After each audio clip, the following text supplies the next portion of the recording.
inside your flow. Find a way to the unknown. Yeah, trust yourself and let it go.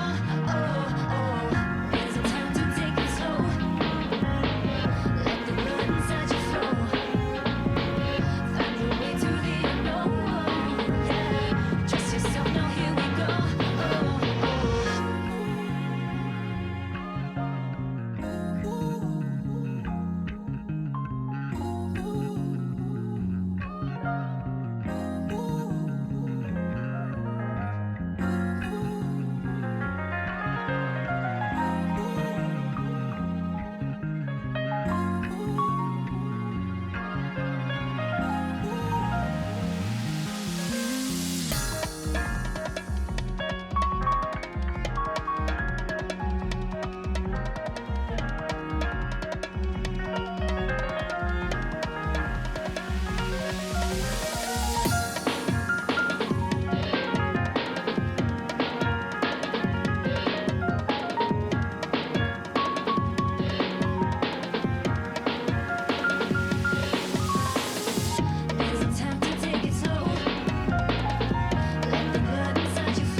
Chat up now. Yep, we do.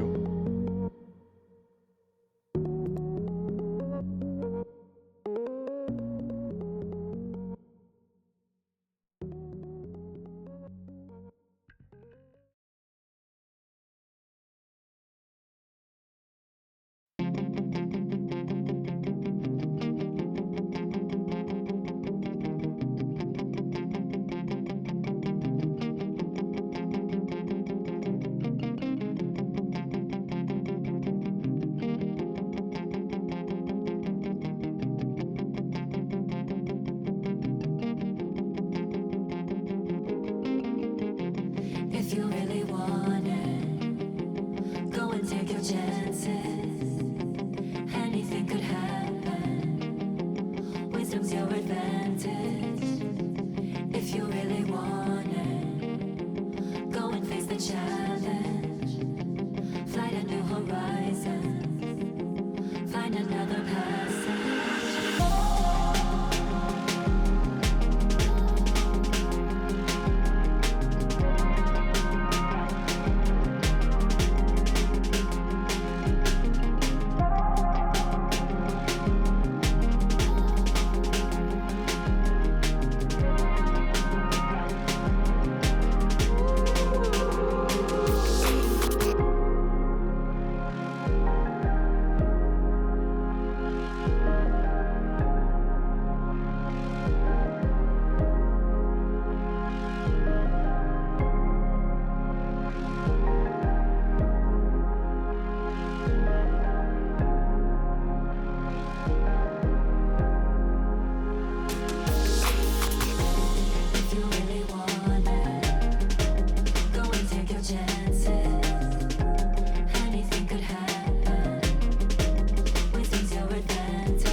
right, y'all. I am back. I am alive from the holy fucking thing that was that stuff there earlier.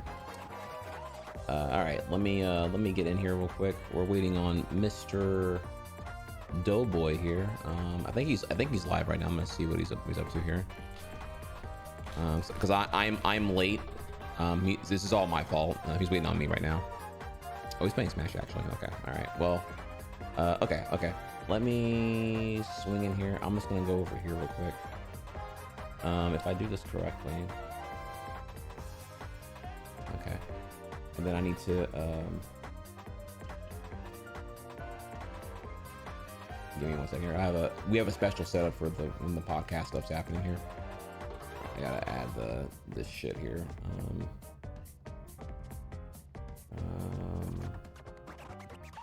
Virtual cam, where you at? Sorry, so I gotta find where the fuck this is at now.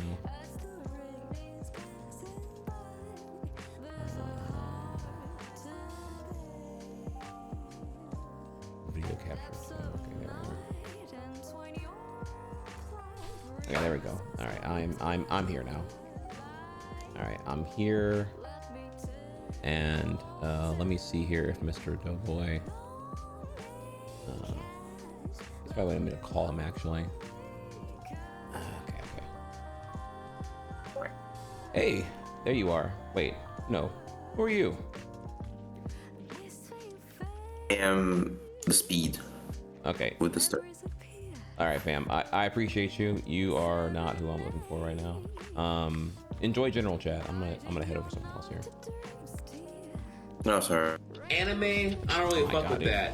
But hentai, Jesus that's Christ. my Who shit. the fuck said this is my auto joint? Oh my god. Okay. All right. I don't know who the fuck. Okay. Let me know when you're in general chat. I'll pull you out, bro. I don't know who the dude. Oh my god, bro. Doeboy chat. Listen, I want y'all to know that on God, I didn't set that, and I don't even. Well, I ain't gotta say shit. You heard what he says. I don't fuck with hentai, anime. Yeah, whatever you thought you dude, somebody spliced clips together, so I don't know what the fuck. All right, okay, thank God here. Hey, what's up, dude? What's up? Hey, there he is. Anime, I don't really fuck with that. Okay. But hentai. Update one thing on my end. Okay. I don't my stream or audio. Okay, all right. Do your thing, bro. Do your thing. Don't mind me. My chat's just being a World War III shithole right now. Don't worry about them. World War 3. Yeah. The hentai wars? Dude, wait, what? How do you know? Wait, no, well, one, I don't even know what that even is, but yeah, that, whatever. I don't even know what you're talking about right now. Which side are you on in the Great Hentai War? I don't even know. Wait, what's a hentai? That's some kind of, is that a derivative of chickens or some shit? I don't know what the fuck you even talk. Go on though. I think you're right actually. Yeah, I'm not sure either, but that sounds right. Well, okay. Hypothetically, if I was knowledgeable and had a take here in this stake, what are the sides? Like what are the factions in the hentai war? Like what? Like team 2-piece swimsuit versus team 1-piece swimsuit? Like what's the limit here? Oh, you innocent soul. That's so cute of you. We're talking team tentacles and team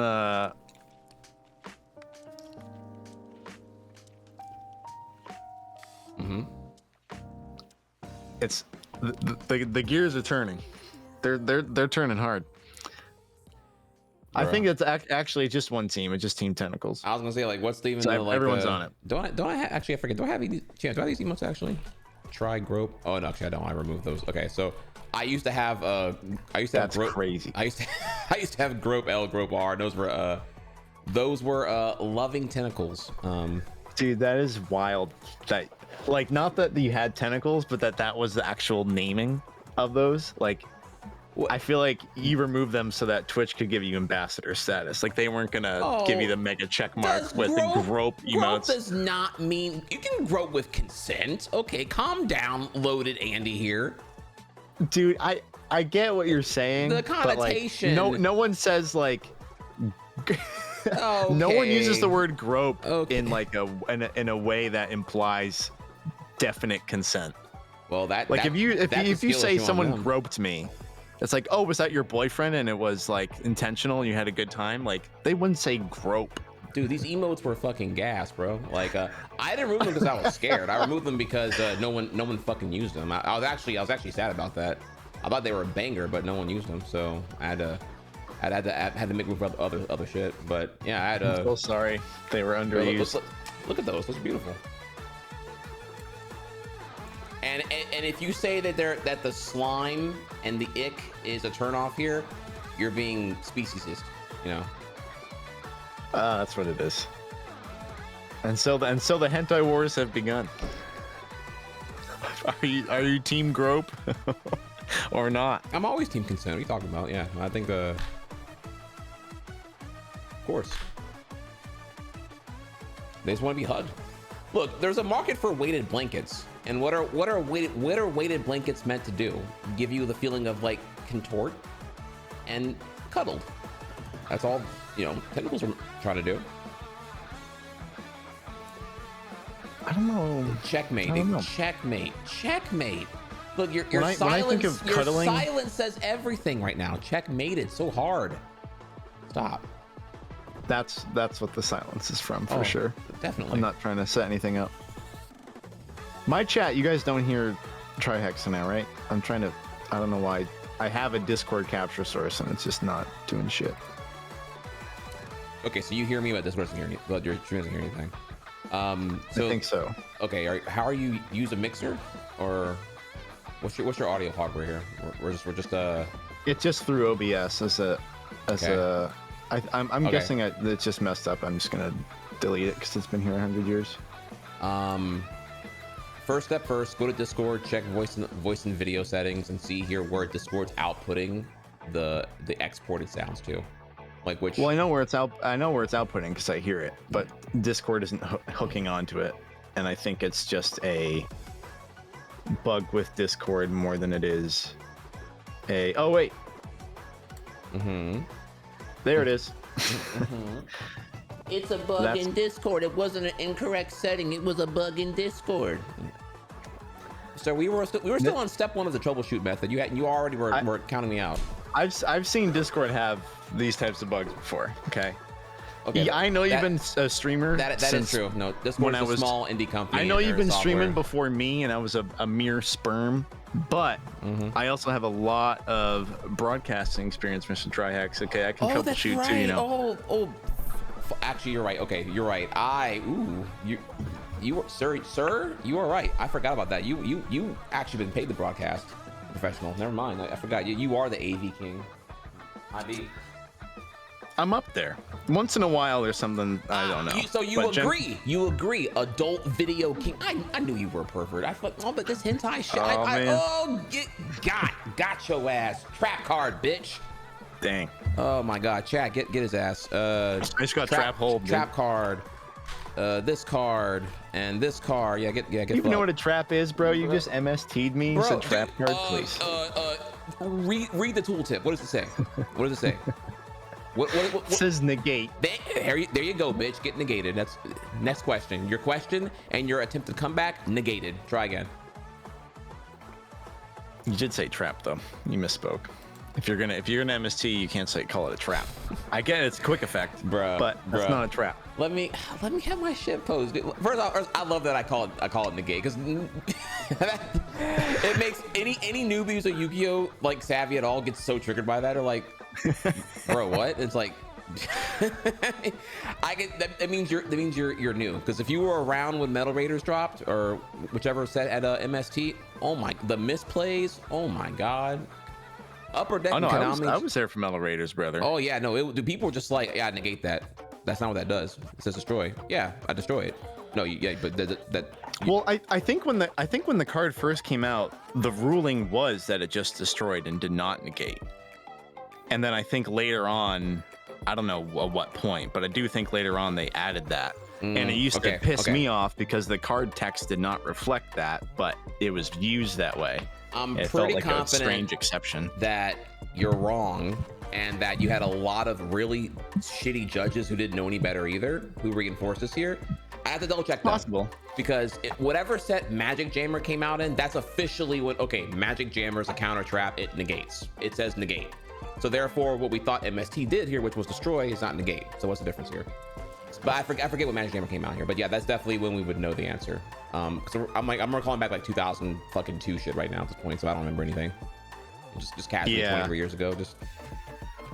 And now chat is officially like, you know, here are two virgins arguing over Yu-Gi-Oh! Like, you know, damn dude. Like, yeah, for those who don't know me, I am also I'm basically just a whiter, skinnier, less intelligent version of Trihex. oh, stop that. But I probably have better facial hair by like 5%, and less of a weeb by 80%. Oh, I'm more than just a wee baby, but I appreciate that. Not all right, sure. Let me see. I have the okay, what's my title here? Smash coach with Doeboy. What am I putting here? Like, what's the insight? I'm like Anti-wars with Doeboy. conquering ego Great. death. Like, how do I even summarize this? Are you typing out your I'm putting a title on command? because For like title? yeah, like what is like Smash coach? What does that mean? Like, I mean, I'm trying to think of like, how do I clickbait these people to come I'm here and teaching you how to smash. teaching me how to smash. Okay. Okay, I'm leaving. Someone's got to teach you. I'm leaving as conquering ego death fulfillment, and then you can just come here and tell me what the hell you want it to be. We'll figure it out. Okay, I know we don't have the most time here. No, you got a hard leave in like 90 or less, and that's my fault. I'm sorry about that again. I want to apologize here for that because I'm really big on being on time. This was like really shitty because it was just like I was supposed to do like DDR yesterday, but that ran long because of the setup shit I had to take care of it. But I did it today. Today it happened. I also was live at 4 a.m. to be live for DDR at 6 a.m. But I ran into so many issues getting DDR completely good to go by, you know, with audio syncing and all the other bullshit here. Then it starts till 9:30. Yeah. But I did do my session, did my first workout in 6 months. It was good, and it was crazy. I can feel the aftershock in my body right now. Like, I'm like, holy fuck. Good. Yeah, That's sick. yeah, it's really, really good. Healthy mind, healthy body, better smash, better ingredients, more bigotry, Papa John. So, all right, you're the coach. I'm leaving this entirely up to you. You lead with whatever you wanna. We play no games. We talk the whole time here. It's what I'm here for. Whatever you're leading it as. All right. So, the first thing I'm going to ask you, and so as context for anyone who's watching, Trihex and I have been kind of talking back and forth. Initially, not that often, but just about like Trihex trying to get over the mental side of Smash stuff, which I think a lot of you in Trihex's chat now are aware of. I'm also telling my chat. And so it kind of started as like an occasional DM, and then eventually we had a phone call talking about some other stuff too, and then it led to this concept of, hey, what if I coached you? You coached a while ago and I'd be down to do it again. And so what I'm going to do is generally go through the same coaching routine that I've used in the past. And I'm a little more holistic, I would say, as a coach than entirely like tech and grinding based. I think you're already doing a lot of the tech work. You're already doing a lot of the grinding and looking into young link combos, and like I can help with that, absolutely, but I don't think that's going to be my primary strength for you. I think it's going to be more towards the mental side and the general gameplay approach side of things. I'm not the person to ask about like, hey, what's, you know, with this exact situation as a young link main and they're at 40% and they have this much weight and we're on battlefield, should I do down tilt or nair? Like, we can talk about that situation if it's bothering you, but little niche stuff like that, I think you're already moving on and we don't need to overly harp on. So yeah, I'm leaning more towards like, let's get your foundation locked. and then find any weak points and continue off of that. So the first thing I want to ask you, and I'm going to start writing stuff down now. First thing I want to ask you, and this is going to sound almost overkill because we've talked about this, but I want to just start from the top essentially. Sure. What are your goals with Smash? Oh man, we're getting to this here. Okay. All right. My goals in Smash, they are twofold actually. The good news is I have them defined. They are defined. Actually, I have like three things of good news. The goals are defined. 1, 2. They are not just I want to win. Thankfully, I'm deeper than that. I'm not a basic bitch. And then I guess 3, what the goals actually are. The goals, there's 2 goals. Goal 1 is to achieve free expression with Young Link, in that whatever I imagine I want to do, I can do. Like I'm not like hindered or in a boundary by like execution, which would be really, really nice. Like I'm envious of this because I have this in Yoshi's Island where I can do whatever I want, right, without any real hesitation. Like the tech skill is so steep there that I can just kind of like I can egg juggle if I want to. It's not, I lose speed doing it because it's just you can't go fast as you want to while doing egg juggles. But egg juggles, egg cancels, like anything the game allows mechanically, I can do at this point, which is pretty sick. And so that's why Yoshi, I think that's partially why Yoshi kept me so addicted for like over a decade, was because just having that free expression was so addicting and fulfilling, and no other game gave me anywhere near that kind of high. So free expression with Young Link would be fucking great. Again, it's a pretty abstract thing to define here, but I can kind of elaborate further if need be. And then 2 is having being post tilt. I mean, if you want to call it ego death, cool, we can call it that. But I do have some pretty deep trauma with Smash. I had a lot of issues. Like I'm not a salty gamer except in Smash. I want to get better so bad that I'm so emotionally invested in my results that it neutered my capability to actually have a student mindset and be able to and be adaptive to learning and having feedback. I was always too preoccupied in how not good I was that I wouldn't allow myself to actually get better at things. I was too preoccupied with like playing not to lose, and too preoccupied with like not already being Trihex good at non-Yoshi things that I effectively I stunted myself for decades now on that.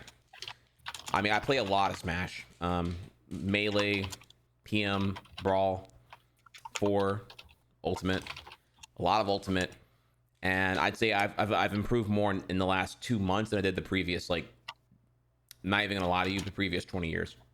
I'm being totally honest. Like, not even close. Okay.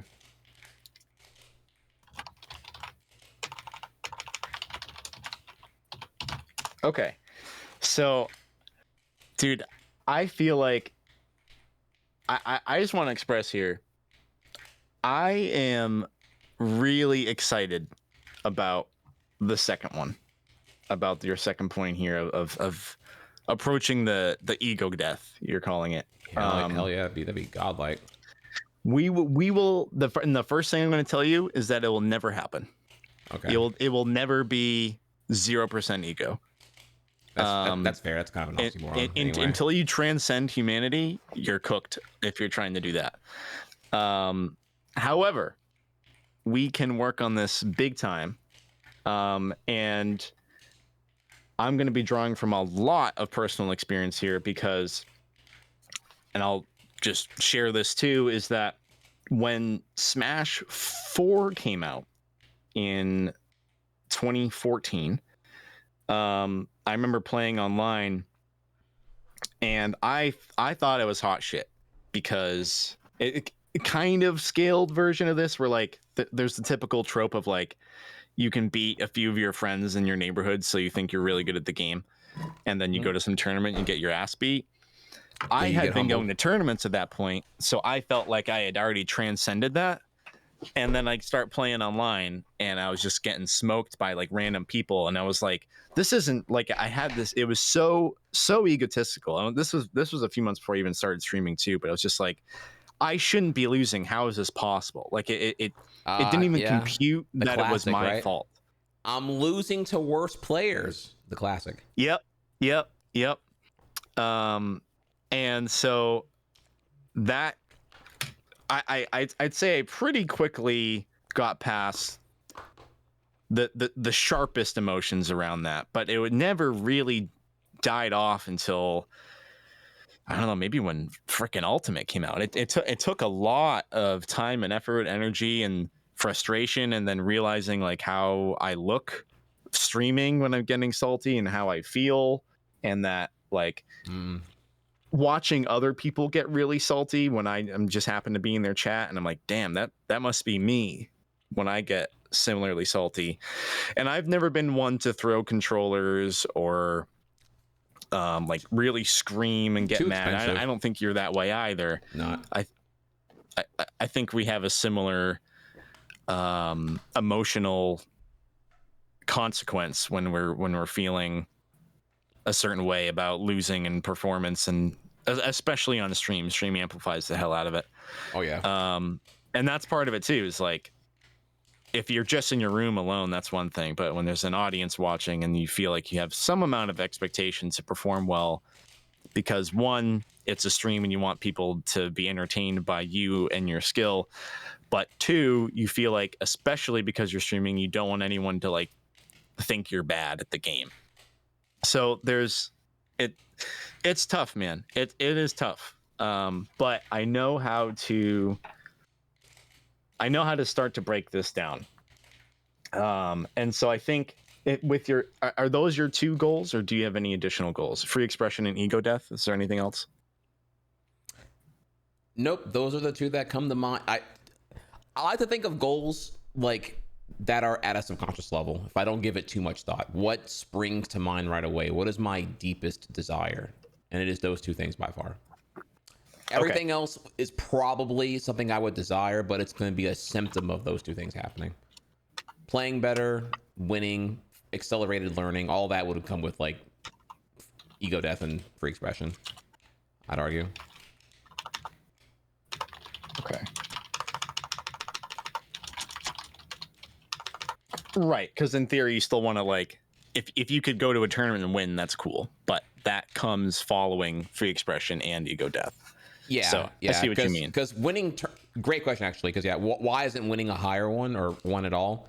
Well, tournaments are just going to be a distraction because my logic can't justify the time sink. Smash is a completely unviable B sport unless you have a lot of passion for the game, which I think I do. But I also am aware. I'm like too aware that the directory is cooked, the community is cooked.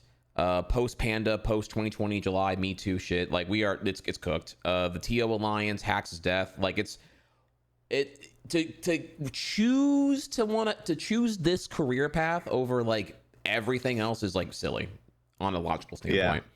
Like you gotta have already been committed to this shit and have been here for the train wrecks and still be here now, as opposed to like wanting to like get into competitive Smash specifically for a career and for content. It's more like just like a train. You're a witness to the train wreck, and you're still here afterward now.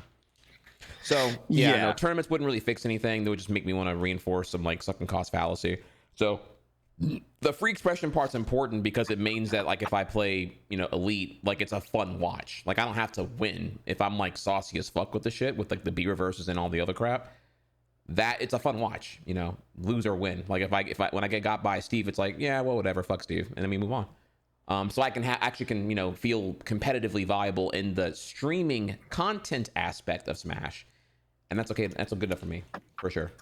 Tournaments, it'd be cool if like I just even enjoy tournaments. I've never enjoyed tournaments. They've always been like a test, and I've always failed the test. I've failed to achieve a student mindset in tournaments. Okay. Maybe because I've been like down and then I'll okay, yeah, maybe because exclusively I'm an O2er in tournaments. My scene's actually kind of stacked, so I don't have any freebies here. Like I I'm getting hit with like fucking a Jigglypuff on a box controller, or I'm getting hit with like a Duck Hunt, or yeah, a Duck Hunt main. I'm just like, ugh, okay, fuck, dude. Oh my god, bro. O2. And then we're done. Okay. All right.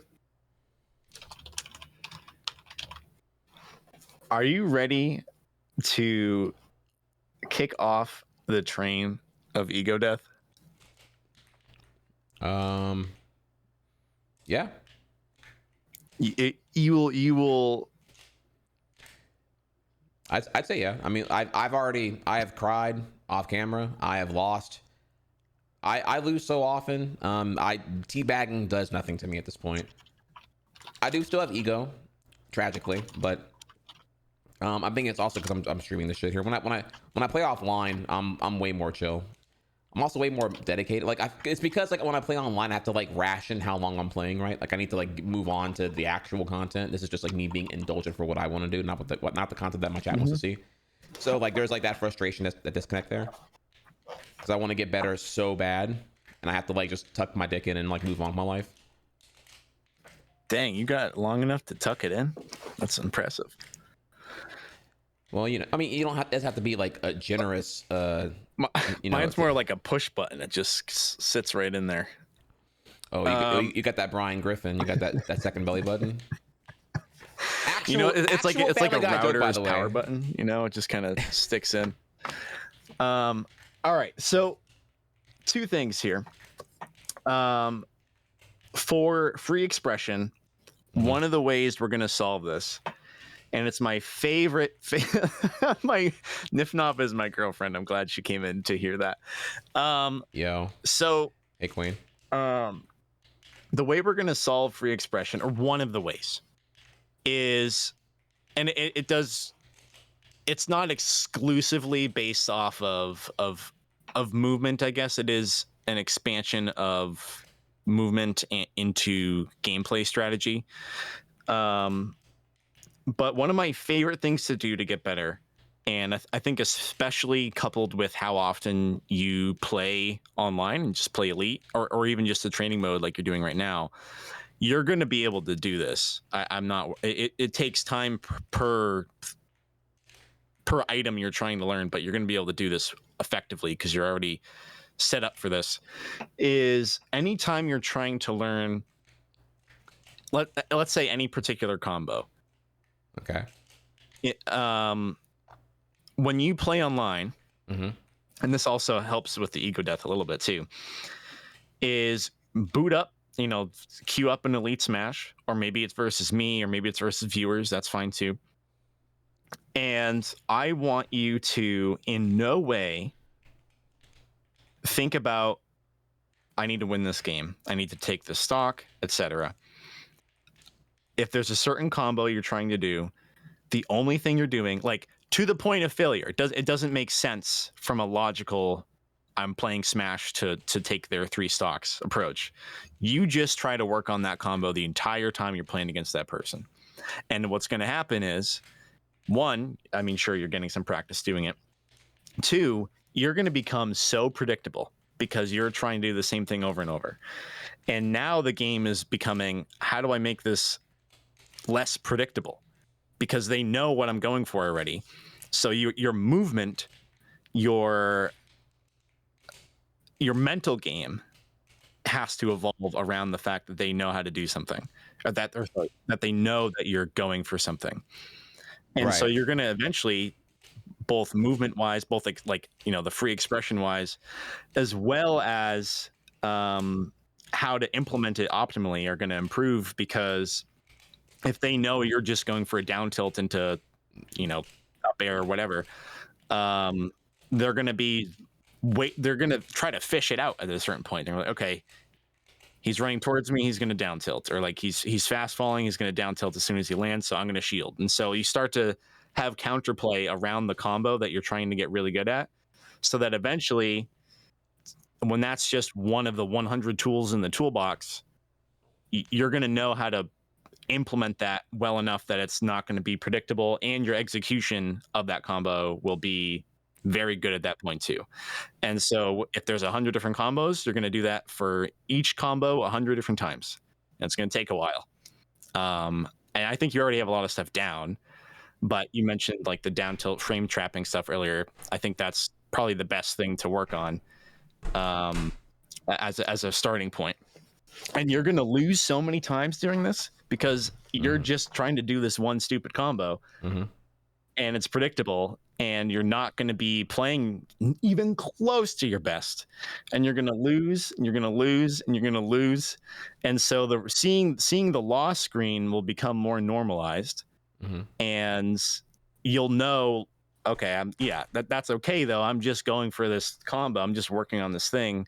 I go and I boot up the game like pretty much knowing I'm going to lose, Right. unless they SD or like, I don't know, they're very bad because I'm literally doing the same thing over and over, or they SD or something. Like, I'm going to lose, but I will go into this with the mindset of, yeah, I'm going to lose, but I'm just going for combos. And if I can get like a few combos per stock of the specific thing I'm trying to do, that's the win. And maybe even have a certain goal, like, okay, if I can pull off this combo 6 times per game during Elite Smash, then like, pat on the back.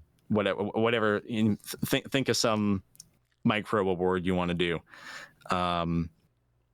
but that's the game. The game is no longer about winning. The game is how many times can I execute this thing that I'm trying to work on. That will help with ego death. That will help with execution immensely. Okay. And with ego death, I did say this earlier, but I think honestly, as much as we can get into the nuance of breaking down the ego more, the absolute number one thing above any other piece of advice or, life hack, whatever, is accepting that it will never go away. Because once you've fully accepted that the ego death never goes away, you'll start to be able to sit with that emotion better. You'll be like, yep, there it is. You can kind of, there's an awareness of it, which obviously you're at that point. You're not just having a tantrum. You understand that's the feeling. But I think right now you're in a state of like, I shouldn't have this feeling. I think once you fully accept I should have this feeling, my brain is hardwired to have this feeling. And if I wasn't a human, maybe I wouldn't have it, but I am a human. I'm locked into that experience. And so you'll eventually get to the point where that emotion gets minimized enough to where it does not affect your ability to go into, let's say you lost, you're feeling that emotion. You'll be able to kind of shrug it off almost completely going into a game 2, and maybe even completely. But that initial emotion of losing or like performance anxiety and then not performing your best is never going to go away.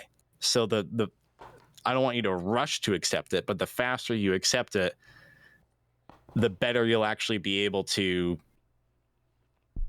experience the ego death that you're aiming at. Does that make sense? Yeah. Yeah, it's a lot to accept, though. I admit. I didn't see this one coming. What? I didn't see the... I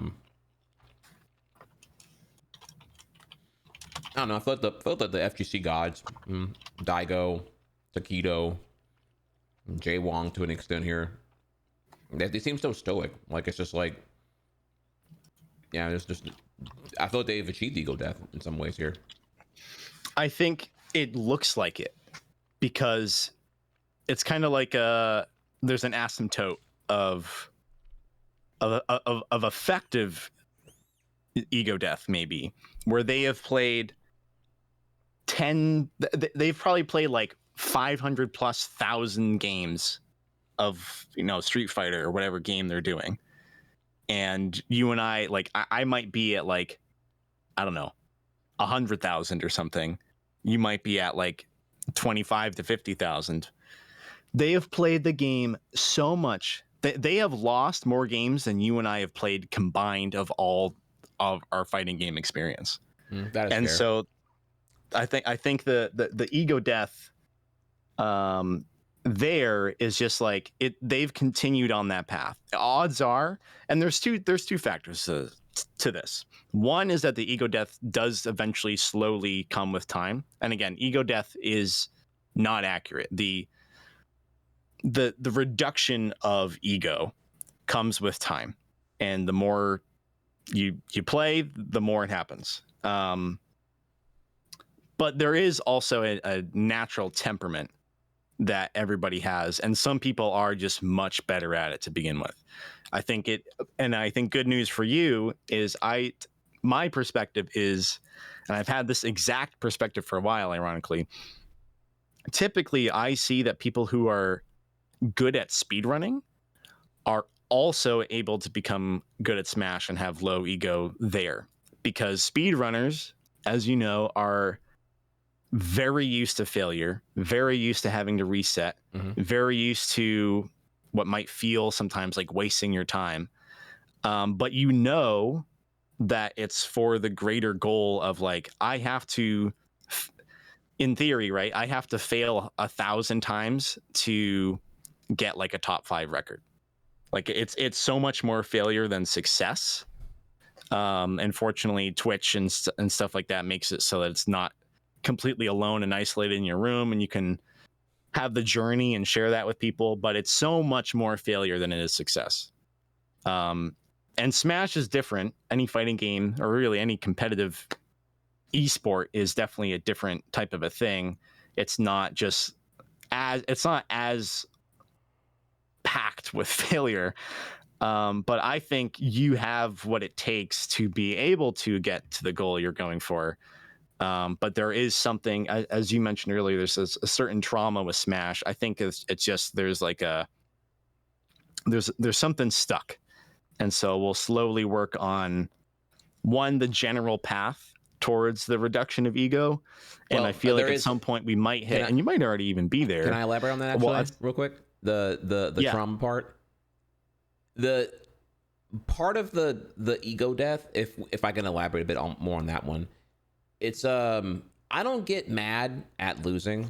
I don't get mad at getting 3-stocked. I don't even get really mad at dealing with Steve online, which it's just like, I find it funny. In the end, I'm like, okay, Steve can just like, I gotta like outplay Steve on a 4x ratio to like actually get in here. If I'm playing like a really sweaty Steve, who's just gonna run away and like dig all day and build walls.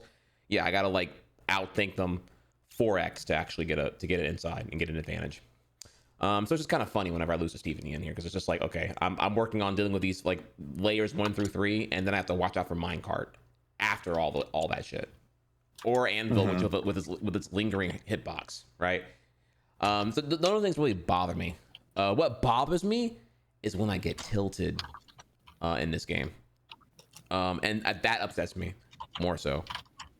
So it's like it's I'm sorry, I thought I had a thought here, and I kind of already forgot, just like that here.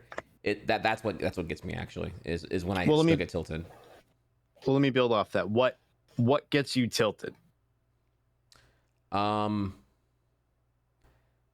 you're currently aware of, because we might continue this and realize, oh, there's this other dimension as you pay more attention to it. But your current understanding of what does get you tilted? I would say, well, it's reducing now because I'm getting better at the game. Like I have actually just recently, like, I'm definitively better in the last 2 days. I can tell I'm able to like think more and consolidate a lot more information now, and I'm playing way more aggressive and confident at the same time.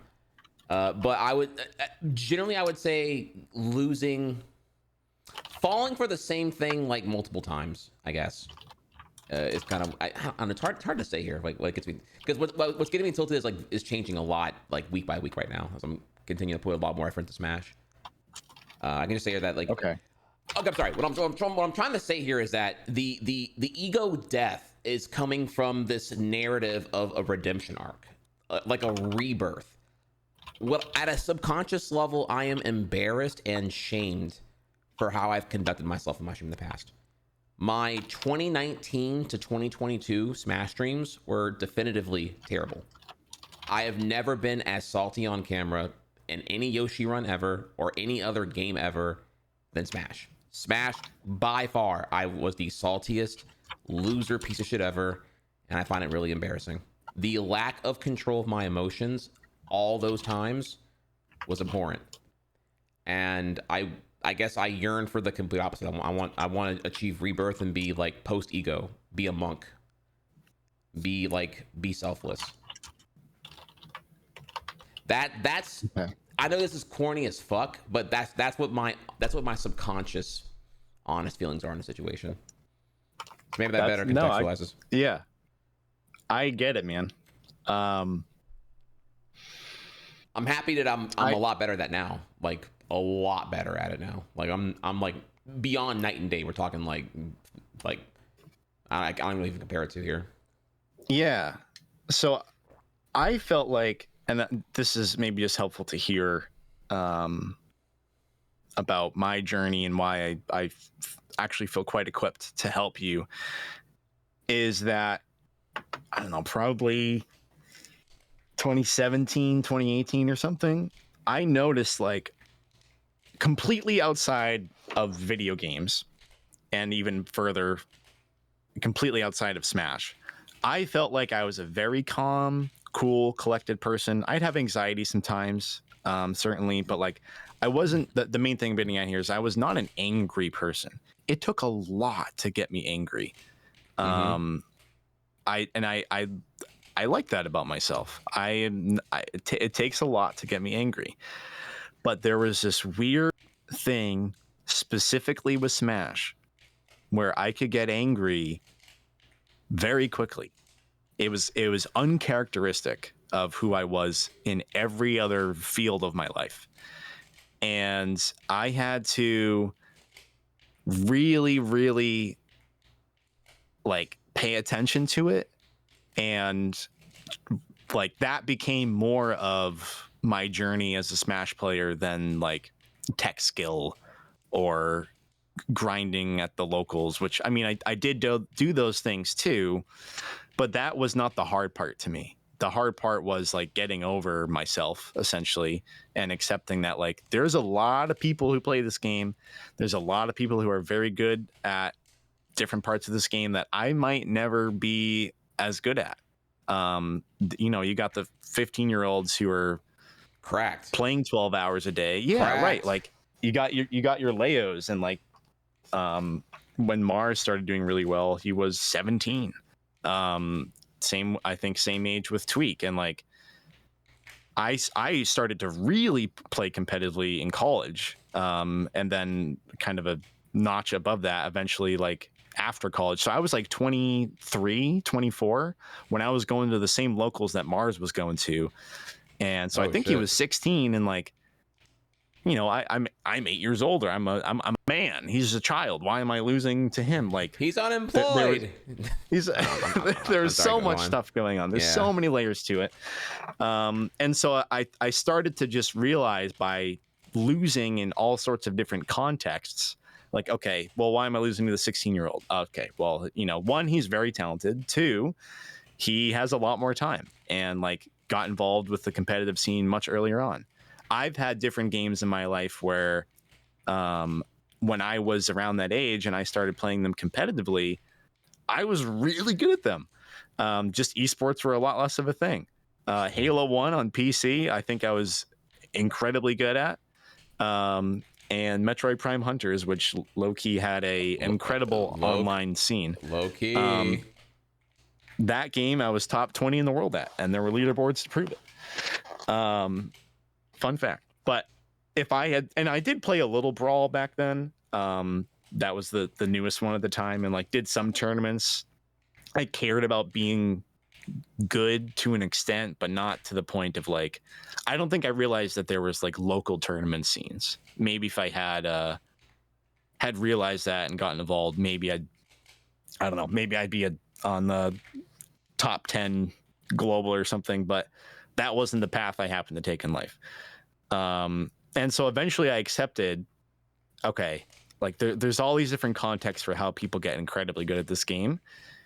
And the one that's remaining for me is like, I can pretty much, I could drop everything I'm doing in my life, grind my brains out, but I don't think that's actually what I want. I think what I actually enjoy the most about Smash is, one, playing with friends, two, playing in a competitive format with people that I enjoy spending time with, which isn't just friends. That could be like, you know, the Pikachu main at the local. Like, I don't like this matchup, but like, I don't know, he's pretty cool and we get along, and like he gives me tips, and once in a while I beat him and I can joke around with them.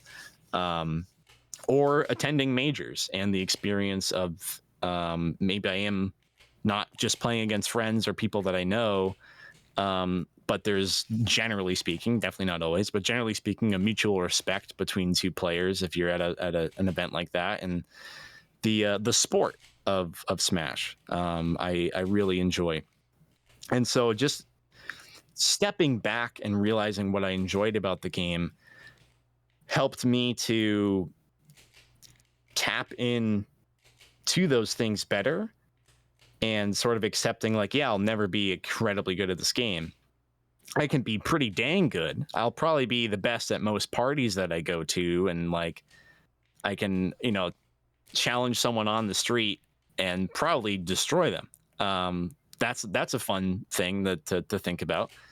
But I'm not the best, and I'm not the second best or the third or the 100th or probably the thousandths or the 10,000ths. But I'm up there. I'm somewhere up there, and I can live with that. But it took a while for me to get to that point. Because there was an actual point where I like wanted to be like getting top 8 at Genesis, and I was like really serious about it. I wasn't doing any of the right things. Like, you should have very intense, deliberate practice sessions, which, funny enough, is what you're doing, and you do it pretty well. But I wasn't doing those things. I was just playing a bunch. And so I was doing the wrong things. My heart was in the wrong place based on the goals that I had. So I had to pivot my goals to align with my heart better. And that's not necessarily where you're at, but I wanted to share this with you because the takeaway of all this is once I started to align with what I really cared about, ironically, that's when I had my best results in tournaments. I was so much more relaxed. I was so much less in my head, and I could just play better. I cared a lot less about the result. I was able to take some games off of like back when I was living in California, working at Beyond the Summit. It took me a while, but eventually started going to locals and majors there.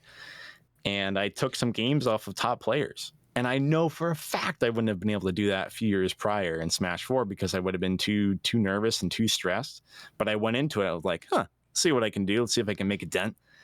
And then I can't remember his tag. It was Sweet something. It was one of the best Pokemon trainers at the time. Like, if you mentioned Pokemon trainers and like who to look at, it's like, oh yeah, that guy. And I took a game off of him and like made him sweat on game 3. And I was like, that was pretty cool. And he was kind of pissed. Oh, but shit. I walked away like pretty happy. So point being, like, when the ego does subside, you will also do better. And everyone has a different subset of reasons as to why that ego's there. But I want you to know that there is a light at the end of the tunnel and that we can get there. You just, it's working on it, but working on it in a way that isn't grinding down your brain. Like, it shouldn't, it's not going to, it might hurt a little, but it's not going to hurt as much as not working on it. Does that make sense? No, I got you. I interpret this as something I kind of already believed in, but like, you have the journey to the destination must be not paid in torture. Like, if the journey is torturous, then the destination will be unfulfilling. Yes, because you won't have the emotional closure. Because I don't think, like, which is like just really reinforcing here that, like, you know, negative reinforcement is not a good teacher. Because, like, right, if you have like a scolding, like, psychopath teacher asshole, right, that gets you really cracked at the piano, but you hate, but your joy of piano or even music is deteriorated because, like, it's, you know, it's psychological warfare, and like, if you fuck up, you're just gonna get scolded at by this really strict drill sergeant type teacher thing here. I think in the end you're gonna be competent at piano, but you're gonna lack a creative drive. You're gonna lack a fulfillment and enjoyment out of it. You're probably gonna just not even really enjoy the piano anymore, quite honestly. I would assume. Right. Yep. Not quite my tempo. Yeah. So exactly. Yeah. what I want to do now is I'm gonna make an arena. Okay. And wait. Did you want to hear about my secret plot twist I had for you? Because there was a. Yes. I've let you lead, but I had some stuff here I wanted to like bring to your attention that was kind of important. Yeah, please. Here's the big thing. The biggest complication with me, use my coach, is I have a lot of bad habits.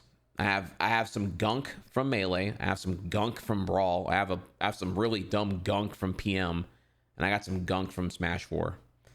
I'm becoming increasingly aware of all these things now. You might have seen recently, if you watched the recent Smash sessions, I recognized I had some really crazy habits that I was like, oh, this is why it makes no fucking sense here.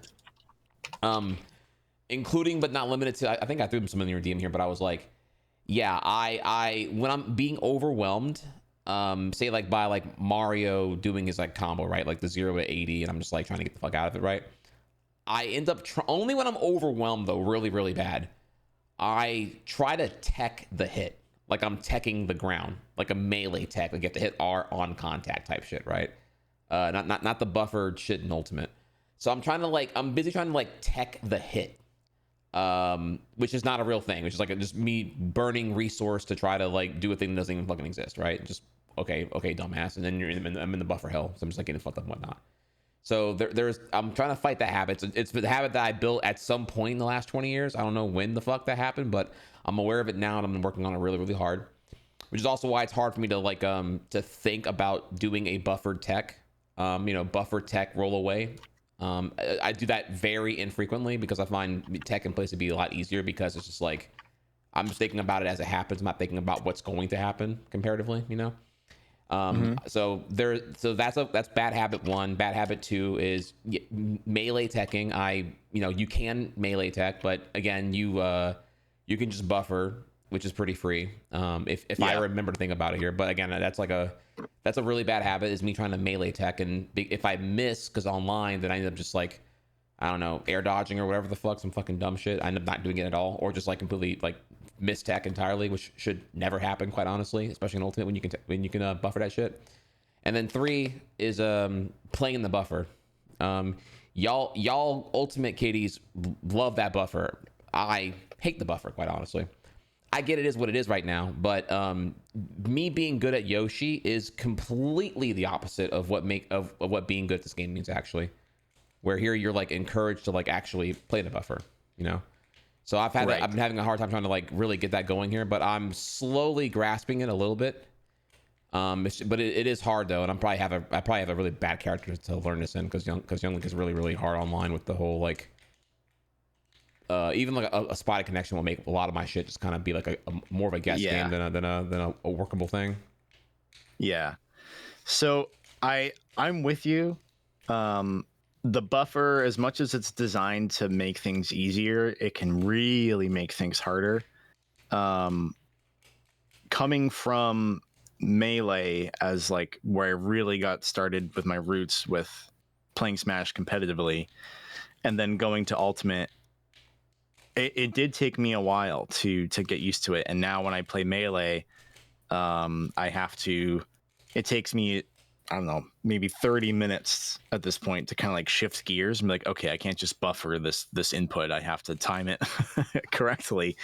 And you can feel the difference, but it's not impossible to learn it, certainly. This one, I don't think there's necessarily a like, here's the solution. It's just keep playing, just play a lot. And that's what you're doing anyways. And so it'll slowly enter your brain as just how the game is played. If you want, you don't even have to play Elite. You can just play against a level 9 computer with 99 stocks and like focus on trying to buffer things, and you'll eventually learn it. And unfortunately, it kind of is important because obviously buffering make something happen as soon as the game allows for it. So you don't want to just be a giga chat. I don't need the buffer system. Like maybe sometimes, but it's wise to use it if it's there. But it's hard when a bunch of other games don't have it and you're not used to it. So it's worth mentioning, but I wouldn't focus on that very much because I think as you're working on a lot of these other things, it will slowly resolve itself. The teching out of hits that you're talking about, that is something that I think is perfect for playing Elite and just be like, okay, just don't do that. Like every time I get hit, just don't do that. I might lose because I'm thinking about this a lot, but that's my focus is like, I'll play around. I'm playing the game. I'm going for the things I feel like doing. But I'm paying extra attention to when I get hit and not just mashing LNR. I'm looking at it. That's been the thing the last 2 streams I've been working on exactly that. I'm getting a lot better at it again, and also now they have the input display working again. I'm Can be held accountable. No, you'd be so proud. I asked Chat, I'm like, Chat, why did that come out? Why did Zare come out? And I find out that Zare's coming out because I'm mashing, like, I'm trying to mash Nair out of a air dodge. So I'm holding like R while mashing A because I'm mashing A because I want to get the Nair out really, really bad. Yeah. So I am mashing tragically. I mash a lot less offline, I will say. It's because I'm pressing the button, it doesn't come out, and I'm like, did I press the button in time? Fuck. So that's just visual disconnect. Here's one of our first things that's actually like specific to the tech of the game. When you get grabbed, let's say, generally it's grabbing. It could be you're asleep, so on. What do you do to mash? What is your mashing technique? I slide my thumb across the 4 face buttons, A, B, X, Y. Okay. Yep. I do it the same way. I know people say they would map like their D-pads to like a move and just like let that be the better thing, but I find that to be not as fast for me. Like mashing D-pads not as comfortable as mashing the buttons comparatively, but I get that also. I'm kind of like doing a bad thing too, though. I'm open to like a better method for anti-pummel. I think that method's there's lots of micro nuance to like, oh, if you did this, it might be a little better, but I don't think that's a bad mashing method. I think if you want to stick to that, there's no issue with that. You don't need to relearn a new method. I do want to know what your buttons are mapped to. Sure. So A and B, I'm assuming are just A and B. Do you have X and Y mapped to anything different? Oh yeah, we are. Oh, I got some gunk. We got some gunk here. I'll show you real quick. All right, I'm watching your stream now, so my eyes are peeled for said gunk, for gunkalage. So we have Y is grab. That is from Brawl. That is a Toon Link Brawl habit that carried over, and now I'm just really used to it. Because Toon Link's Zare was saucy as fucking Brawl. So that's tragically there. So my jump is X, Y is grab. L shoulder is jump. That's for roaring. That's when that's from Smash 4 with Cloud. I needed jump to be accessible quicker and whatnot. So that carried over from Smash 4 Cloud to here we are now. And then Z being special. This is for I don't know how do I word this here? I don't know. Like this is for getting shit done quicker when B button's not accessible here. I mean, I'm open to maybe making Z something different, but I do find doing the buffered short hop arrows and boomerangs easier on Z than B. Great. I think that works for me. Minus your Z button, we have everything almost identical but mirrored. So my X button is grab, my Y is jump. Okay. My R button is jump and my L is shield. So ironically, it's very similar. I don't use the grab on my X, or in this case, your Y, very often. It's not my primary grabbing option because I still have Z as grab, or sometimes it's just shield grab. I will show you what I use it for, but the primary reason it's there is for mashing. Do you know why that is? why what is for mashing? Which button? Sorry. So I think we mash the same way, where you map. You basically you use your thumb probably. You Yeah. start on either B or maybe the X, and you just go like left, right, really quickly. Actually, right? yeah, exactly that. Actually, yeah. Okay. So I learned that in Smash 4. That's how I started to mash instead of just like, I don't know, just press all the buttons. Like you have to move your hand and do that. And it's a muscle and a skill that you eventually develop. And what's important and why I like that you have A, B, X, Y as all different buttons is that when mashing, the way that mashing actually works is every unique input counts towards your mash.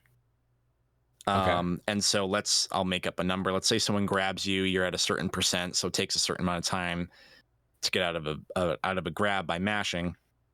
And it's technically not a certain amount of time, it's a certain amount of unique inputs. Let's make up a number. Let's say 30 unique inputs to get out of the grab before they throw you. And so if you have X and Y mapped to the same button, generally speaking, jump, oftentimes you're hitting X and Y at the same time, and that's not a unique input.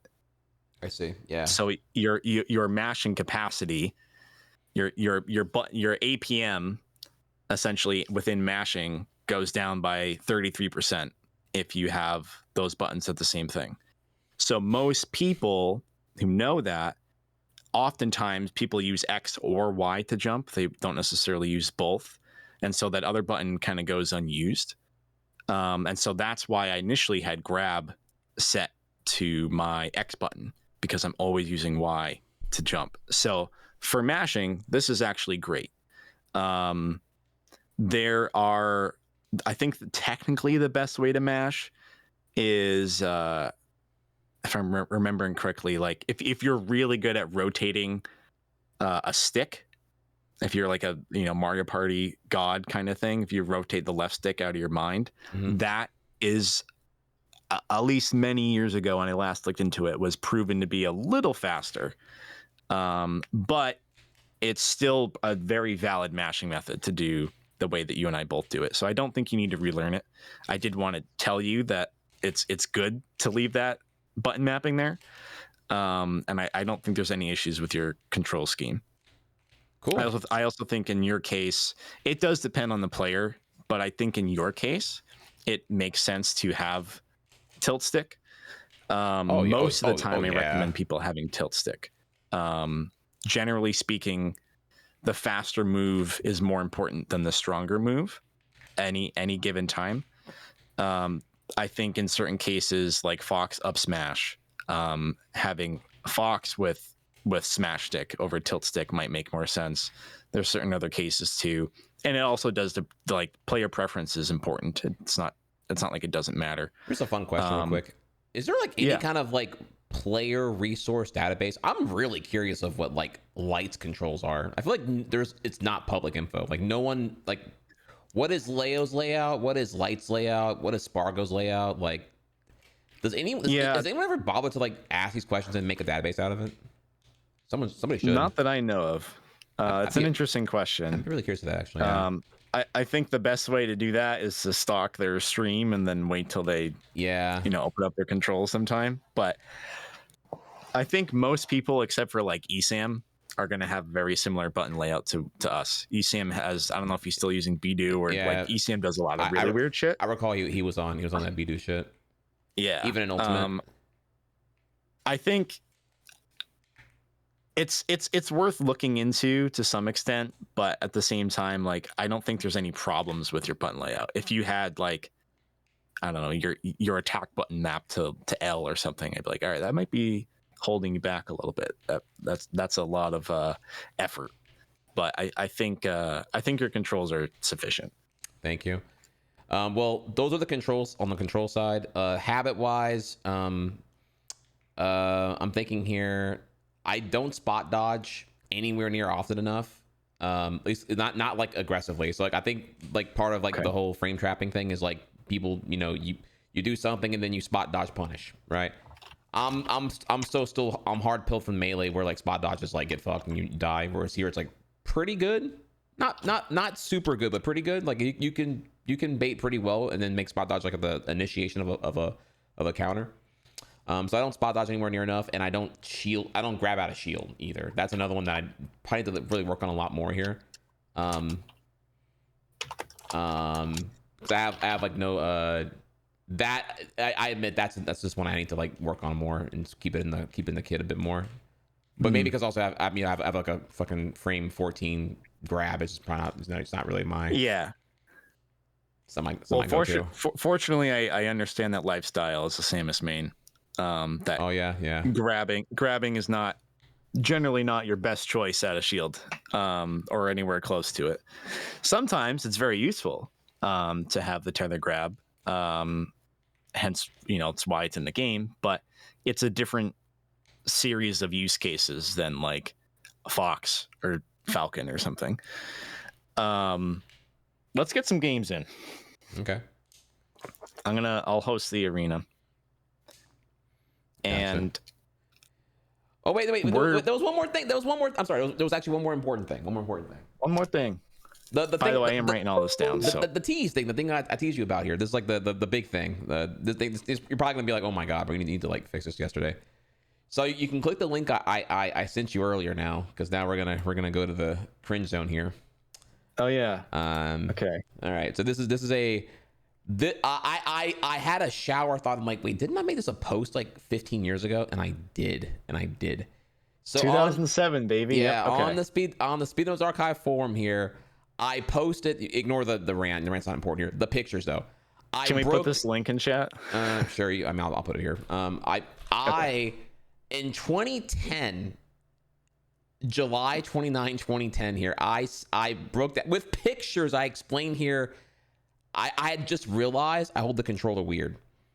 I've played so much Yoshi that I hold the SNES controller in a way that minimizes wrist fatigue. As you can see in the second picture there, how normies hold the controller like on the top picture with the, I guess like the palm of the hand anchoring the controller weight.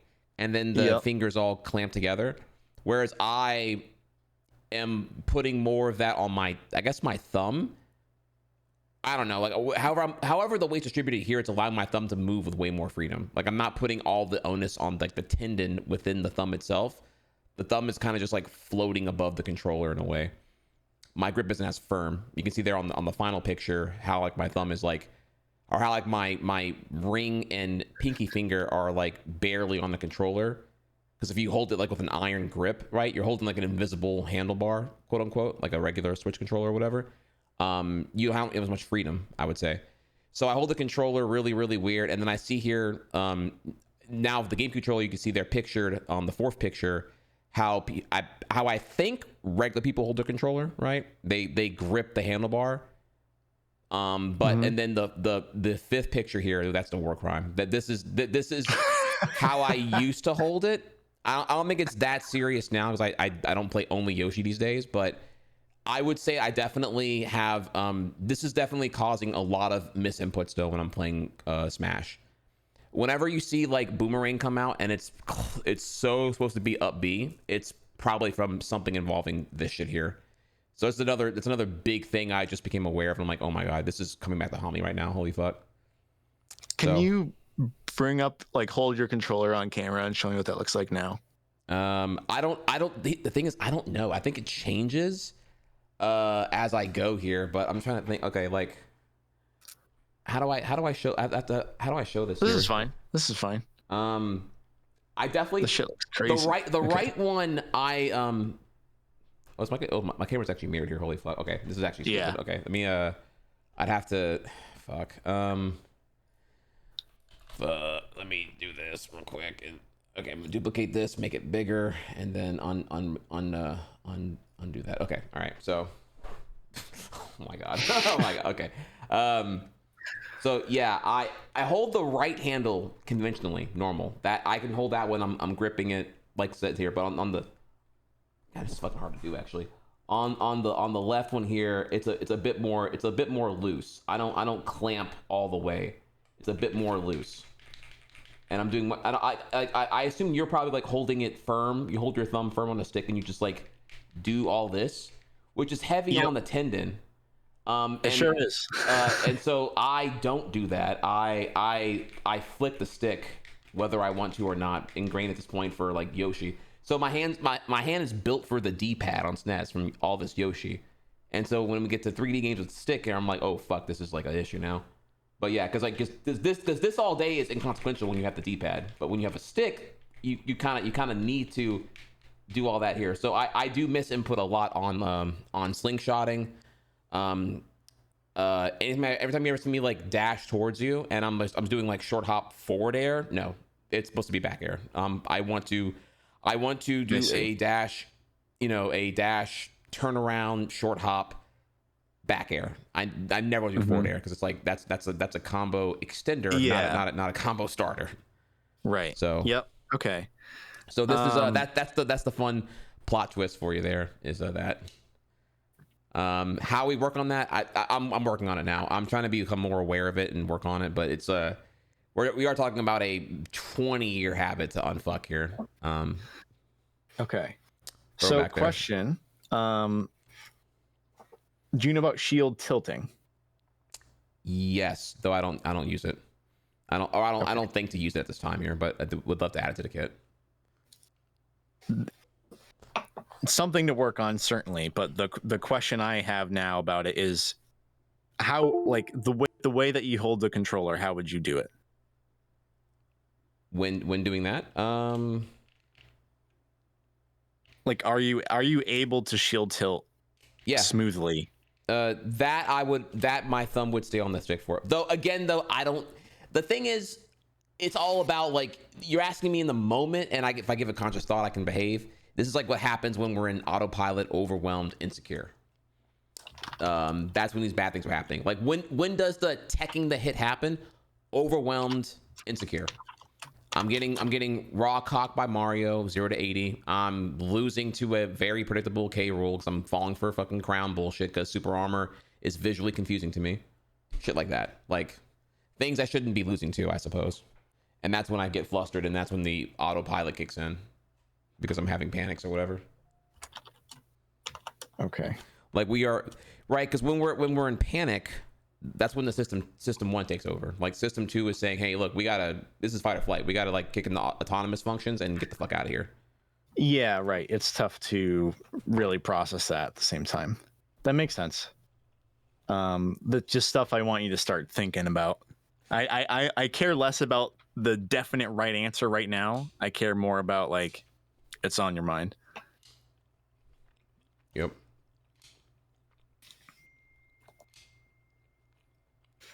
And yeah, right now, I kind of this sounds strange for a second, but I want us to just do a few games, and there's like no. Oh, for sure. No goal. No, like, okay, I'm gonna focus on this or focus on that. I'm just gonna, we've played before, but I'm just gonna kind of play and watch and feel things out, and I might notice something, I might not. I'm not trying to especially notice anything. I just want to. We've talked about it a lot. I think that's honestly much more important than us playing. But I want to play a bit, and you can feel free to, like, just openly share what you're feeling at any given time. Depending on if it's feels important enough, we can, like, stop at any point. We don't have to finish the game and then you share and you're like, what was that thought I had? Like, just right. We can effectively pause and that is the most important thing right now. I got you. No, yeah. I love that actually. And yeah, also this is another one here too, right? I'm also definitely ashamed of how I've handled my lack of control emotionally during our arenas. That's also been another one I've been pretty sad about. Not losing the lack of emotional clarity and control. Like, why does that get me so tight? Hopefully I've been working on that though. Hopefully it's a lot better now. Yeah, I mean it's not gonna go away overnight. That's okay. Let's see where we're at now. Okay. And I think I'm getting your game audio through Discord. Oh, okay, let me back up real quick. Yeah, I am. Okay, let me I know why that is. Discord being silly. you're getting this. How do I? While you're looking at that, and I have a chance to say it. Thank you guys for the resubs earlier, and Optimal, thanks for the follow. Appreciate it. Trihex chat, am I doing a good job so far? Or am I leading Trihex into a dark, horrible place? All right, do you still hear me? Yep. Okay, did the game sound go away? Do some stuff, and I think so. I think it's gone. Okay, yeah, you would have heard that by now. It'd been pretty annoying. Okay. Yeah. Okay. All right, cool. I did Yep. it. Okay. All right, awesome. Hey, what's the you have your Bowser Jr. profile picture there? Is that from Yoshi's Island? That is indeed. That is Yoshi from Bowser's. that is Bowser Jr. specifically. Yeah. Oh, actually, technically, it's Baby Bowser. Yes, that is Baby Bowser because Okay. Bowser Jr. is Mario Sunshine Inventions. Gotcha. Okay.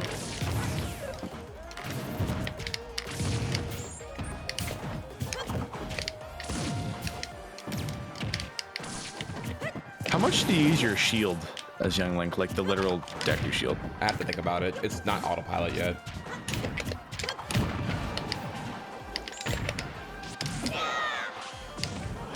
I missed, but good enough.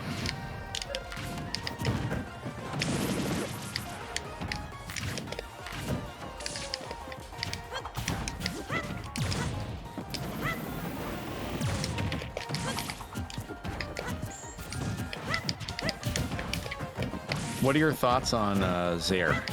How do you like your Zair? Not as good as yours.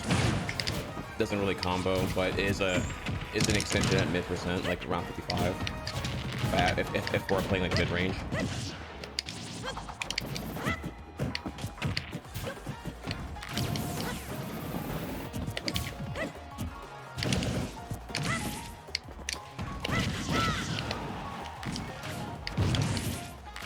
Which attacks can be shielded with the literal shield? I know with Link, it's been a while since I've thought about it. With Link, he can shield a whole charge shot. Let's test that out for a second. Let's find that out. You just put your controller down. So it's like it's a. Yep. Oh, wow. Let me try a full one. I believe it will block it. Yep. Oh wow. So especially when like if your shield's a little low type of thing, or you just know like, okay, I don't have to actually worry about landing and then shielding, like I just have to land the right way. Let's see if super missile does it. I recall It might be a little too high. something Yep, no, I it have to- does it. Okay. maybe something I have to crouch And- for. Oh, wait. your animation, I was dude, that's idle. I hilarious. was idle, yeah. Yeah, so I guess you have to be careful to make sure you aren't idle too long, but yeah. So that's funny. That's a really good point. I want to say for wow, actually that one. Yep. Yeah, so the actual shield is, it's not just visual. That is more or less where the blocking happens. Yeah. I want to say with like Wolf's shit, I have to crouch it, but I forget. There's some that are see. like just like shaped in an awful way. Yeah, just keep that in mind. I always I trained a Link / young Link in the past, and I'd always get mad at him for using the actual like shield a little too much. I'm like, dude, you have this incredible thing. You literally just have to face me. Yeah. And nullify It's the same my problem zoning. as I would put it as the same issue as super armor. Like super armor makes no sense to me visually. It's visually unintuitive, so I have to like in my head I'm like You just have to sit and learn it. Yep. you should change color when you're in super armor. Like it should be like okay, K rule's red for like Yeah, whatever it'd be the nice fuck. to have an indicator. Yeah. some shit. So, I think that would be another thing to like go into Elite, and your entire intent of the session is to just try to shield projectiles by standing still, and you'll start to learn that. yeah. All right. All right.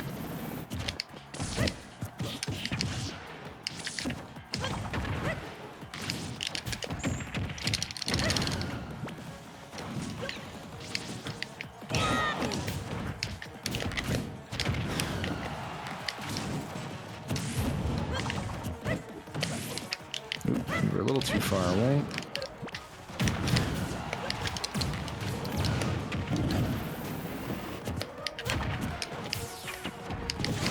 Nice. Did you know I was gonna land there? I knew dash was gonna be faster than I wasn't using dash as my last time we played.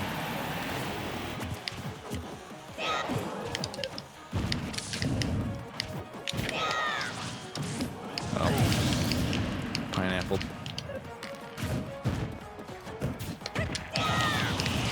Ooh, that was cute. Did you? Were you intentionally comboing those two things? Yes. You were in shield. I matched a lot less than I did last time we played. But you're also asking me shit while I play, and I'm really bad at talking. That's okay. Yep.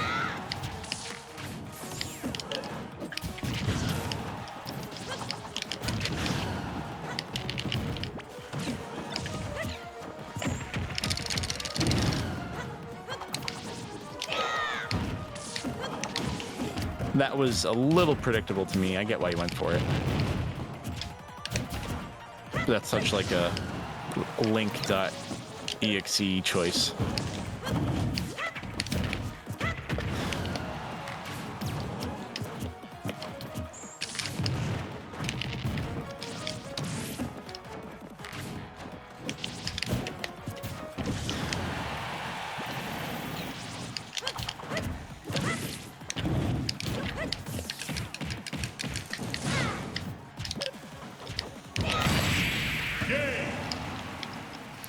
Good game. Okay.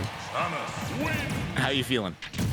I'm slow right now. A lot of that was flubs. I did bomb pulls when I'm trying to do turnaround arrow, or like I'm trying to do like slingshot, you know, like pull bomb, or like slingshot jump facing away from you, retreating away, do an arrow, but then doing a bomb pull. So I'm stuck with the bomb now.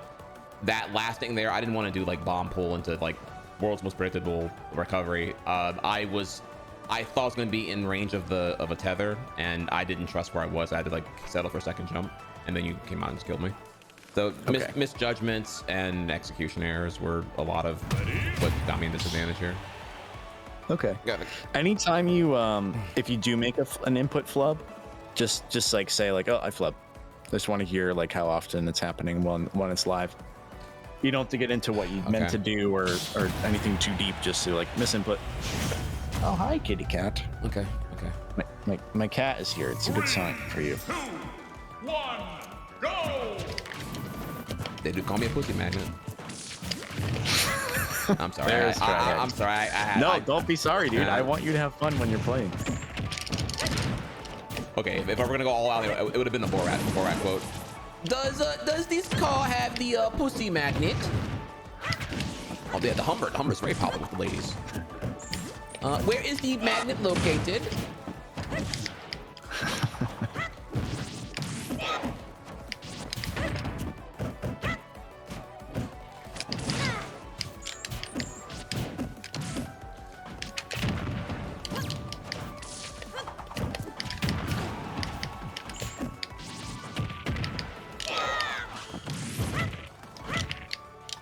Ooh, cute. Trihex, you're such a little cutie patootie. Did you know that? I love talking to you like this, especially when you're in the middle of a game, because I know how much you're like not even trying to sweat, but I know how much you're at least kinda sweating. And I'm relaxed enough to where I can just say, hey, you cute little guy, cutie patootie, you big strong boy. You're such a strong boy. My widow Trihex. That was a great back here, Doeboy. Good job. I wasn't trying to sweet spot it. I didn't need to. Guys, press 1 if Trihex is a big strong boy.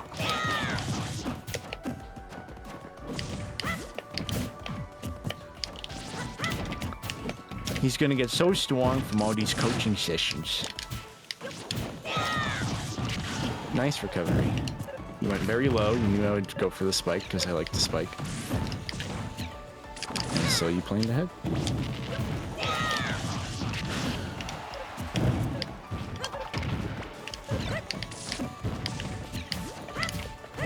Oh, I just thought of a new fun way to help break your ego. It's gonna be great. I won't do it today. It might be too much, but it's gonna be very entertaining as well. I hope when I grow up I can be as strong as Trihex.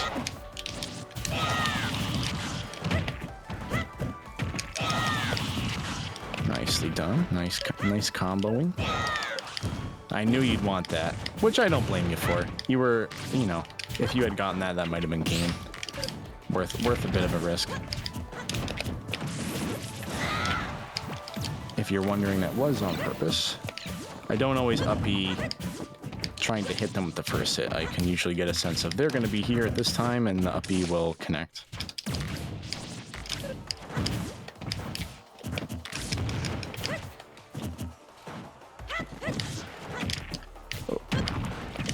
Woo.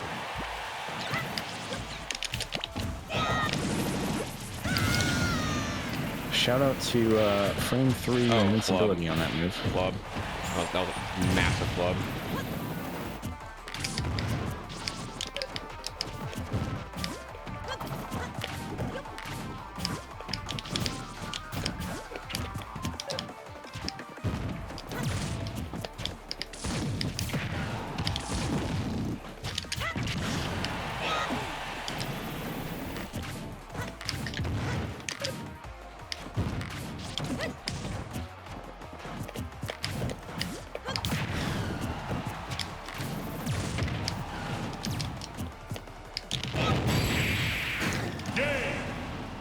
I died first. I tried to input jump, but I did not. Kind of had you. Kind of didn't. Yeah, the right platform bomb pull was not meant to be that at all. I think I was trying to do like short hop arrow or something. I don't know how bomb came, or no, not bomb, but spin jump. Yeah, the ground and spin attack on the right platform was not supposed to be that. I don't know what it's supposed to be, but wasn't that. Huge plug. Yeah, you won. Karashin's, it's that I have to think really hard about not dropping inputs here. I have to like think about what my controller looks like and like what I want to do. Like doing a slingshot requires like a lot of system 2 right now, unfortunately, and I still fuck it up. Can you elaborate on system 1, system 2? I think I know what you're saying, but I just want to make sure I'm clear. So I can't do this while we're playing the game. Holy shit. I wanted you to do it. Okay, that's fine. Dude, I'm gonna just be, you're just gonna get autopilot. It's gonna be bad habits here. I have to play. Perfect. I want to play against that's the filth. Fuck being human. I want to be better. Like I detest my human state right now. Okay, We're getting to the ego, baby. Exposed, dude. All right. All I am is an amalgamation of bad habits. I'm trying to unfuck all of them. That's not true. That is on God, dude. I have to think about all not you doing, are. Your entire being is an amalgamation of. Yes. No, it's not. Yeah, I play K-roll. The K-rolls are sniffing Crayola crayons and glue, and I get restock. Yes. I know what they're gonna do, and I just you lose don't know my what composure. That Crayola was made of, Oh man. my that fucking bro, holy shit, dude. Yes, bro, they are terrible at this game, and I should be killing them. I should be skull fucking them into the next dimension, and they should uninstall Smash because they're having so little fun. Why do you think the K rules are purely Crayola sniffers? Some of the best players I have ever met are K rule mains. Yeah, and none of them are Wi-Fi warrior K rules like I'm talking about here. That's fair. I'm sure your offline local K rules are earnest and tactical and of prestige. I'm talking about the gimmickers. They are pure gimmicks.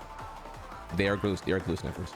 And what is the indicator to you that they are a glue sniffer versus someone who's like locally a good player and going to tournaments, etc.? Okay, I'm partially farming here. It's not K rolls.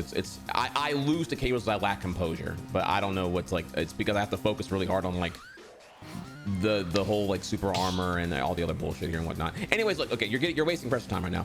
System 1 is your subconscious competence. That's your autopilot. System 2 is when you're having the manual thoughts about doing something. It requires more resource, but also the human brain can only be, you can't be in system 2 for so long here. Like system 2 is something you activate for like maybe 10 to 15 seconds, and then you can buy system 1 because it's very intensive. It's like overclocking. It's like a Nas shot in a Fast and Furious movie. When you're in your final stock and you're like 150% and you can get got by anything, you're probably in your system 2 really hard, and you are exhausted mentally, and so therefore you probably just give in and try to go for some impulsive hit, hoping it's gonna poke and give a kill. You know what I mean? Like, yeah, it's just Okay. so that's the idea. The idea is to eventually, you know, autonomize the more and more things into the system 1. That way system 2 can focus on the bigger stuff here. When you're like Gotcha. Mars good, you can just like, you know, okay, yeah, you jump from ledge. I observe here, you jump from ledge. You did it 3 times in a row here now. When you DI, you DI out. Okay, I get that. But when I hit you up, you don't DI up hits, or you only DI for like, you know, left and right blast zones, right? Like Mars will get all that figured out in stock 1. It might take me like 3 stocks to figure all that shit out, because his system 1 is so well defined and so steep. Ready? Oh my god, bro. Okay, all right, okay, dude. You and your psychology. Okay, this is not psychology. This is you're not making a thesis statement here. Okay, like 1, go! That you know of.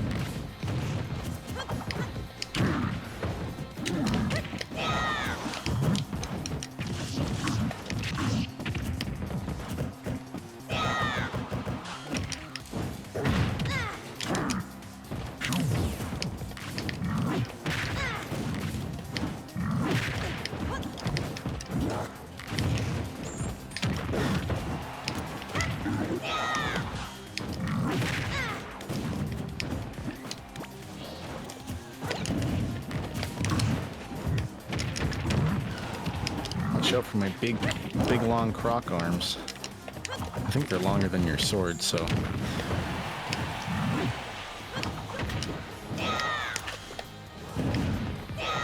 Ooh, I didn't really have that.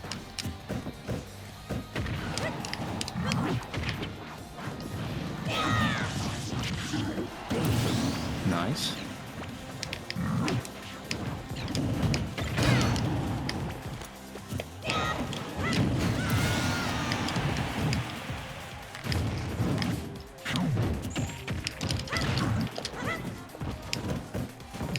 Trihex. Question for you.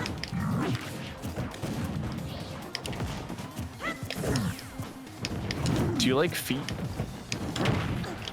If so, what do you think of K. Rool's feet?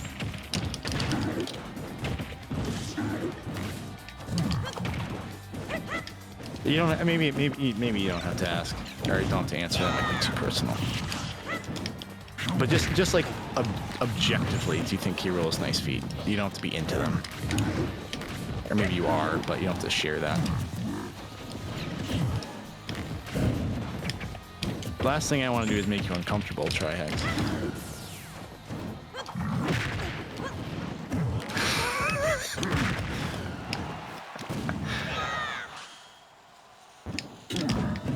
Ooh. Boop boop.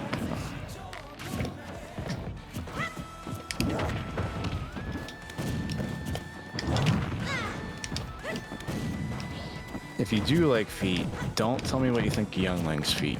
Keep that one to yourself. Maybe that's why he's playing Youngling? I don't know. Probably not.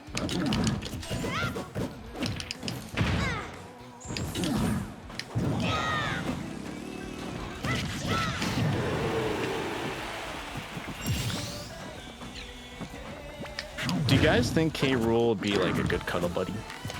Or is he too hard and scaly for that? Do you think he wishes he was a better cuddle buddy, but he is too hard and scaly? That's kind of sad. I hope that's not the case. How you doing, Trihex? I played awful there.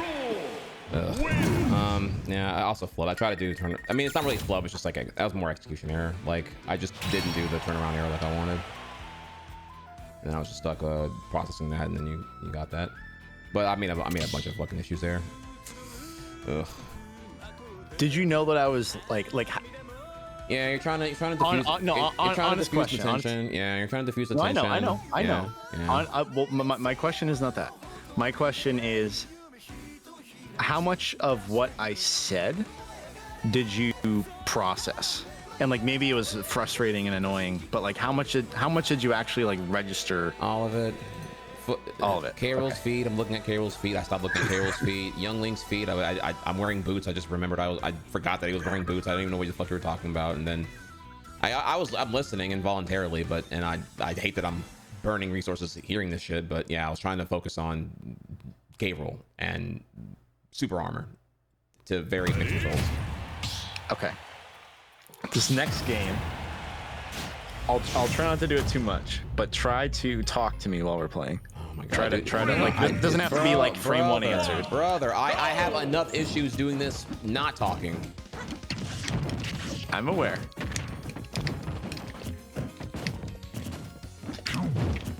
All right. You see the villagers in the background? Which one's the hottest? The black one. There's any black people. Is there any minorities? The hog? I don't know. It's The like, well, no. I mean, like, isn't there like the black villager? Like, there's an all costume on it, like. I think all there we is have one is like of Villager and the Min Min, right? Is the Min Min costume even here? The one that's like, wait, that's a different chick, right? I'm being racist here. Fuck. Yeah, I don't. Twin Tell? Is that who it was? Wow. Clean spike, Doeboy. Thanks, Trihex.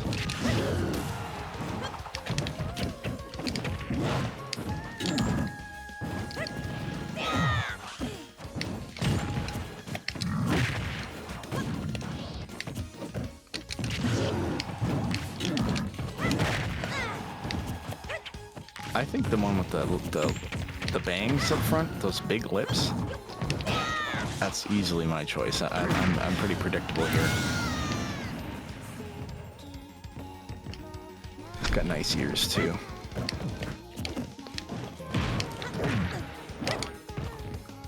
Nice big listeners on her, you know what I mean?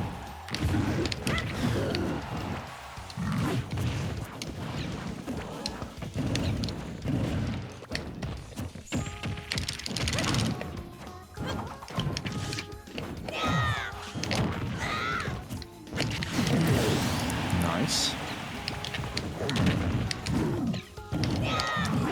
You sure are, if not.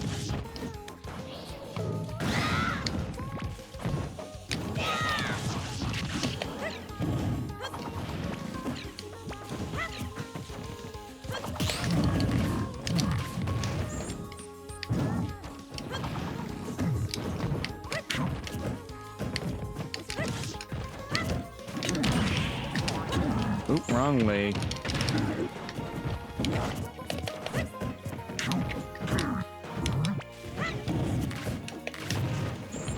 Comes the grab, yep. What's my favorite Chex piece? Chex Mix piece. Ooh, the rye chip is good.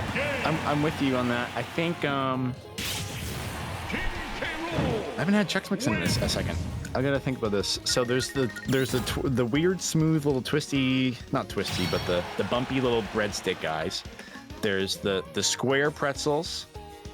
There's the the Chex itself. There's the square Chex that's like with the dusty stuff on it. Chat, pick my character. Whoever I see first, unless I really hate him. I think it honestly just might be the regular Chex. Like the Chex bit with the salt and whatever flavoring powder they put on it. Falco. All right. I have like a little bit of Falco. It's not anything special by any means, but hi Jay. Okay, but what do you know about Puppy Chow? Not enough, apparently. How you doing, Trihex? What emotions you got? You don't have to defend them, justify them, anything. Just what do you have? Anger, tilt, sadness, upset, salty. Okay. Not good. You achieved what you wanted. You got what you wanted out of me. Good. That's good news for you too, by the way, and we'll get into that.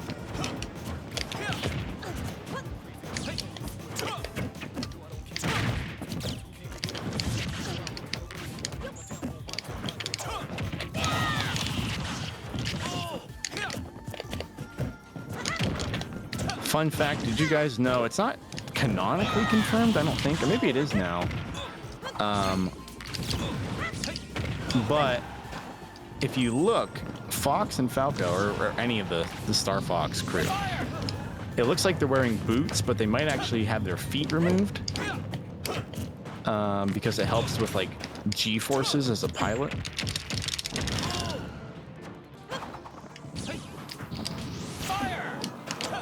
Not a joke. I think there's like some like kind of reference to that, I think, somewhere. It's been a long time since I thought about it, but on the subject of feet, you know, I feel like it's worth mentioning. As you can see, I do not have my Falco combos down. Ooh, that was cute. I'm really glad you went off to do that instead of just like, oh, make sure I'm gonna get my positioning and stuff. Like, no, once in a while. I mean, there's a time and place for that, certainly, but you went off and you did the thing and you got results.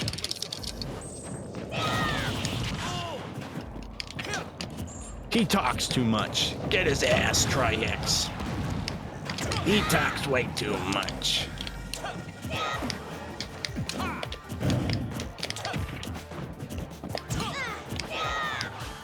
You shouldn't talk and play a video game.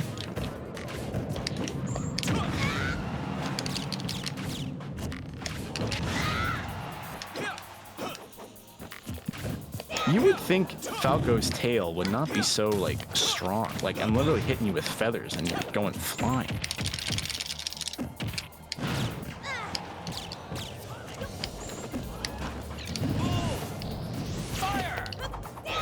Well, that's okay. Yep, that's gonna happen.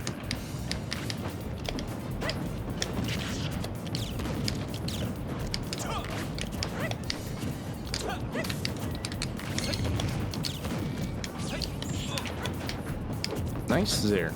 I really like that one. Because I think you could tell I was in the zone of like, all right, he's gonna, you know, use the reflector and all the projectiles, but can't reflect this motherfucker. So that was a really good way to break that up.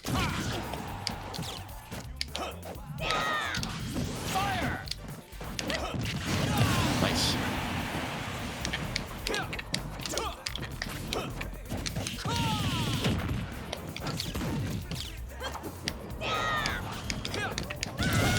You trying to uppy? Or just... No, well, I'm just not even, I don't know, not that, whatever I want to. Okay. I'm on it all.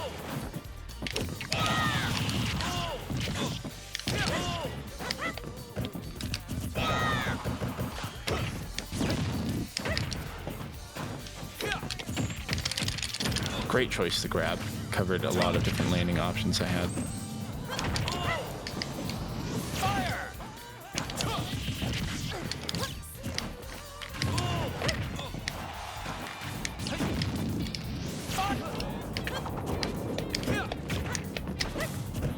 That was terrifying.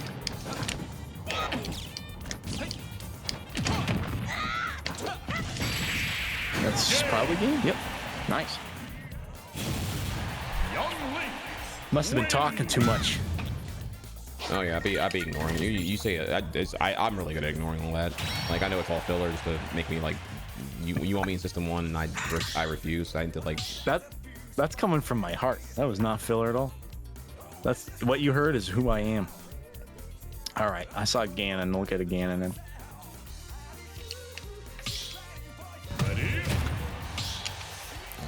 This is another one. These are my two demons. Fucking, my demons. I mean, the ones that actually get me salty. And Ganon and Yeah. Yeah, Ganon is excellent at that, isn't he? Yeah, because up the out of shield gets me every time.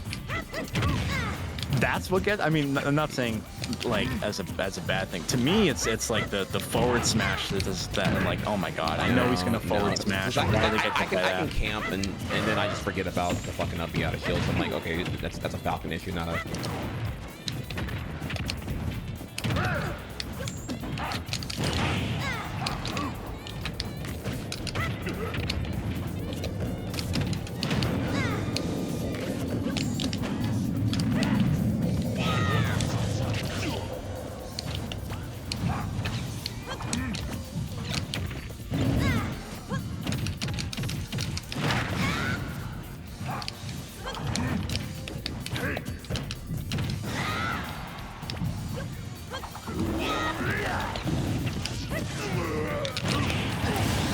You had a nice string going there.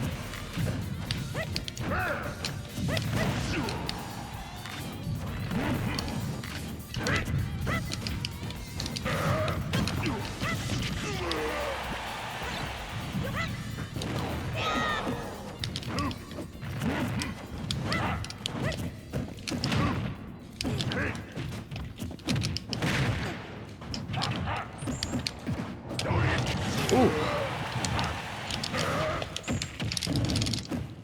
That was kind of funny. I like didn't deserve to get out of that.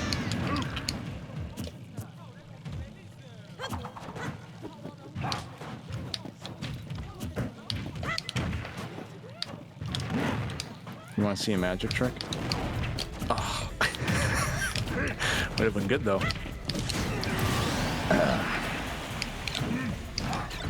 I'm Cat ass. Trihex, so far during your quest to get better, what stages do you dislike the most?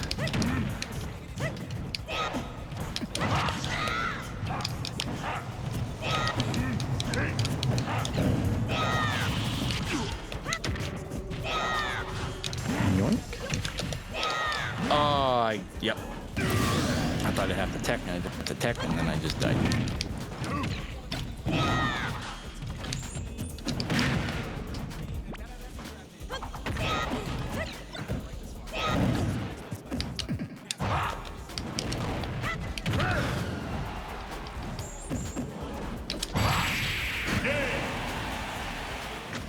I'm kind of surprised I got that up smash. I feel like I was very attuned to, like, almost unexpectedly well attuned to, like, okay, I think he's gonna come off ledge with the down air, or maybe a nair. And so if I wait like half a second and then do this up smash, I think I got it, and it was like perfect. I think it was awareness of your options, but honestly also like a bit of luck that it worked out that well. How you feeling? Awful. Next question, please. I mean, you want me to like swallow after you're done with your autofellatio? Yeah, you two stock me. I get it. Yeah, it feels bad. It feels bad.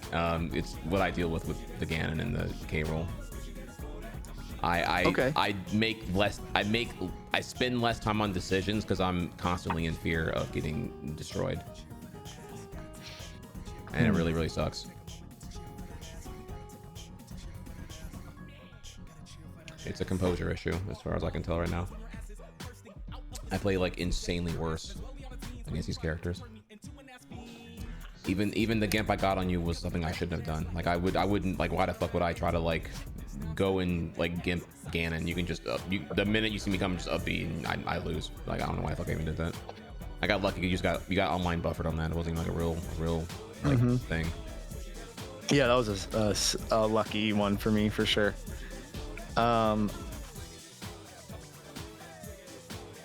Go random, if you don't mind. Bro, I have my pool is so all these frustrating things what we do. Holy shit.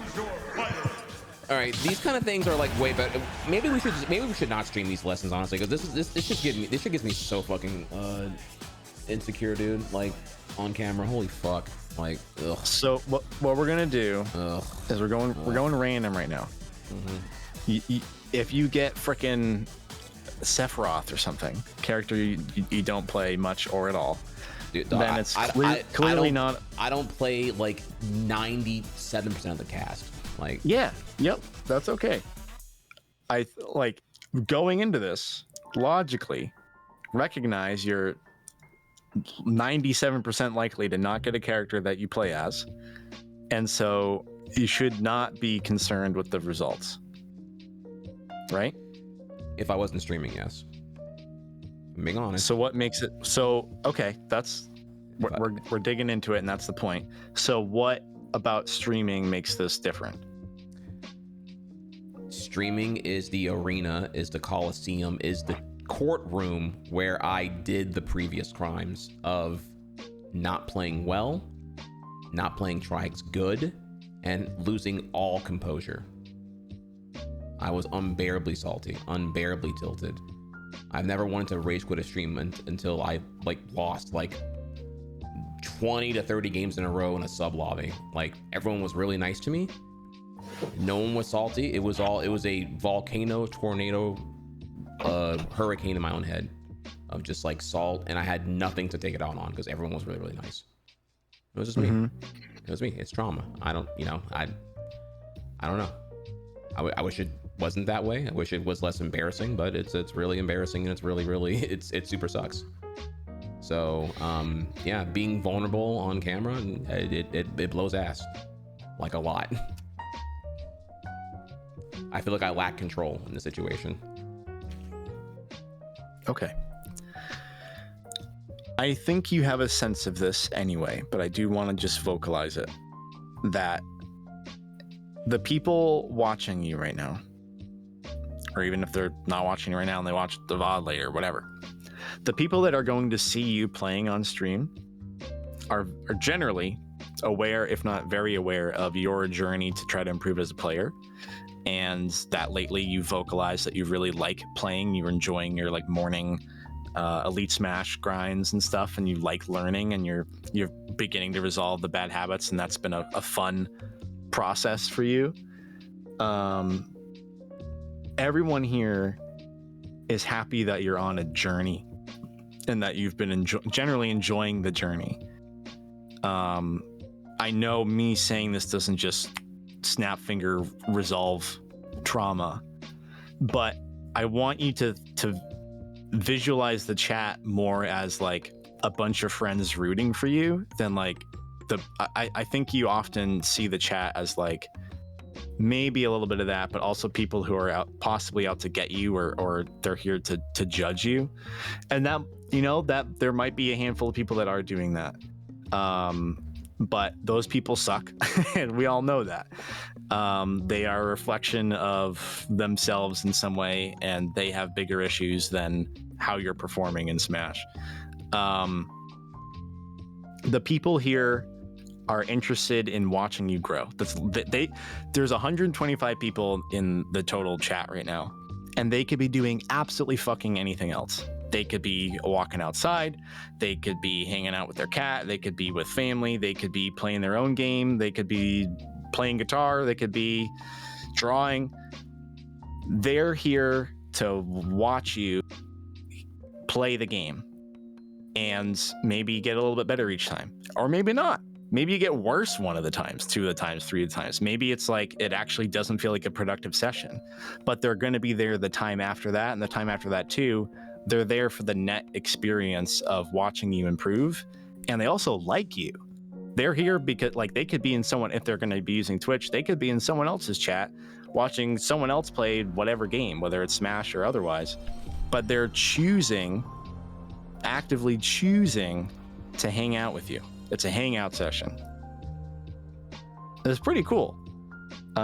It's pretty fascinating that that exists in the world. And so you have these people that are supporting you, often financially as well, because they believe in you enough and they like you enough. So it's, I know I am intimately familiar with what I'm about to say. That saying that does not solve the problem, but I really almost desperately want you to be reframing how you think about what playing on stream means to you. That's going to be a big part of the ego thing. You don't even have to reply to that. That's fine. I'm not looking for a reply. All I want to know is that you heard it, and I can tell you're listening at the very least. Let's do a random game. Oh, sorry, go ahead. I'm listening. I hear you. All right. Let's do a game of randoms. My only rebuttal is it's I can say all this to myself, right? Personal mantras that like, and reinforcements that like, yes, the people who are here are proof that they're not all haters and blah, blah, blah. So much easier said than done. I can admit these things in the logical vacuum of like facts, but processing it and then delivering on the application of this, like being actionable upon that logical acknowledgement, that's the $1 million part. Like admitting the problem is, yes, right, I have a porn addiction, or yes, I'm a hoarder, or whatever XYZ thing, right? the $1 million step is, can you apply it subconsciously towards a solution based action going forward? That's the hard part. And that's where I'm like, I read up on this shit and I'm like, damn, this sounds like trauma. Like I really fucked myself up here. It's really hard to act on those facts you are saying, to act like the chat is the support and not a courtroom where I'm being held for trial. And this deep shame I feel that I really want to almost kill the old me and be reborn as someone different who is like not who I was before. Like this like irredeemable, like I have sin. I need to go to my nearest like Catholic church and just like burn my fingerprints in my B style and be a whole new identity. There might be some ego going on there, probably definitely is a whole lot of psychology there, but yeah, that's the hard part. I mean, I can just say, yeah, I don't disagree with anything you said here, and I appreciate the prime sub from Rich as well. I completely get it. Also get here that what I'm going through is pathetic and stupid because like I'm already a streamer who has like more than like 5 viewers, so I'm already in a privileged state here with a community, not just an audience, a community, and I get that. So like my diaper wetting over a children's party game, yeah, it's very superficial and stupid. So it's like nothing I'm eager to like talk about on camera. I didn't think it was gonna be like this psychological. I'm like, fuck, dude. Like you got me like super vulnerable, really tight. And I'm already like, ugh, bro. I'm like audibly moaning already here, like shit. I didn't think it was gonna be like this much. Fuck. Okay. All right. I don't think it'll be this much every time, but I do want you to be aware that generally, like when you are feeling the emotions, that mean that they're present, which means that we're poking the bear right now. Oh, boy. And the bear needs to, the bear's sitting in a bad spot, but you have to move the bear. So of course when you poke the bear to try to get it to move, it's not gonna like that. And so that's part of what you're feeling right now. So to me, I know it's obviously uncomfortable and it sucks, but to me, the fact that you're feeling that right now and we're talking about it means we're like in the right place. Okay. If you have the energy for it, mentally and physically, are you interested in doing a few of these random games? I shouldn't say interested. I know you're not stoked about it. The answer is no. I don't really want to do a random, but I know I need to. You're the coach. I'm gonna give. You're getting what you want. I'm upset. I'm uncomfortable. I'm really insecure right now. I already made a fool of myself here, so I'll ride it out. I disagree strongly. I don't think you mean to fool yourself in any fashion. I think that ironically, actually the opposite. I think it's, as Nifnop is saying, I think it's great that you're being vulnerable right now and you're talking about these things, which to me is the absolute opposite of foolishness.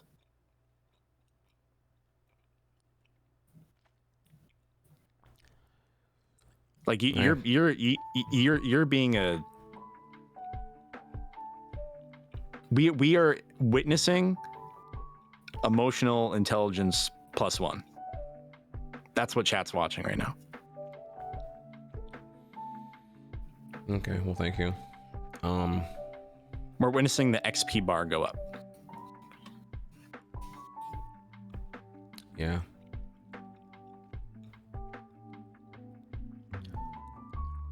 It might be speedrunning too. You're getting W's. It might be speedrunning too. Because speedrunning, you can just prepare for eternity and then deliver perfection, or as tolerant as you are towards perfection or imperfection. And PvP will just never really be that. You can't play perfect, or you cannot predict your opponent, or you can't truly know what your opponent's going to do. You can just condition your opponent and anticipate some stuff here, but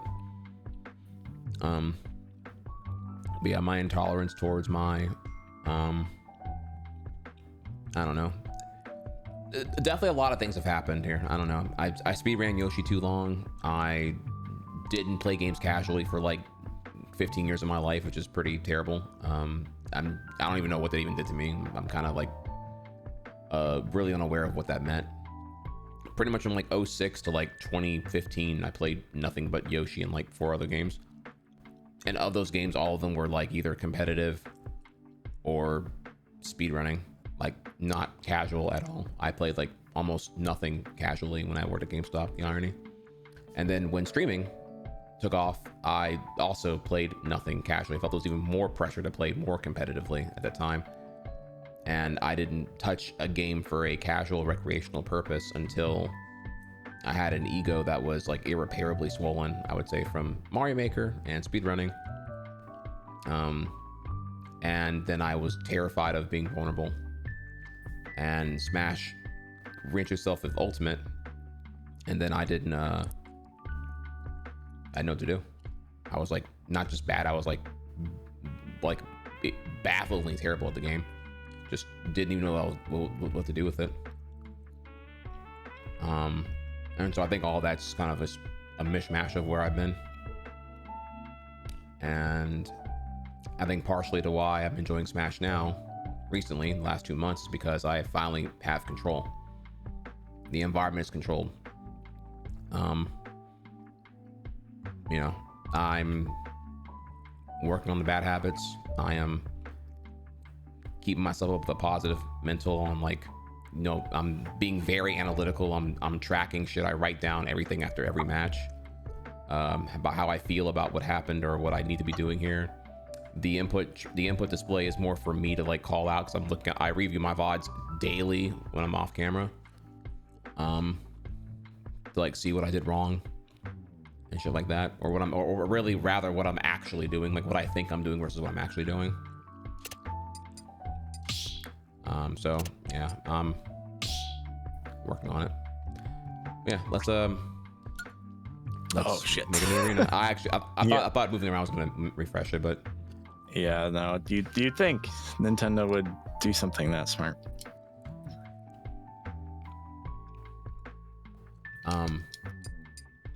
Yeah, no, we can do your random. It's not my cup of tea, but I understand. Yeah. I get the value of it. It's just reinforcing the whole. I don't especially like playing random either. I wish you could make like a custom random, and it's like only choose these characters, kind of like with the stages. Yeah, I think I'd like that a poll. lot. Yeah, I'd love that, because I have, I'm gonna say around 15 characters that I'd like to do that with. But full random is kind of like 86 is just like, most of them are it's shit. a little too much. Let's see what characters we get. If it's like fucking me, Gunner, and shit fart 101, then forget it. How do you feel about this? I mean, I hate most of the cast, so the answer is I hate it, but I'm gonna deal with it. If right. you allow me to pick and re-roll, we're gonna be here for like 10 matches. I hate most of the roster, so it's like whatever. Okay.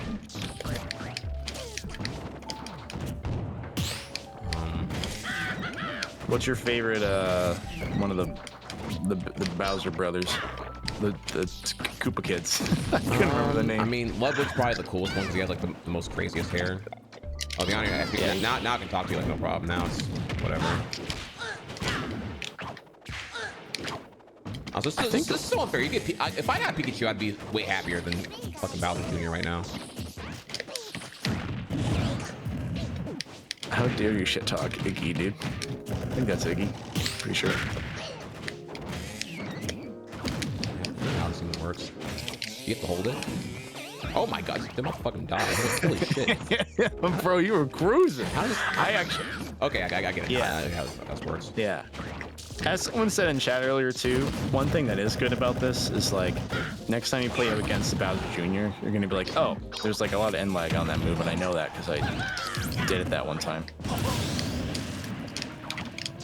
Oh, can I clarify? Okay, people, you, them, whatever, are interpreting that I think that playing random has no value. That's not what I said. I didn't say it didn't have any value. I said I don't like doing it. That's different than it having no value. I get there's value in understanding what has end lag, what's the commitments. I don't pilot young Link well right now, so my focus and attention is on playing my character better, not necessarily playing other characters to learn their shit more. Like, I fuck up on my shit more than I even misjudge their stuff. Just want to clarify that. Keep. Alright, what the fuck is this doing?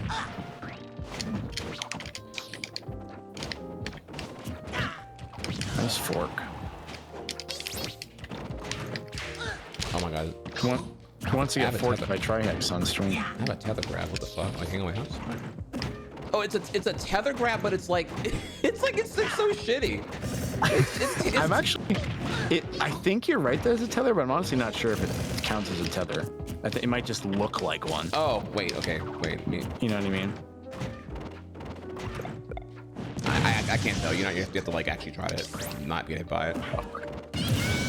We can look up the grab box visualization and see if it's separate from your hitbox. Also, hi Kit. I hope you're doing well.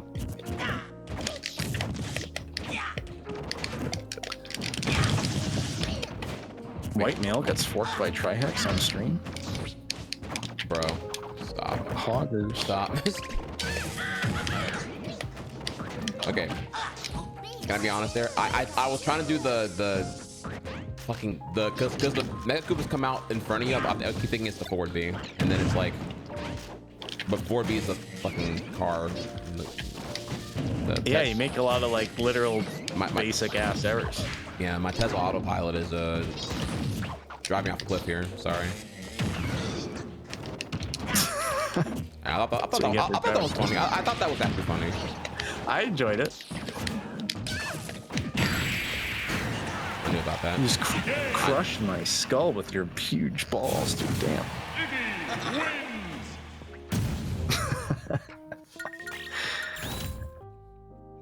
Iggy's kind of like holding his ass out weird. I know you went past it, but What do you think about Iggy's feet?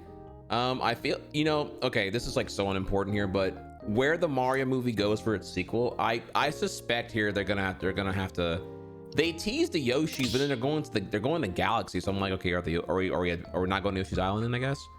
So I suspect here we're sleeping on the whole like Bowser's 7 kids. Like I don't know if he's gonna do like, because it's like, okay, are the Kooplings in the same lore as Bowser Jr.? Because Mario lore is just like Lamau, like no one gives a fuck about whatever's happening here, so I don't fucking know anymore. Like I don't know, is Bowser Jr. among the Kooplings? Oh my god, oh my god. No, this is such ass. I hate this character. I also hate this character. No, I hate your character. I thought something else. Ugh, like, oh, don't worry, I'm not gonna be any good. Maybe I'll get some lucky shit, but I definitely can't pilot Little Mac very well. How does this egg shit work, dude? Do I have to mash the B button? To, do you hold the B button? Wait. To roll it, or yeah, you got it. How do you get out of that? Wait. I think. How do you? I think B. Oh, okay. B again. Okay. I think. Okay. Yeah. That's actually really laggy. Holy shit. Yeah, it's generally not like a move you want to use often. I think it's more like if you're recovering high and you want to like kind of mix up your landing. I've seen people use it well for that. Sometimes it covers like a oh my god, a good amount of space too. Like a mega dash attack. You can kind of use it that way, even though it is laggy. But Yoshi, with the extremely good air mobility, is generally going to be better using other moves most of the time, I think. Yeah, I see that. Yoshi's like, I don't know, is it called airspeed? Is that what I... Yes.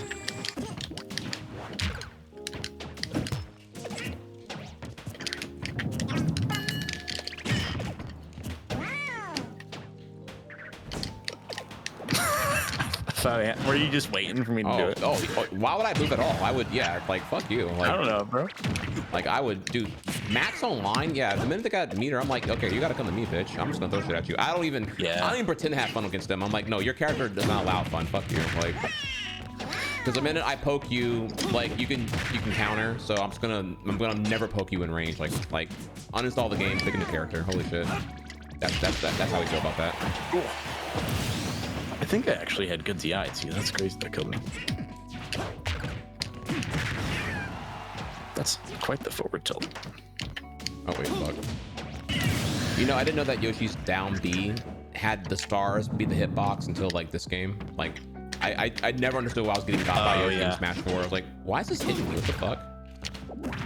Yeah, they did. I think they did a better job, like, because the stars are so much bigger. Yeah. You can actually tell there's like something happening.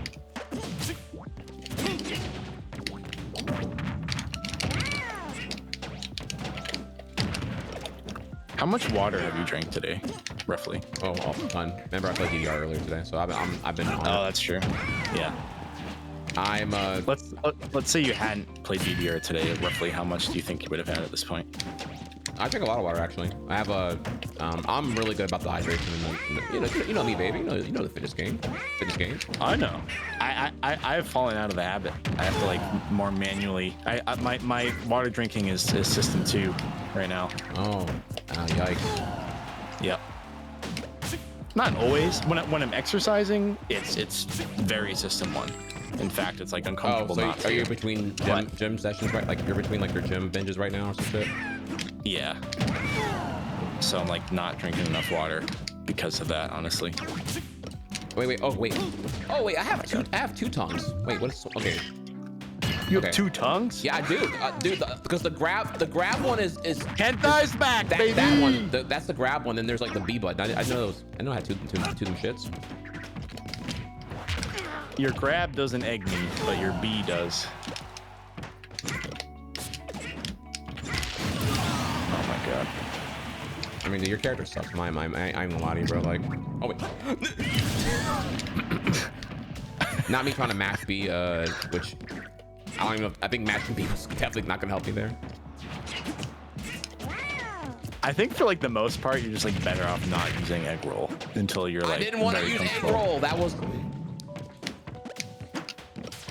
Did you want to use egg roll by any chance? Alright, when I win this match. Hey, you would know this because you know Yoshi stuff in general. Does Yoshi have toes? I'm still confused here. I thought it was hold the B button and it's actually just like you can press the button once and then you just like roll. I don't get it how egg shit works. Oh no. Oh, phew. I'm too dumb to figure out how to fucking do this egg thing. I asked a really important question. I don't know if you heard it. No, I'm sorry. I was busy. What was your question?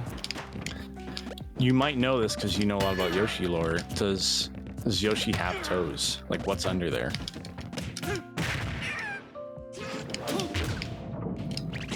I wanted to kill you so bad. I wanted to kill you so bad. Not fucking farming ass shit. Fuck you.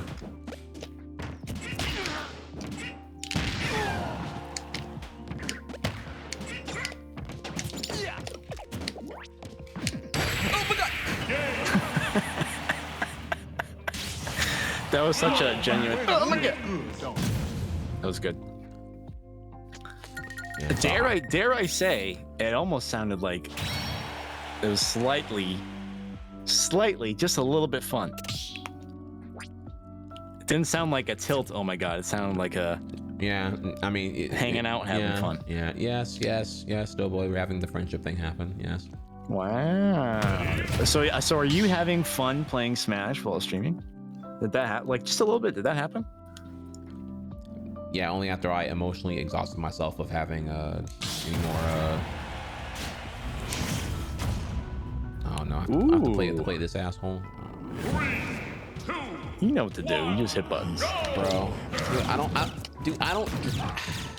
I read books. I don't consume AI slop. I don't watch Fox News. I can't play his character, dude. Sorry.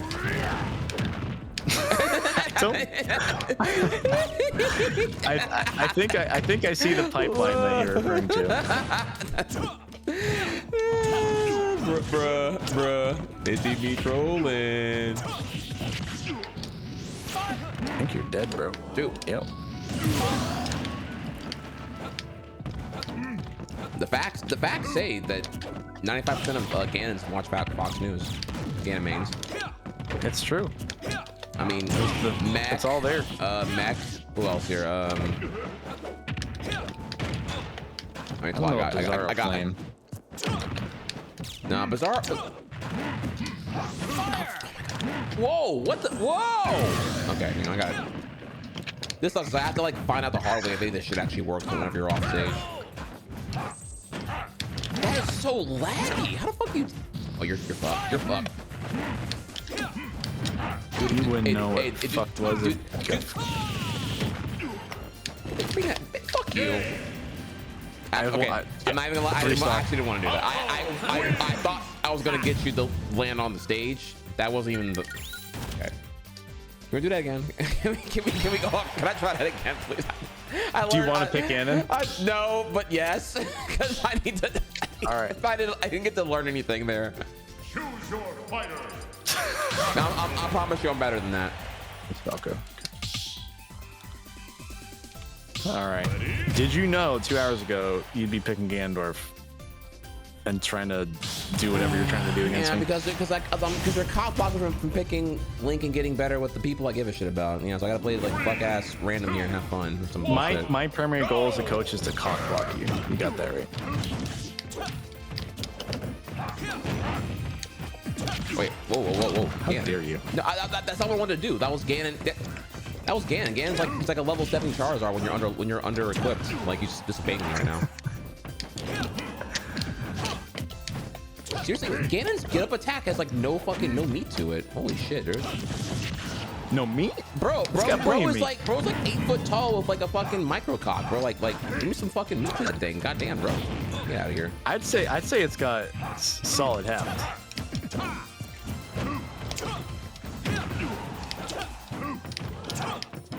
It's actually not even his hand that he uses with the get up attack, if you know what I'm saying here.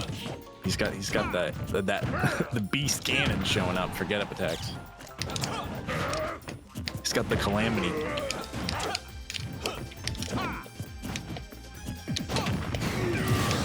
That was kind of funny. I think it's shield poked, right? I don't know. I'm trying. This character's so fucking. Because I'm playing underwater, like in quicksand. I don't know. I'm trying to I figure guess out. if you're used to the young Link, Yeah. anything that's not hyper speed is gonna feel like you're in quicksand. Well, if you quick press some buttons. Wait, do I protect now? Why did I say that? Of course I don't know why I just said that. At least you have a sword now. You got something.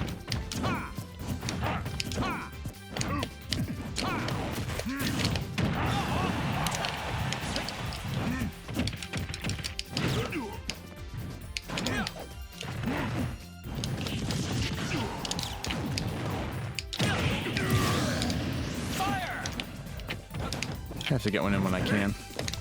For those that don't know, I really like spikes.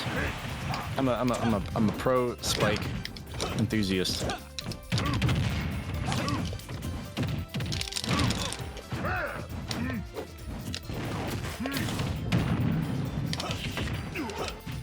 I tech that. I do struggle sometimes with that, the side beat teching timing. I don't know why. I can tech pretty well otherwise.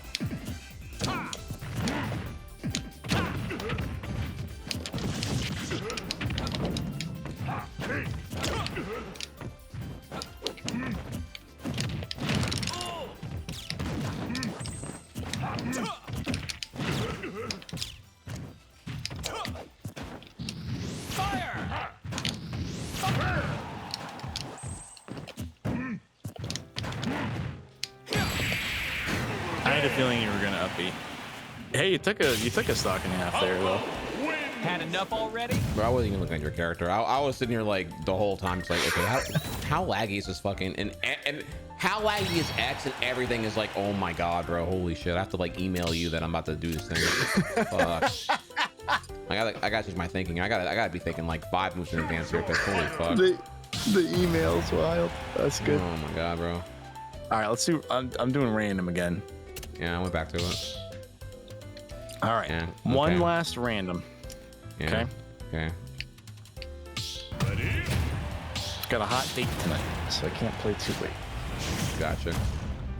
Ooh, which one would you rather be playing? Probably Cloud, right? Cloud for sure. I have no clue how it's gonna work. I actually don't even know how the counter even works here. I just know that whenever I'm doing live projectiles, they start spamming it, and then like I have to like get away from them or whatever. I don't even know what the fuck this even does. So the counter, it's like it's kind of think of it as it's a weak counter, and you also take some of the damage. However, the next time you use any of your A moves or any throw, it amplifies the damage based on how much you've absorbed. So if I hit you like 7 times in a row with an F smash and you use revenge, you sort of like absorb essentially all 7 of them.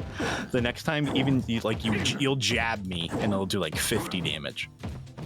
Oh. If you Wow, were to like okay, forward smash me, I'd probably just die. I should have knew that actually. Okay, so each time, or rather, the Here, moves. let's try it out. The moves I absorb. Okay. So I'll just so we don't screw it up. I'm gonna do like fully charged up smash. That's the timing. Okay. And then so like just a little bit before I use it, you want to use revenge. Okay. Okay, so ready? 3, 2, or do it. I got it. Okay, Fuck. you're getting raged too. That's all right. Okay, so see, it hit me for 3%. Like push me away a little bit. Doesn't really matter that much. The damage is very trivial from it. Let's do another like 3. That did shit. Wait, It did 9 damage, which is pretty good for a jab one. But let's let a few of them build up. Okay. Okay, so let's do like 4 of those. Fuck. I'm trying to react to it. Okay, so let me do another one. You said you're gonna react. You didn't react.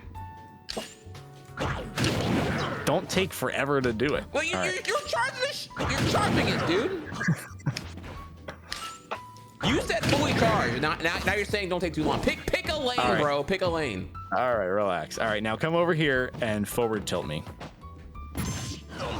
That just did 50 damage. Yo. And 49 damage, and like if I had maybe 60%, I would have died. Wow. I did not know this at all. Wow, that's damn. When I was facing Incineroar, I just totally didn't even know that was how that shit worked. Yep. It's pretty good. It's pretty important to his kit. Any A move will unleash the accumulated revenge, or is it gonna be any A move or any throw. It can't. Okay. None of his specials will do it. Okay. Or actually, I'm sorry. Let's do another one really quick. I might be misremembering. Okay. Now use your side B on me. I don't know how this works. Okay, yeah. Oh no, it did use it up. Okay. So I guess it is. I don't know if his neutral B it works with. And did you see the visualization of how you know you have a charge stored? His belt cock became brighter or whatever. Or It might have. I looked like his whole body kind of lights on fire. Let's do another one. See how he's like glowing like lava, like a Balrog kind of a thing going on. I think you're right. There is more going on with his belt, but I always just look at the fact like his whole body's different. That's how you know there. It doesn't. I don't think, anyways. I don't think it scales with how much charge you have. It's just like it's a binary. Is there a charge there at all? Yes or no. Meta, I'm not going to worry about teaching him the side B timings right now. We're not going too deep into Incineroar, but I think it's good for you to know that that's how that works. Yeah. The way that it can be removed is, I think after 20 seconds, I don't know, 15 seconds or something, it does fade off. I don't know if it scales based on how much charge you currently have. Or if you get grabbed and specifically thrown. So if I grabbed you and you mashed out, nothing would happen. But if you were thrown, then you would lose whatever charge you had built up. So you have to, when you are building a charge, you got to be a little careful about getting grabbed. Otherwise, go ham. All right, ready? Yeah. Okay.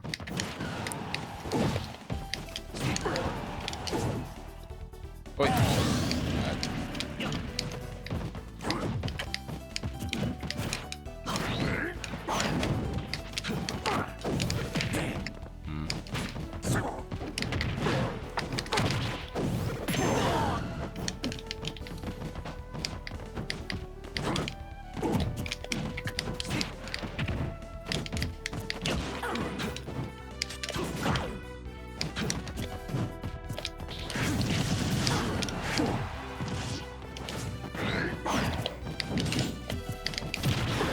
Oftentimes I do play a bit of Incineroar, so that helps that I know it. I have no clue. Landing with revenge can be helpful. Yeah, you did it perfectly. So you can side B and up B. It's not like Ganondorf or anything. You can side B and then up B whenever you want. So usually for a far recovery, you'll do both things.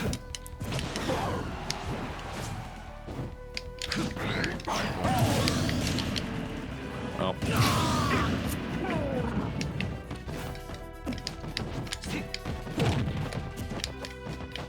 Whoop.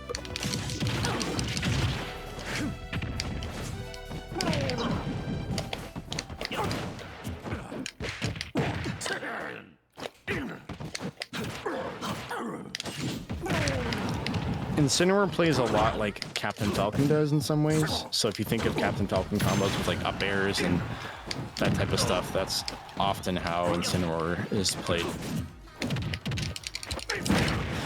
Also, yeah, Incineroar's throws are also very strong. Take it. Nice. Good man. Oh, what? Good man. Holy shit, dude. Okay. Tech into dub. Dude, I love to see it. I wasn't trying to kill you. I was just asking to get the fuck out of there. Let's go. Yeah, right. I mean, I planned that. I planned it. Every time you plan it, you gotta say you planned it. All right. Okay, we're way over time. Yeah, I'm sorry. That's okay. Our final game, and then I'm gonna go. Okay. Choose Pick your the fighter. character called Young Link. Oh, I thought you were gonna say like pick Klaus. Like, oh, well, I mean, where's this experiment going now? Like, Jesus Christ.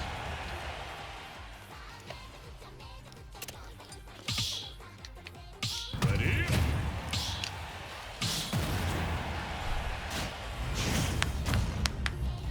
How you feeling?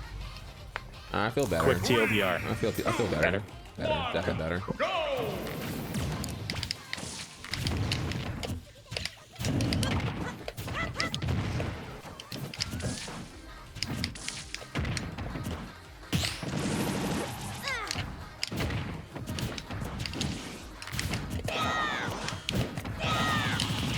You're too fast. That's not fair.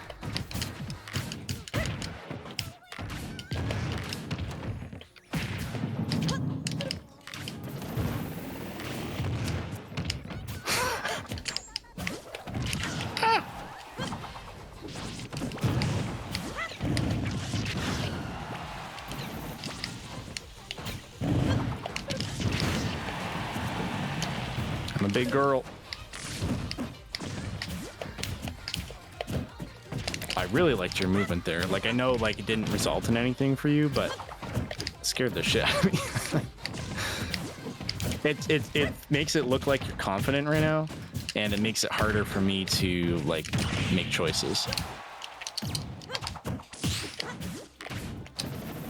Even if you're not, it like, very well feigned it.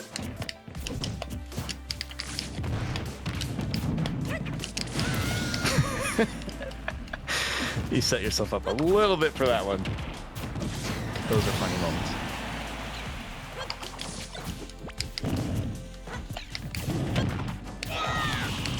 Good landing coverage. The up B there.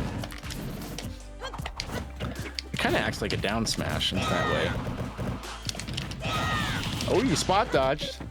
Talking about that earlier, and you did it like that. That was an actual like perfect spot dodge usage.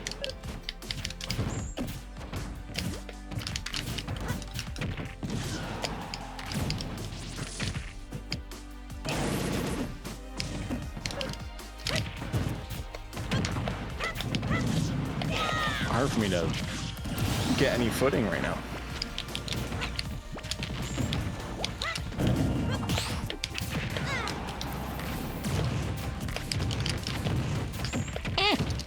Yeah, you got Young Link going on. But I got Doeboy's down aerial going on too. And I adapted to the way you have been recovering because I know you're scared of my spike or even just like a forward air low. So I had a feeling you would jump early. Which to cover that is great, but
Nice shot, dude. Jesus. That's game. Right? Yep. You beat me. It sounded like the groan you made sounded like you ate too much Taco Bell. Like, oh. Dude, I have to lock in really hard. I ignore everything you're saying. I'm just focusing on what are you doing? What are you doing? What are you doing? What are you doing? And then focus on just like not letting you breathe. Hopefully. Mm-hmm. Yeah, you did. You did that. I had to work a lot harder, and I wasn't one. I'm not like completely in a sweat headspace, so that's my little micro excuse to me of like, yeah, I still could have won if I wanted to. But you did beat me, Trihex. Like you won that game. That wasn't just a total handout or anything like that. You played by leagues better than you had any other games we did earlier. Yeah. And I don't think that's a coincidence. I think you were able to relax a little bit with our randoms and the banter, and then we went into that. And you did switch to sweat mode. I didn't think that wouldn't happen, but you went into the game relaxed. You weren't, the system 1, system 2 stuff was going again, but it hadn't built up layers and layers of tension like it did the last Young Link Samus game that we played before we switched to random. There was a lot of tension there at that point already. Tension resolved, or at least close to resolved, and bang, you just beat the guy that you've been struggling to beat for a while. I think there has been a few times we have beaten me outside of just this one game. Beating wasn't what I focus on. It was being tilted. I would get tilted playing against you. Yeah, so right. You were able to think more clearly and then play more clearly without the tilt weighing on you. And that's part of what I'm trying to accomplish is if the tilt, and that it's not a shocking surprise to you, I assume, but I wanted you to experience it, that if the tilt isn't there, you play better, even if it's me, even if it's my main, even if you're on stream, it can happen. And it did. And I'm going to say it, I'm proud of you. That's awesome. The result of that game, like I didn't know if I was going to win, you were going to win. It was pretty close. The result didn't matter. And it doesn't. The result that I care about was not who was on the win screen. It was about like you being a little more relaxed and playing better. And we'll get to the point where my essentially my goal as your coach here is that in the same way that we were kind of farting around shit posting with each other with like the Ganon and the Falco and whatever, like my goal is that you get to that point with Young Link, that you're in the same relaxed headspace with Young Link that you would be picking fucking Iggy out of random. And that's how I generally am when I'm playing. For that to happen, I need competent execution, because when I'm not thinking about it, I'm gonna do full hops when I don't want to, which is all the fucking time. Really important that I be able to short hop on command and not full hop, which is hard as fuck in this game. Fucking 3-frame window and online bullshit. Really hard. So I'll be using that short hop macro. That, by the way, changed everything for me. Like that was another thing we can talk about, but like the short hop macro is a godsend for me. Like holy fuck. Yeah, I'm glad it's working out for you. Like I said, I think when we talked about it, like I got so used to it in Melee, I didn't have another choice because that's where I started to really play competitively. So I just like had to get used to it. And so I don't feel like I need it in Ultimate, but it's put there for a reason. They recognize that it was difficult for people to learn. And now you don't have to worry about it. So I think it's good to use the tools that are provided. On that note, I do have to get going.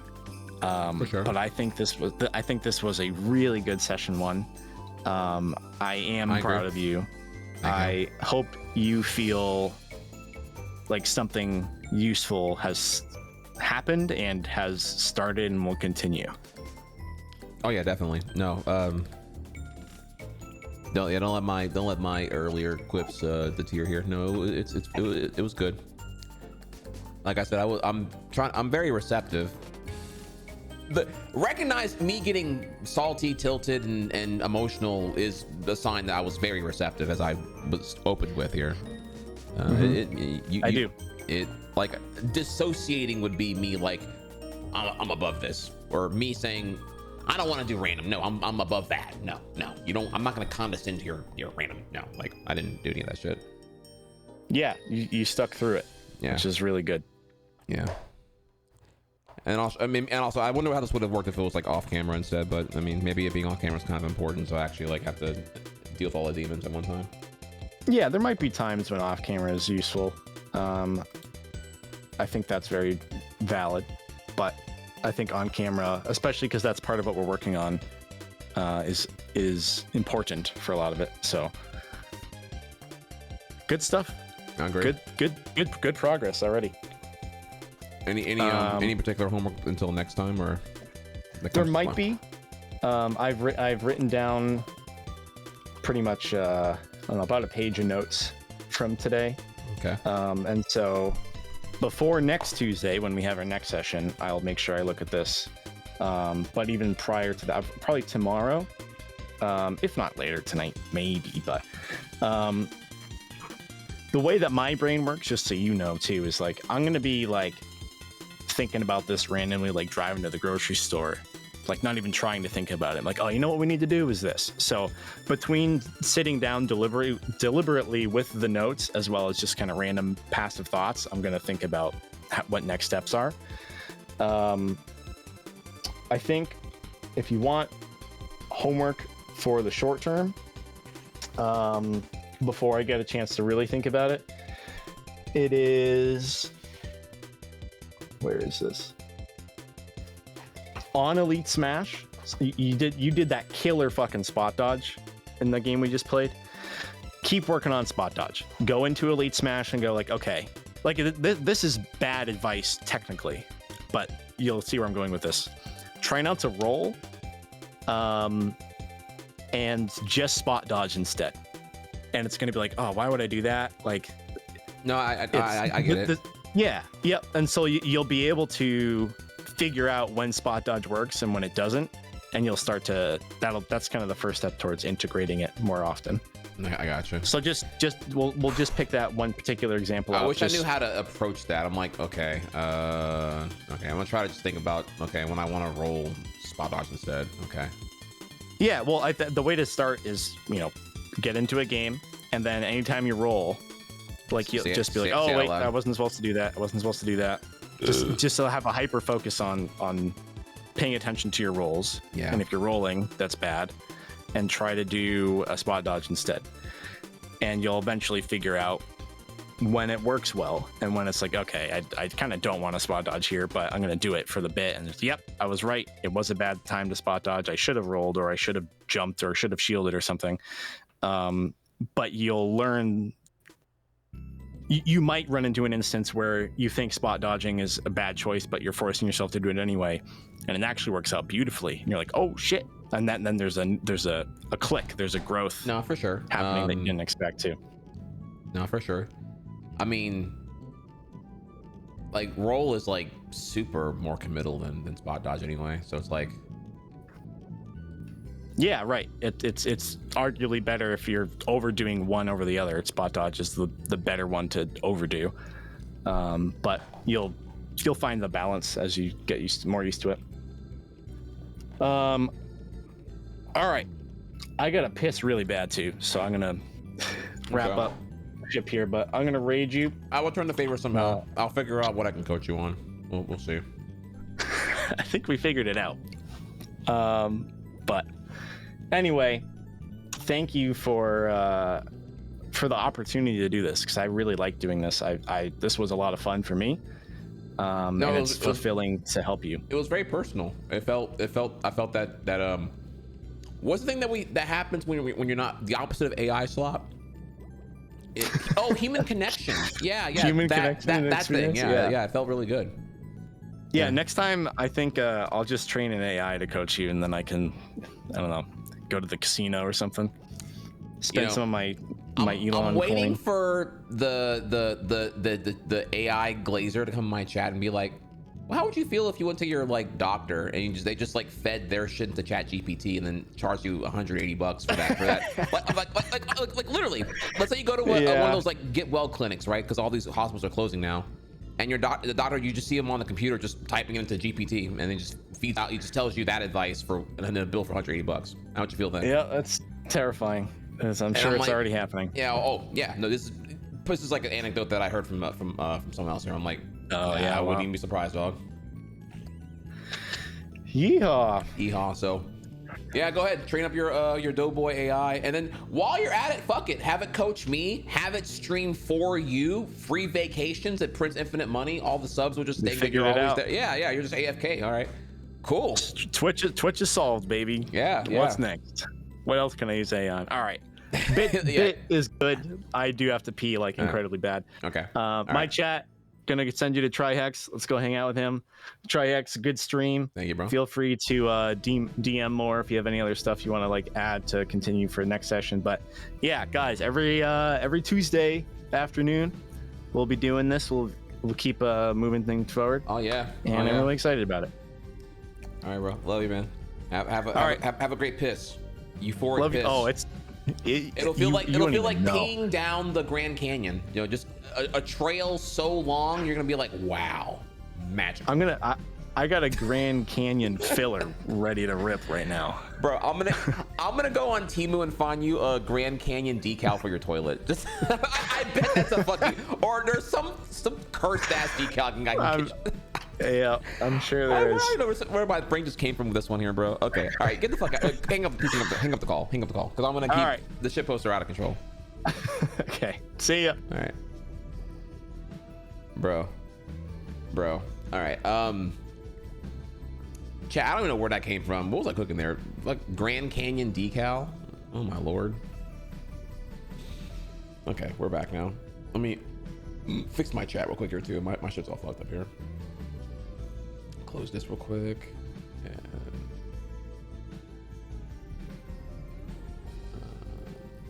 okay, doesn't want to close now. Okay, no, that's fine, baby. Do your thing. 1 second, as I'm fixing this stuff here. And you probably don't see me right now. Chat, hang on a second. Let me my computer's dying right now. Hang on a second.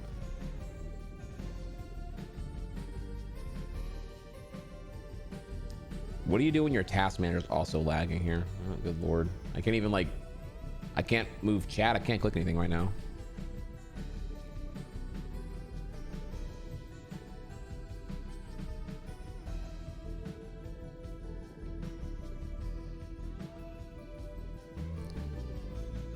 Jesus chitty fucking Christ, this spike usage right now.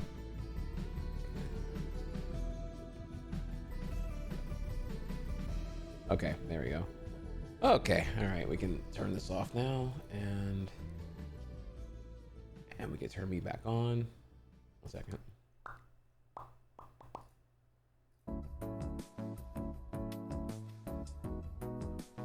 Okay, all right, and now we're back here. Thankfully that didn't get annihilated too hard here.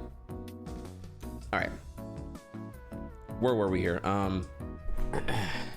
Oh, just boot up Task Manager 2. Yeah, the sequel, right? Okay. Well, yeah, we get the task manager for your manager, or task manager. Yeah, exactly. Yeah, big shout outs here to Doeboy. That's the homie here. I really appreciate that. That was a lot.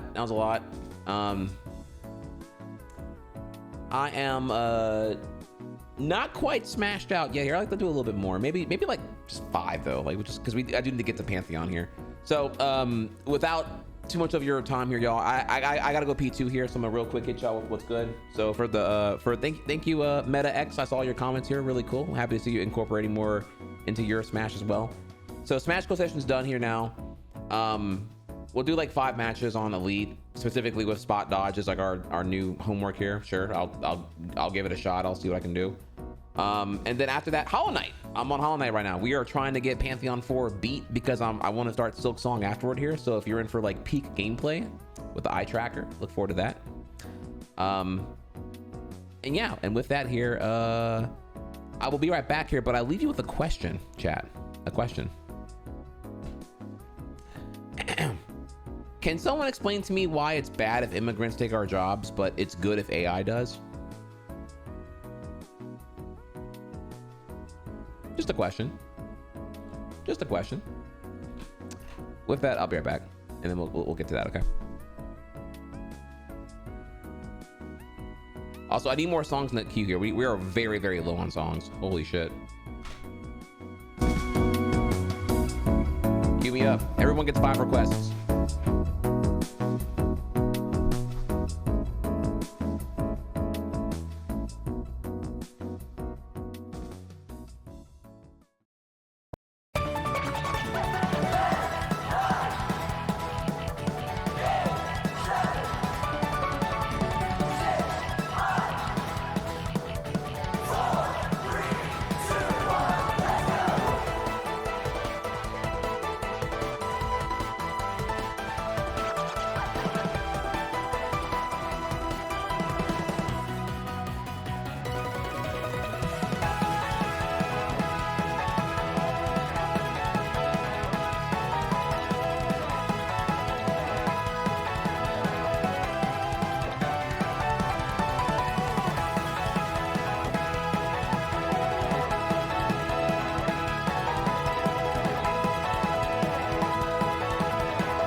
we're back. All right, what we got going on here? What's all right. My squad, my dudes. What's good? What's good? What's good? All right, yeah, y'all fed me some songs. Yes. Okay. Thank you. Okay, all right. Well, let's change our title here now. Let's see if we can do. We'll do a little fiver. All right, let's see here. So.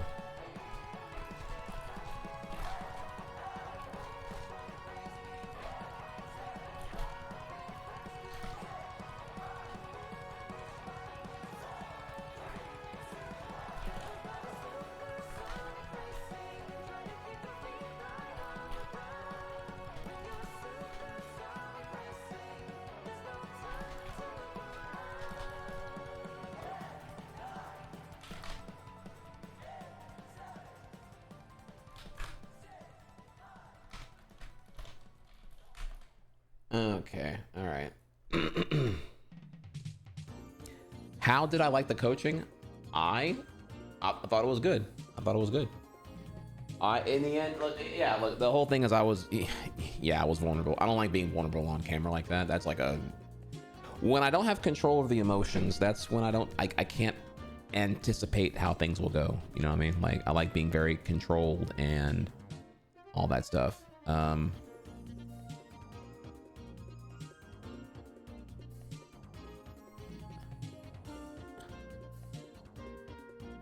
All right, let's see here. So, let's, yeah, oh.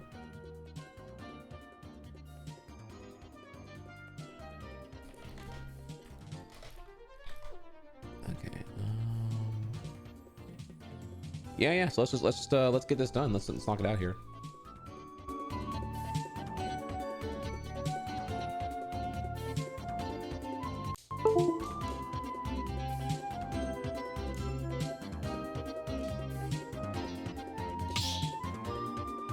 Yeah, we're gonna do like a first to 5, or I'm sorry, not first to 5. We're gonna do 5 matches, just a little, because it was kind of a tease. It was kind of my fault too, though. I didn't mean to. I don't recognize this chat. Oh, absolutely, I'm in the wrong fucking scene. Fuck, this is our scene. This is Sonic Advance, right?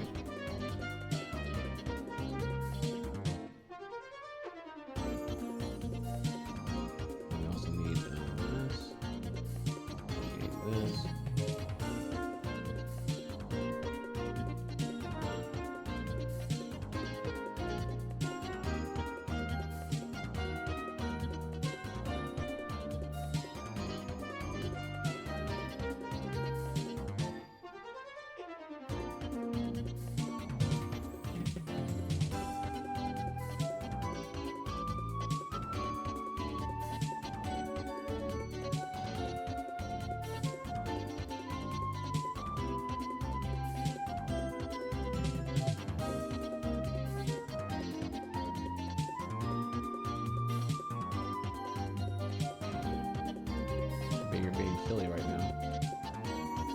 There we go. Why does that work? Okay, that's so stupid. I don't even know why this. I have to move the controller input thing to like my left monitor for it to work. I don't know why. I don't know why what monitor it's on is important here. Lord, dumb.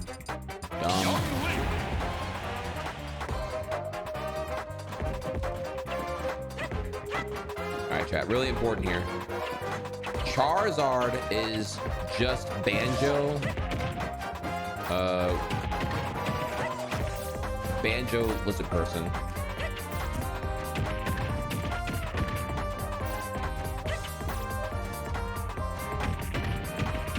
I think so hard about Slingshot.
You know, I gotta remember I can hard toss boomerang. I never do this. I never do hard toss boomerang. Maybe if I can use the C button on that all.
Move scaling. Have it on.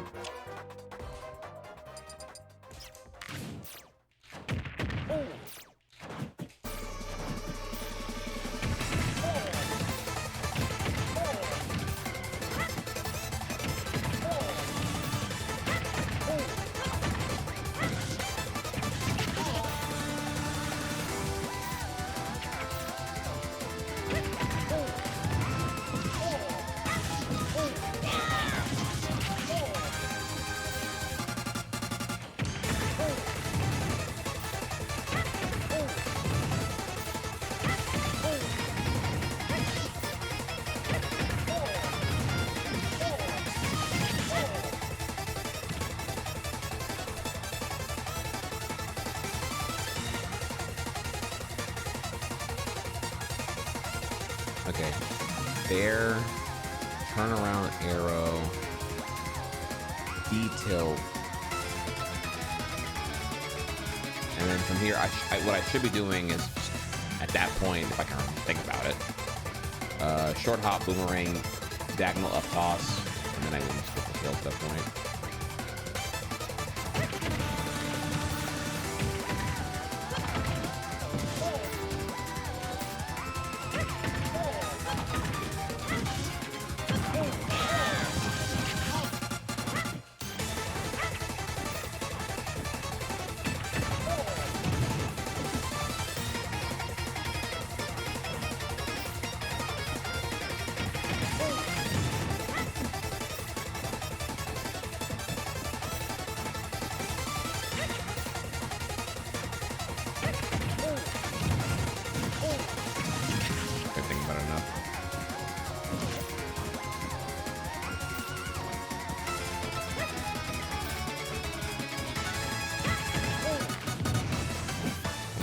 How did that come out? Boomerang, boomerang.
No, it's just to feel better about pressing the buttons I'm pressing here. Like right now I'm not at the level where I'm like really like on a per character basis here. It's irrelevant to the opponent. It's me. It's the execution. Will I do what I want to do when I need to do it? And very often, oh my god, all I fucking do is full hop when I want to short hop, and I don't get turnaround arrow, much less I can't even talk about B rehearsal right now. Now that I'm not even able to do turnaround arrow on command. There's a laundry list of things I got to work on, so it's just like right now it's all execution shit currently. Until we get that like really good. Can't really expect much else at this time. Elite Smash! Young Link! Okay. All right. Let's see what we can do here.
Game. Young Link win.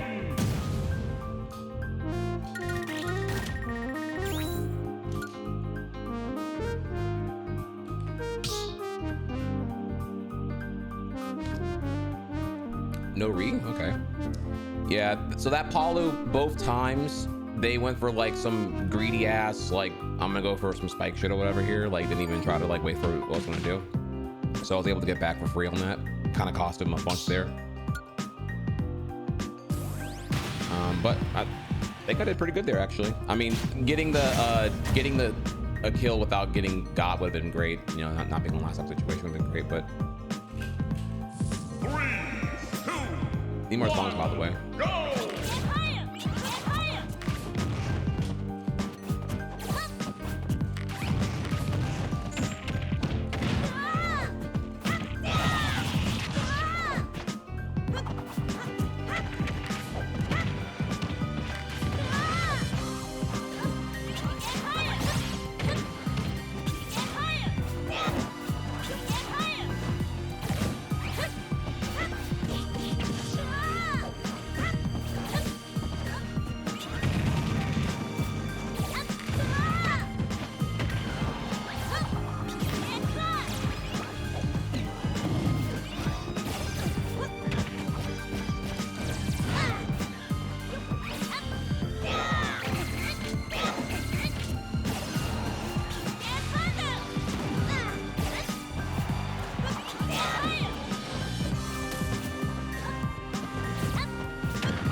Tragic.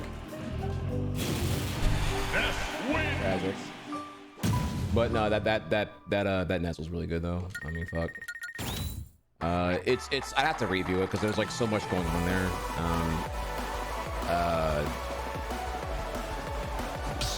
Damn, dude. Okay.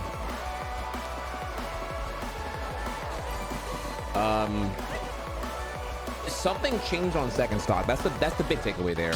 Like, either I couldn't get in or he stopped doing all his bad habits or something. I don't know. Not quite sure.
so many flubs to smash. Oh my god, I don't want to press any of the buttons.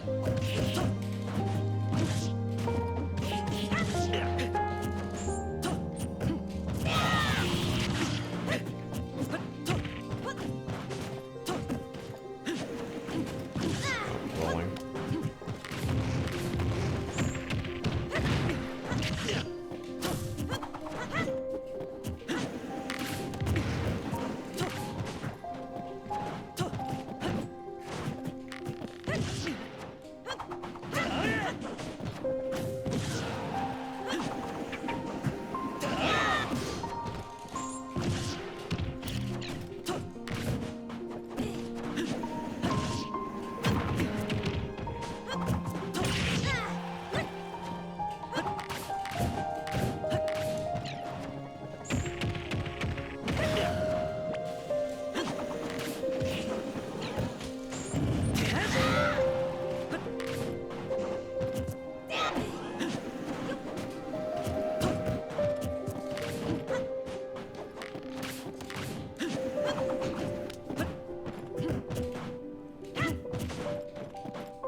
But so many, that was so winnable. I did so many things I did not want to do there. Execution gonna be the death of me, dude. Oh my god.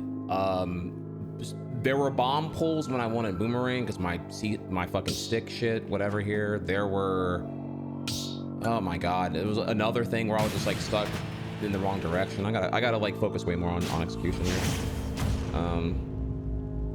I rewatch my matches every day. I just don't do it on camera. I do it when I obsess over all the I get so frustrated with all the shit I'm not wanting to do.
sneaks up on you. It looks dead in your eyes. The niggas just be like, hey, what's up? How was your night? You catch him off guard when he start fucking they butt with his pipe. He do it so good, he do it so right. He taking the booties on Halloween night. And if your panky is tight, he's gonna take it all right. So don't even put up a fight. I want to get out of there. Fuck. There will be a nigga you gon' take his thing. He gon' take your candy. Nigga's name is Big Dick Randy. Just make it black, he will take your candy. That nigga's name is Big Dick Randy. Randy, he's the one who hides your daughters and hides your sons. Randy, he's the one who hides your daughters and hides your sons.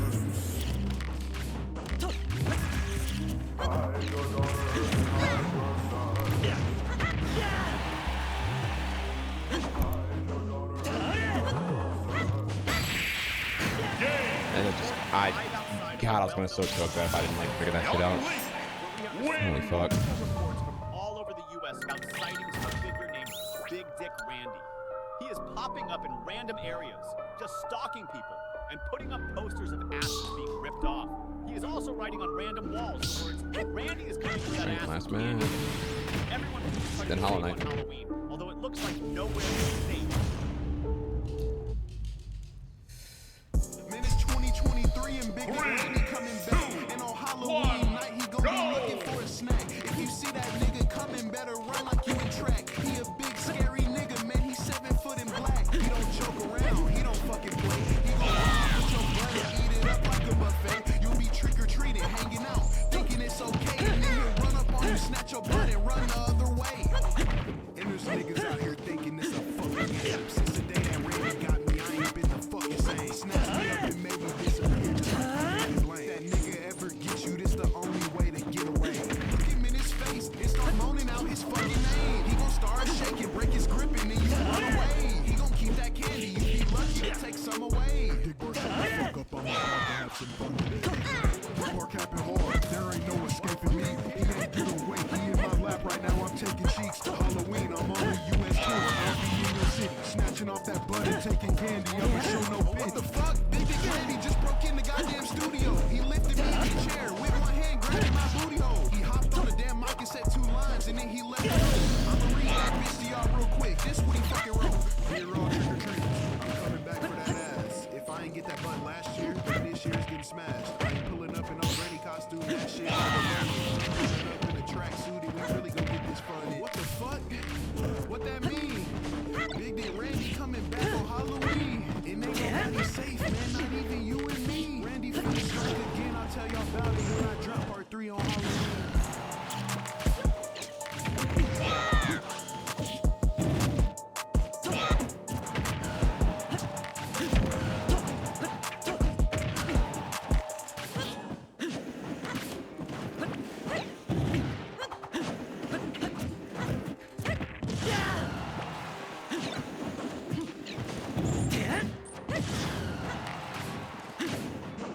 Halloween 2023, can't believe it's already here. Dressing up as a dick nigga this year, and I bring all of my gear. Randy gon' try to target me when he see me. Got fake blood on top, so if he take it, it's okay, I got 2. Randy, he can go to hell. Somebody gotta stop this big nigga, so fuck it, I will, man. I can't even sit real still. It's still daytime, and this big nigga already got 6 kills. It's getting dark. I gotta knock at the door, look down and see a note. That shit from Randy. This nigga love leaving notes. I'ma reach out when he broke. That boy said, yo, when are you coming to stop me? I'm not trying to sound cocky, but I'm taking booty properties. Feel like I'm playing some Monopoly. I'm having fun. Let's go. Oh my god, what the fuck? My brain picked out there. When it gets dark, then we gon' start. And if you win, then I'll disappear. If I win, I'm taking that candy and that rear. Bitch, I'm Randy. Don't forget the big dick. Dick Bar not gon' win shit, cause he is a big bitch. My height is like 6'6". Booty get it red. I'ma take the blood out his butt and make some lipstick. Randy pissed off and he ready. Like 8. Randy.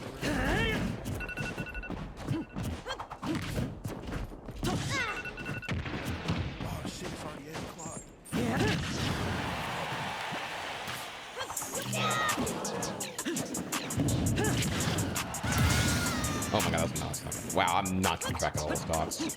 Holy shit. I hopped up in the whip, then I pulled up to the spot. Feeling hella hard, man, I'm talking about my cop. About to save Halloween, 'cause I know y'all getting stressed out. Jesus. Dude, I thought that was my last stock. Wow, I am so bad at keeping track of stocks and shit. Wasn't even looking, dude. Fuck. I said, hey, nigga, nah. Randy, he can shut the fuck up, he on my time. I've been waiting so long to do this dick bar. Alright, we said that shit, didn't do that. Alright, GG's, GG's. 5 matches. How often did I roll? I couldn't even keep track of that shit, honestly. That was hard.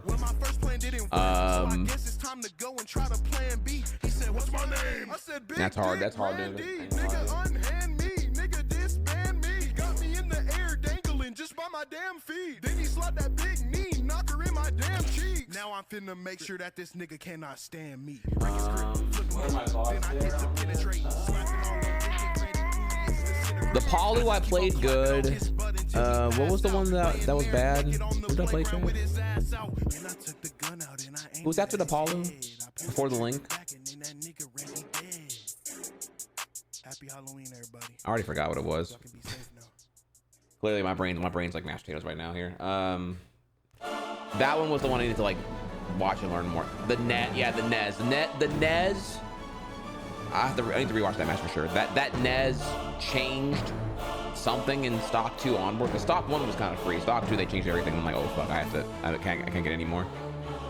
That's the one I need to.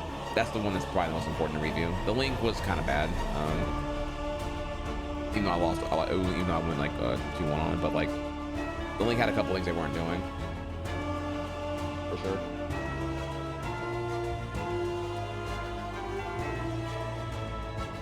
Why sometimes you rematch them when you get that 2 out of the imaginary sets? There might be more to learn. That time was autopilot. I'd be mashing buttons or whatever else here. If I think about it, I'll remember. I mean, look at how sometimes I'm not counting honestly either. I clearly don't. I don't remember how many stocks I have or they have. I'm like not looking because I actually thought I died there for real, when I had a whole stock left. So. Okay. Yeah, we're here though. All right, let's go over to some Hollow Knight, y'all. Let's fucking get some goddamn Pantheon 4 done today. I mean, fucking great. Whew. Goddamn. Okay. Goddamn. Oh, chat. What are your thoughts this week, by the way? What are your thoughts on Elmo announcing his XAI game studio released an AI generated game next year? Yo, what are we doing, bro? What are we, bro? Your Hyperloop is dog shit. Ain't no one going to Mars. Like your Tesla autopilot should be legally sued out of existence here. What the? Shut up, bro. The saddest, most pathetic trillionaire, whatever the billionaire ever heard in my fucking life, dude. Who the fuck want to play? This game was made by no humans. Oh, great. I'll happily, yes, Mr. Elon, I'll pay money for to play your perpetual slop game that probably won't remember where the ground is and where the walls begin. Understand here, this is meant to appeal to like people who don't play games. Because it's like, ooh, it's an experience. It's the future. Oh, okay. The Sky computer can read my mind and generate oh. Hey, what's up? Did you mention games? You got games on your phone? You got games on your phone? I'm really good at the voiceover. I actually eat my brother. Oh my god, do you do that? Jesus fucking Christ. I eat my brother by 2 runs. Bro, you do that. That's what I was playing. I was playing Fortnite. Bro, you do that Gen Alpha like speak that autistic like young kid like play the kids who are crap at Fortnite, right? The 9-year-olds who are just like gods at Fortnite. You play. I was playing Fortnite. You talk just like them. Holy shit. You do that impression way too well. Which one? You came here to do that? That's it. Yeah. That's it. Okay, well, you did a good job. Okay, all right, let's go over here, just chatting here. And what else happened today? I think there's something else here I had here. Oh yeah, okay, yeah. I'm gonna take it real quick here. I'm gonna hit up with this here before we get to Hollow Knight. Chat. Look at what Trump said. Yeah, I mean, look, I know Trump is an idiot here. I know the government shut down right now, but have you listen to this shit, bro. What about the layoffs? Well, I call them Democrat layoffs. They're Democrat layoffs. They're causing it. We're ready to go back. You know, we have a record-setting economy. We have a record-setting country. Prices are way down. We're doing better than the country's ever done. And the Democrats hate seeing that. It's up to them. Anybody laid off, that's because of the Democrats. Thank you. What about the layoffs? Unreal, dude. They control House, Senate, Executive.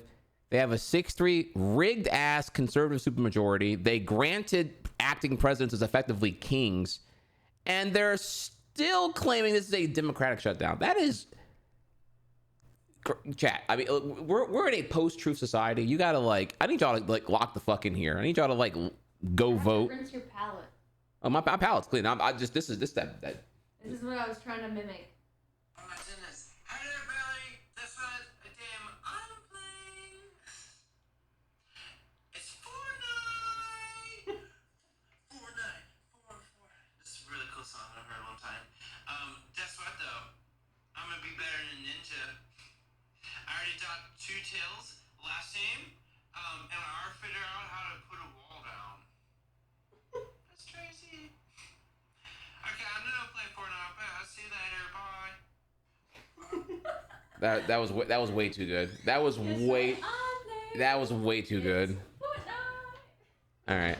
So yeah, Chad, we need to dude's got all the advantages of government, Supreme Court, but he's still a whiny little victim playing the blame game weak. Yeah, it's just bro. I don't even know if y'all are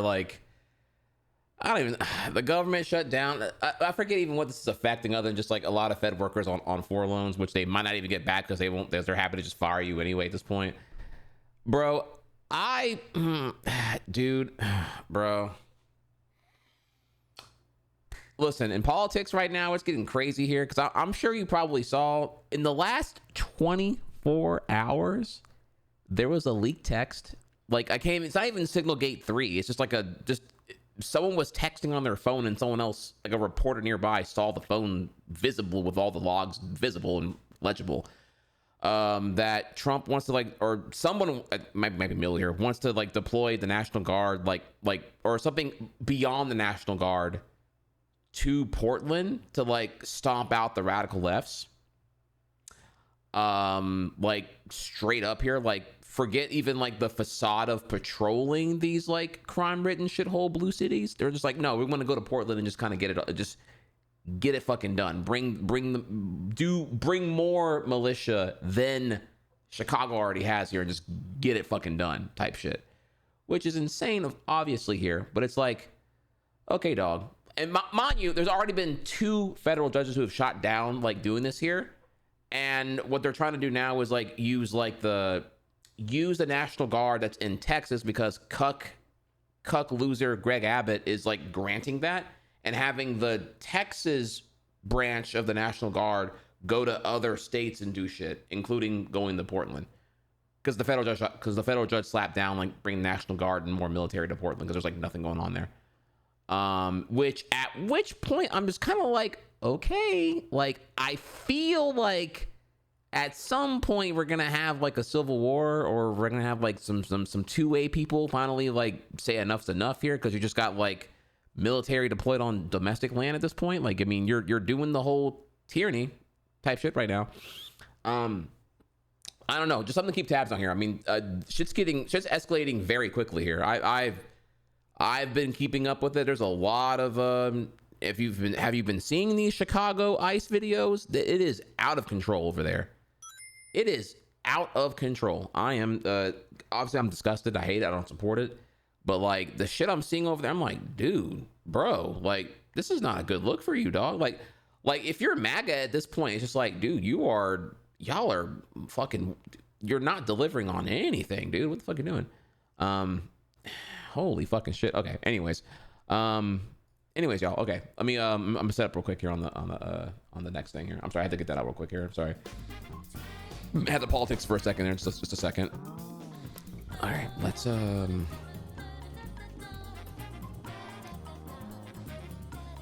just barf all that out real quick here.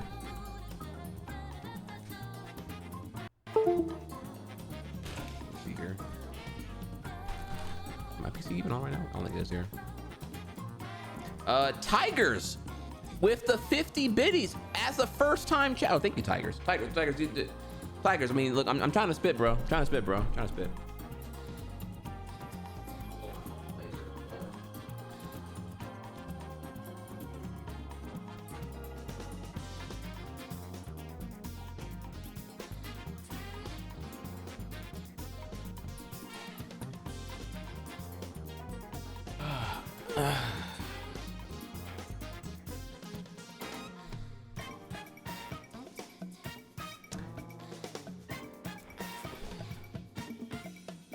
However, chat, I do have good news. I have really good news. A brother from another mother who is a decently ranked military personnel. I don't know what branch he is or what his rank is, but he's got a lot of shit on his badges and whatnot here.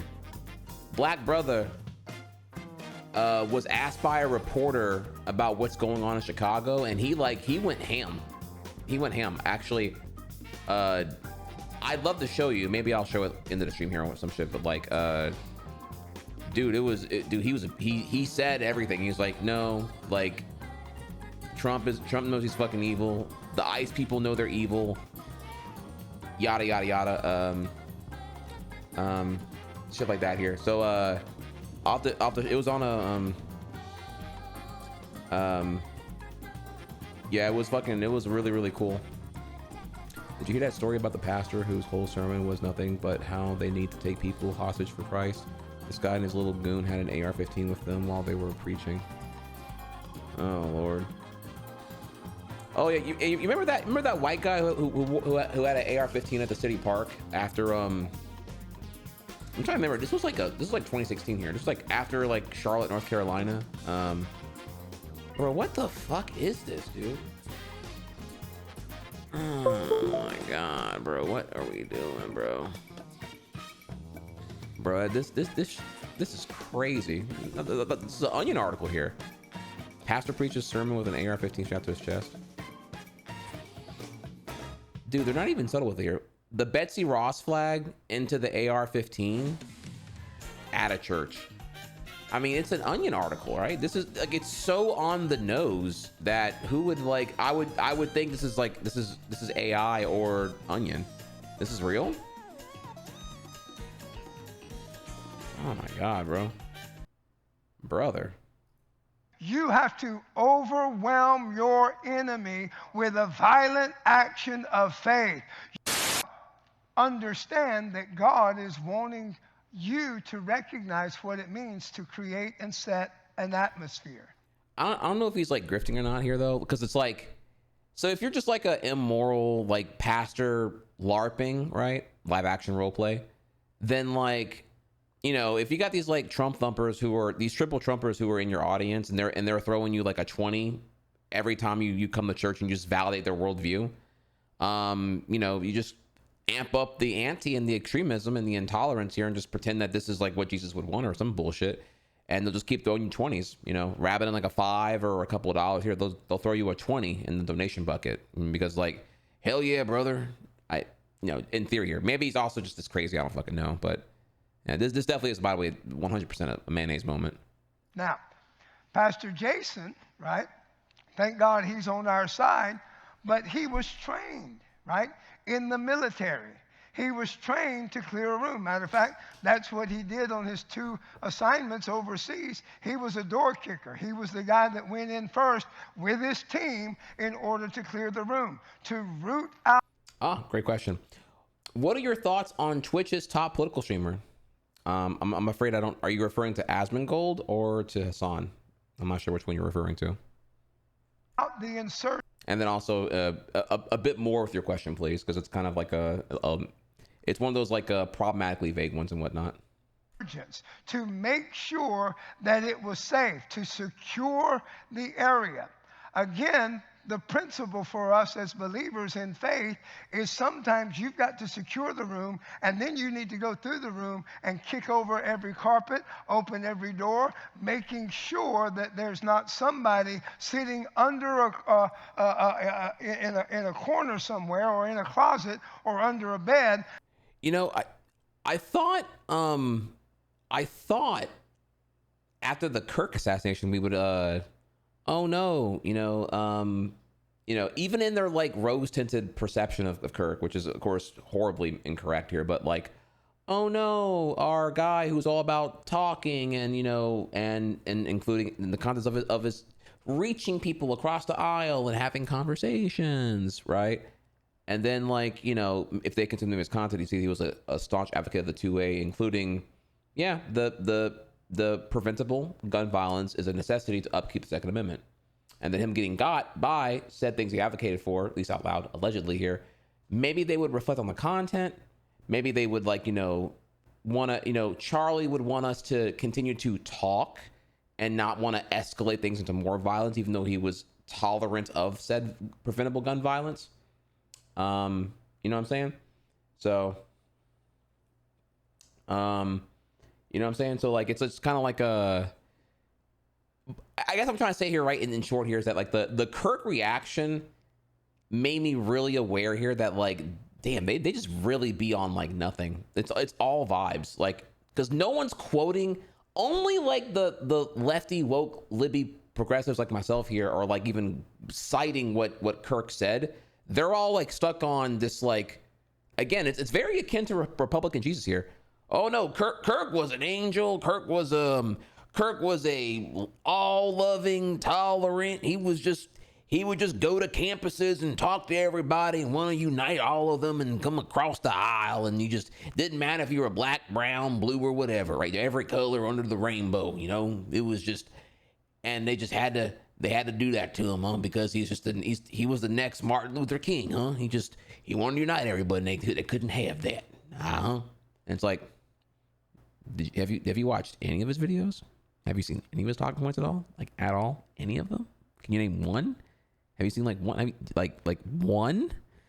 Okay. Did you even hear what he was saying when he got shot? Like the thing he was downplaying when it happened? Like, So I'm just like, bro, okay. I don't know, dude. I don't know, bro.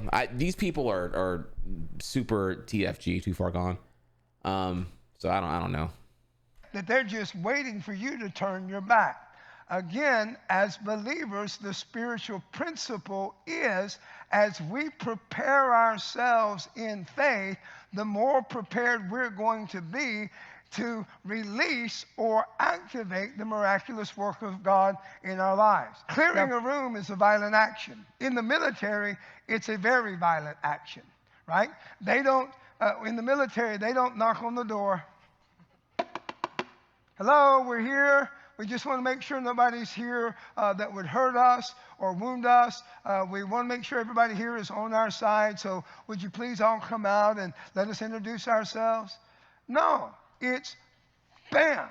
And you kick the door in and you come in violent, you come in loud, you come in forceful, and you begin to overwhelm the residents of that home with force. You overwhelm them with noise. You overwhelm them with action, movement. Everything about you is overwhelming the individuals that are residents or holding that ground.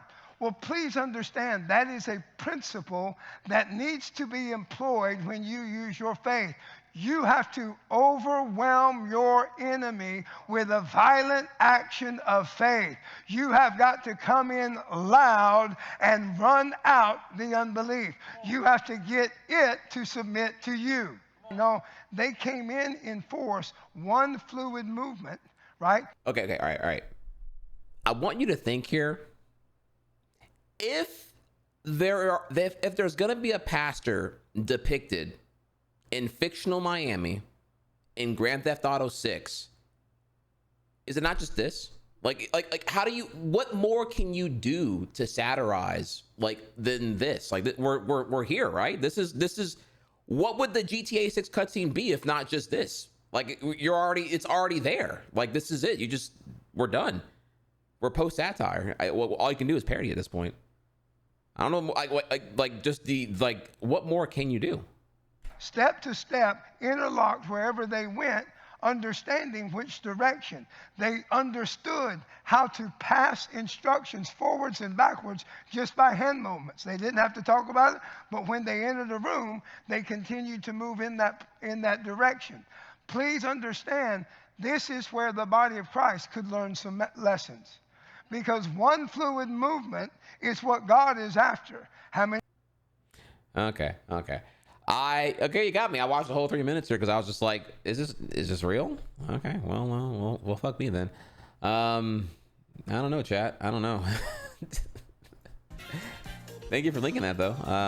That was an amusing 3 minutes there. Now, okay, I'll entertain your question here real quick. Here, Stone Cold. I followed for years. I know where you stand, but both streamers are very divisive. So your initial question was, one second here, sorry. Your initial question was, what are your thoughts on Twitch's top political streamer? So you like, your question is kind of like it comes off very baity. I don't know if you intended that or not here, but I'll just give you the warning here.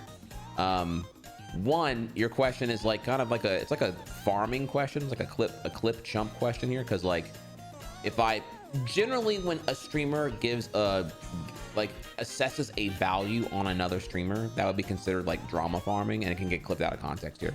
Like if I say something about whoever you may be referring to, again, you kept it deliberately open in here so that I'm the one left defining who's the top political streamer here. Don't know what you mean by that. Don't know what you would assess that by, whether you mean like relevance, total viewership average, or quality of the takes. I'm not quite sure, right? Your top political can be defined many ways here. So whoever you're referring to, again, I don't know here. You should just ask your question more specifically. Your question will come off in way more good faith when there's more accountability over the specificity, saying that word badly here, of what you want to know. Like you want my take on Hassan, you want my take on Asmongold, you want my take on politics in Twitch discourse in 2025. You want my take on a particular thing about a take that they've given on something else here, whether it be like Gaza, Palestine, Israel, Trump, or Democrats or progressives. You know, politics is specific and complicated, and the question here is problematically vague, so it's just not really much to engage with here, other than if it were to farm.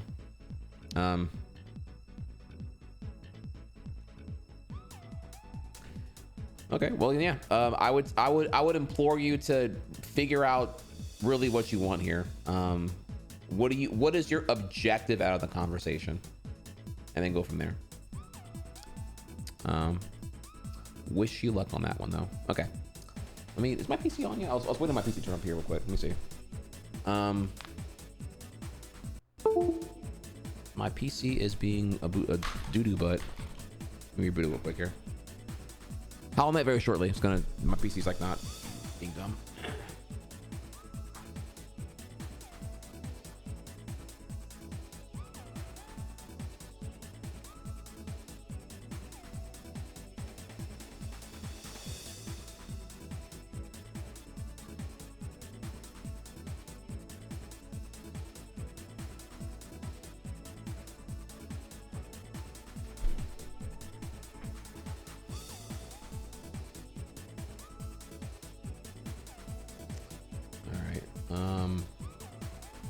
Damn, bro, I'm fucking hungry, dude. Fuck.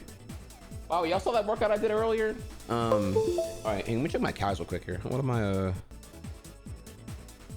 Let me see what I haven't turned on fucking chronometer in forever, dude. Y'all saw that DDR workout earlier, dog? I was, dude. The fact that I got to 190 BPM just eating or just doing that was. I burned 3,500 calories today, so I got 2,500 or more to play with here. I I did I was really hungry here, so I'm gonna go ahead and put in. I did 2 smoothies today. Clone again. Clone. Okay. We had pre-workout. Okay, I think I had everything. Did I have everything? Post-workout. I didn't have that yet, actually. Gains Bowl. Damn, I still got more to eat, actually. Damn. Okay. Just shoot the shit. My bad. You're the GOAT. Can't wait for a new Mario worth you smashing. Hey, appreciate it, bro. Appreciate it. Yeah, you know, just let me know. I mean, let me know. I mean, I think the problem is your question was like, it would be such a long answer to get into. Like, it's not like it's like the answer I'd have to give is like so wordy, right? Like, my thoughts on Asmongold's political commentary is X. My thoughts on Hassan's commentary is Y. The reasons why they're this way is because the political discourse on Twitch is like this, and because our modern politics is like that. You know, it's a compounding question that requires like 10 follow-up answers to contextualize properly. And then that's if it's good faith here, because obviously there's clip jumps are just looking for anything to like bait and farm and syrup shit and whatnot. Okay, great.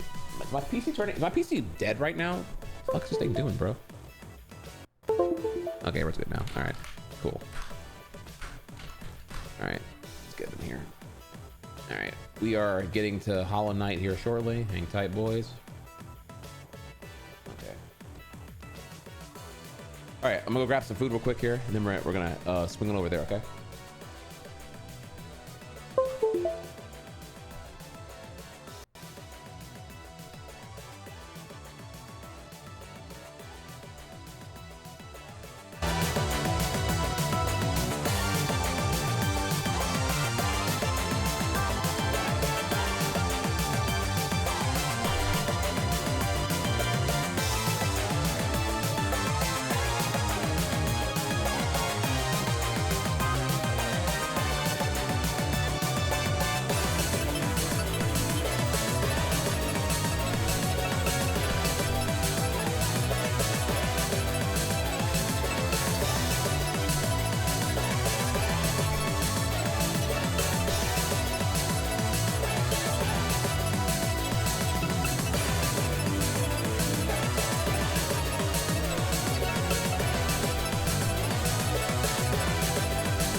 right, thank you for your patience, chat. Okay, let me get up in here and.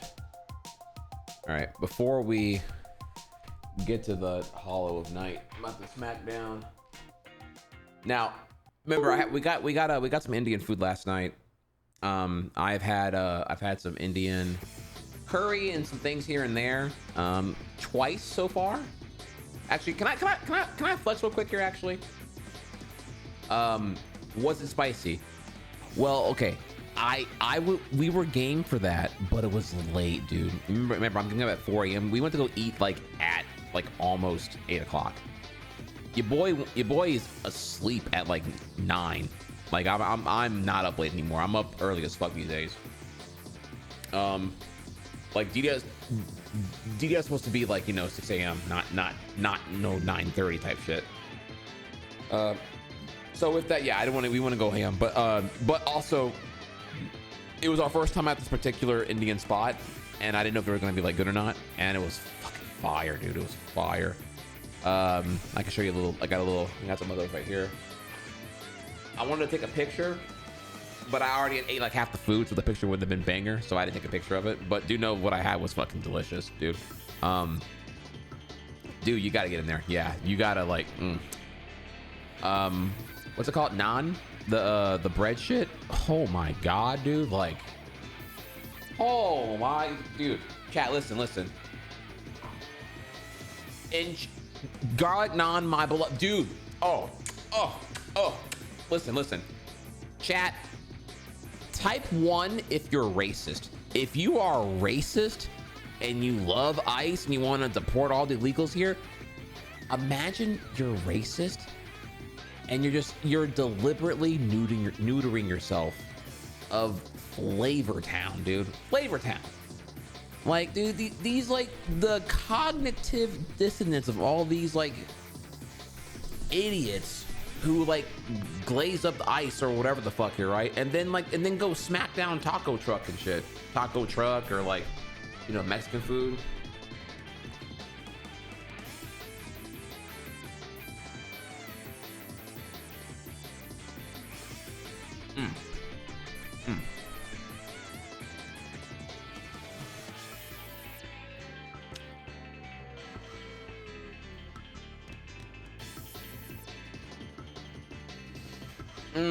God damn, it is so fucking good. No, I got some of that whatever they put the buttered chicken in. Oh my fucking dude, I could. I don't even want to say it, dude. Let me get to your West Band for that shit, bro. Oh my god, bro. Just look at me here, right? Look at me. Boom, boom. You see, I ain't got none left here, by the way. I barely have any left here. Oh my god. Chat, I'm begging you. If all you've had is McDonald's and Dino Nuggies and American Slop, bro, give Indian food a shot. Oh my fucking god, bro. I can't speak on Mediterranean yet. I can't speak on Thai food hardcore yet. I haven't done a deep dive on Thai food yet here, but I want to. I've had a couple times. It's been a good time here. It's a big world out there, y'all. And this motherfucker love food. You're never too old to expand the palate, bro. You don't even know what you like yet. You feel me? You know what I mean? Oh my god, bro. Shit is so fucking gas. Oh no, yeah. Vietnamese food's also great too. Oh yeah, no,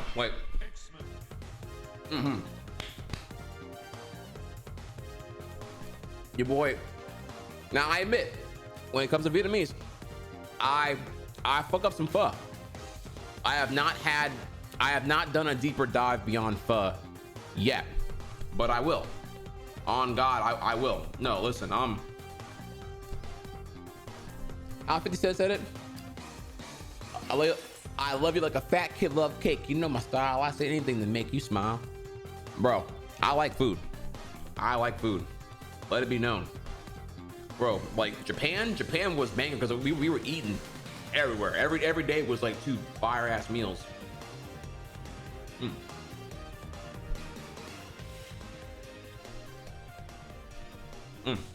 Oh my god, dude. Sorry, I'm still eating. Okay, let's watch a video because I'm sitting here eating, and you're sitting there watching me eat, talk about food shit right now. All right.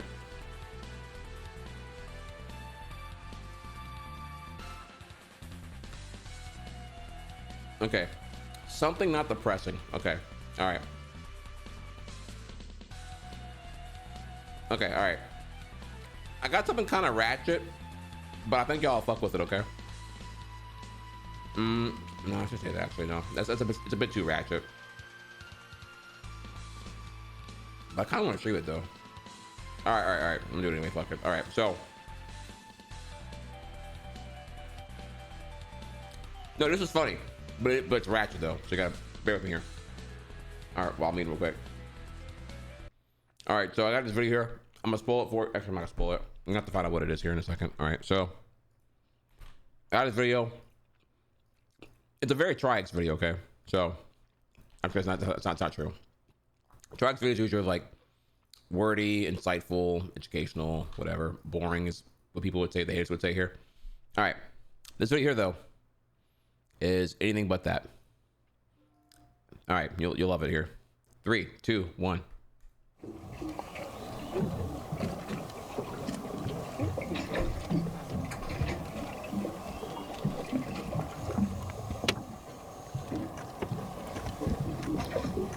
I didn't do the title actually. All right, so as you can see here, we got so it's epic bear fight, full length. All right, so you got 2 bears fucking, right? Except that know that boy hidden in the back, doggy style, that's not her man's.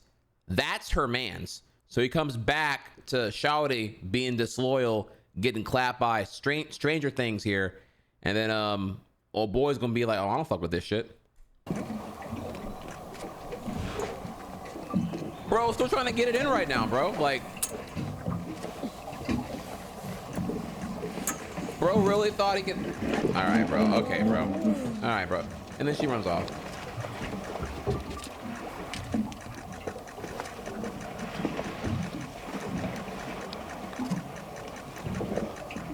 All right, now I kid you not, the next 16 minutes is just them fighting to the death. I don't know if I can show that. I probably shouldn't even show you that actually here. So it's kind of ratchet, like I was saying, but I don't know. Can I show you this actually? I don't know. Whatever.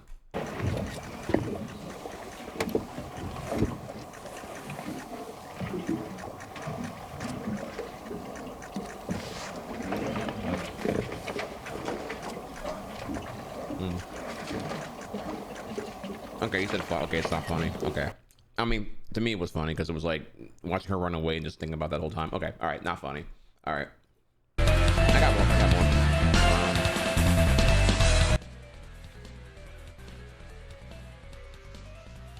All right, that was a dud.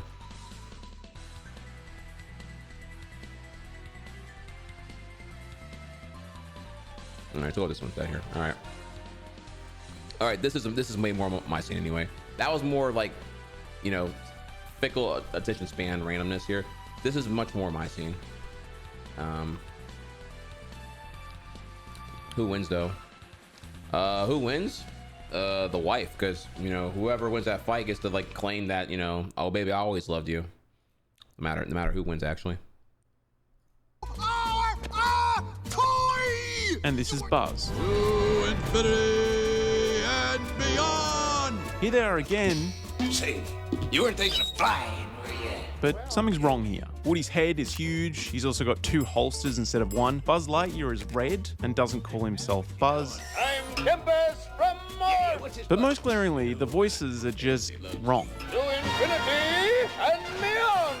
That's because this is 1991, the film came out in 1995, and Pixar was still, well... We were trying to convince Tom to throw his hat in the ring with us. Any other toy would give up his moving parts just to be you! You got wings! You glow in the dark! And that's what I want to talk about today, the enduring impact of casting the right voice... A king's time as ruler. ...for the right project...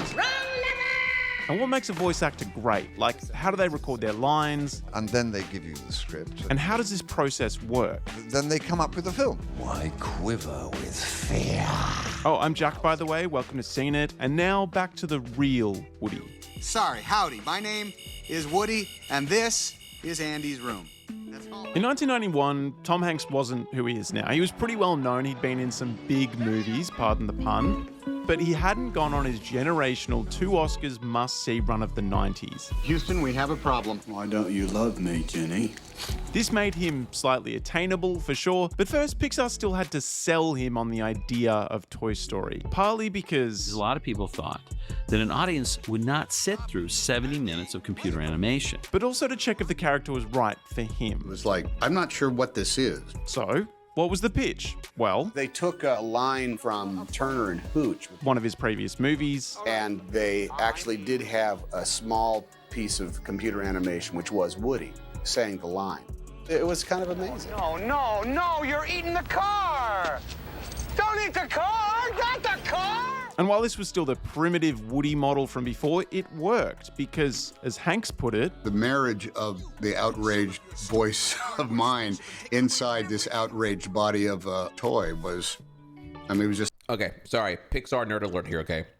You gotta think back here, okay? Remember, Pixar image computers were a thing throughout the 80s because it was a subsidiary of Industrial Light and Magic, which is effectively the effects studio that Lucasfilm from George Lucas developed to be able to make more Star Wars after the initial one popped off in 76 or whatever year it came out in, right?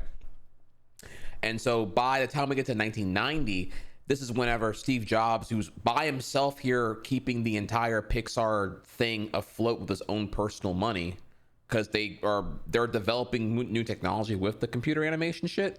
But again, there's not really much commercial viability in it at that time, other than like very few commercials that they were making, right? Including the iconic Tropicana one you may recall here, a few and the Lifesavers one as well, right? So, but you know, the notion was that a full feature film of computer animation is not a thing. Like, the computer animation is there to like help make more live action movies and films. So like Toy Story being the first one, came out November of 95, was like this massive uncertainty that no one thought would be a thing or whatever here, much as getting Tom fucking Hanks and Tim Allen on board for this shit in the first place. So yeah, there was nothing to look at there. So it's like extra nothing. So when you hear Tom Hanks being like, yeah, I don't know what to make of this shit. Yeah, because there's like nothing to really look at for what to make of this shit other than like Pixar's short films, which again, like Knick Knack and Tin Toy were like extra unknown and didn't have extensive vocal work in them anyway. So it was extra like not applicable to what he was talking about. So yeah, very earned apprehension, I would say. Just something to keep in mind here back in 91, especially. It's undeniably great. Interestingly, Pixar tried a similar thing for Buzz Lightyear. What would it be like if Billy Crystal did the voice of Buzz? This stupid wagon wheel Roy Rogers garage sale coffee table. But luckily, they settled for another guy. This guy. Go, just go. I'll catch up. I was actually acting in there a little bit. There's a whole bunch of... You hated it, though. Here's director John Lasseter explaining the choice. Tim Allen as the voice of Buzz Lightyear. He is really appealing. And he could play the macho guy, but with a soft underbelly, you know? Well, then we've got to do something. And this brings us to the relationship between voice actors and animators, because it's very symbiotic, very codependent. By which I mean every movie script provides some level of certainty when it comes to character traits and personality. Like Mr. Potato Head was written as a grump, so Don Rickles fit perfectly. Ages 3 and up. I'm not supposed to be babysitting Princess Drool. And because Rex was written as an anxious mess, but look at my little arm. Wally Shawn's voice was ideal. What if Andy gets another dinosaur? A mean one. I'll get replaced. But the animation team at Toy Story decided that beyond these simple characterizations, they were going to mold each character to match the actor's voice. Shut up! You shut up! You idiot. Here's Lasseter again. Focused on each toy and looked at the toy, studied the toy, thought about how it was manufactured with quality of plastic, whether it was a cheap toy, whether it was an expensive toy, all these things, and combined these together to draw the personality out of it. So how did this work for Buzz Lightyear, for Alan? My ship! Well, in the beginning, Buzz Lightyear was much more superhero-like, much more Dudley Do-Right. And when we started getting Tim in for the recording sessions, he was putting a spin on it that was much more realistic. So we evolved the character, and it's much better to where he is just like a cop. How dare you open a spaceman's helmet on an uncharted planet? but it isn't just the voice. This iterative approach affects the look of animated characters too, as Jeremy Irons, a voice you will definitely recognize, You run along now and have fun. explains. And I went along expecting to see the finished film and me having to sort of put lines into mouths that were moving in a certain way. But it's not like that at all. I hadn't realized that the actor was often the inspiration for the picture. One of the most famous examples of this is Shrek. Well, actually, a character that had to be completely redesigned when the original voice actor, Chris Farley, passed away during production. No! I'm an ogre!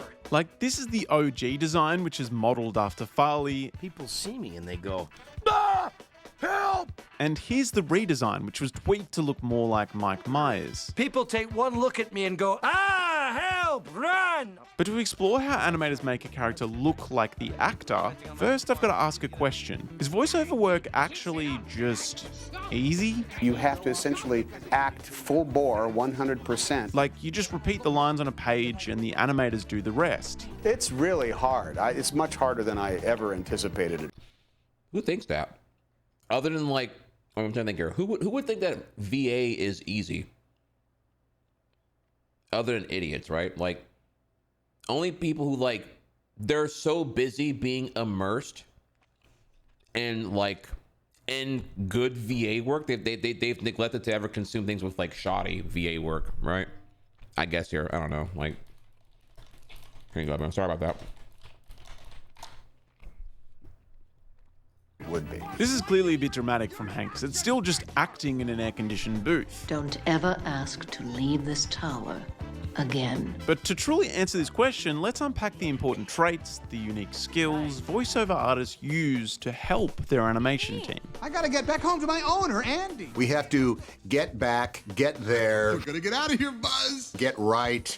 Oh, my Lord, exhausted. First and foremost, they have to hit the right inflection, the right emotion on the right lines. Because of you, the security of the entire universe is in jeopardy. And the right noises. A no sign. And to give you an insight into the weirdness of these recording sessions, here's a story from John Lithgow, who played Lord Farquaad in Shrek. The only person with me was one of their staff who was there only to feed me my lines. I never acted with Eddie Murphy or... I was going to say here, really important to note here that it's not fair to assume here that when you're doing VA work that the other people in the scene or the episode are going to be there when you're doing it. So you got to like lock in without the other person even being there. And if you're the one doing your lines first, you don't even have their lines spoken as reference. You have it being fed to you by like some staff member or whatever. You got to lock in there. That's, it's all fun and games until it's all remote bullshit and no one's available at the same time, especially when you're a big celebrity. So calling that easy would be comically stupid.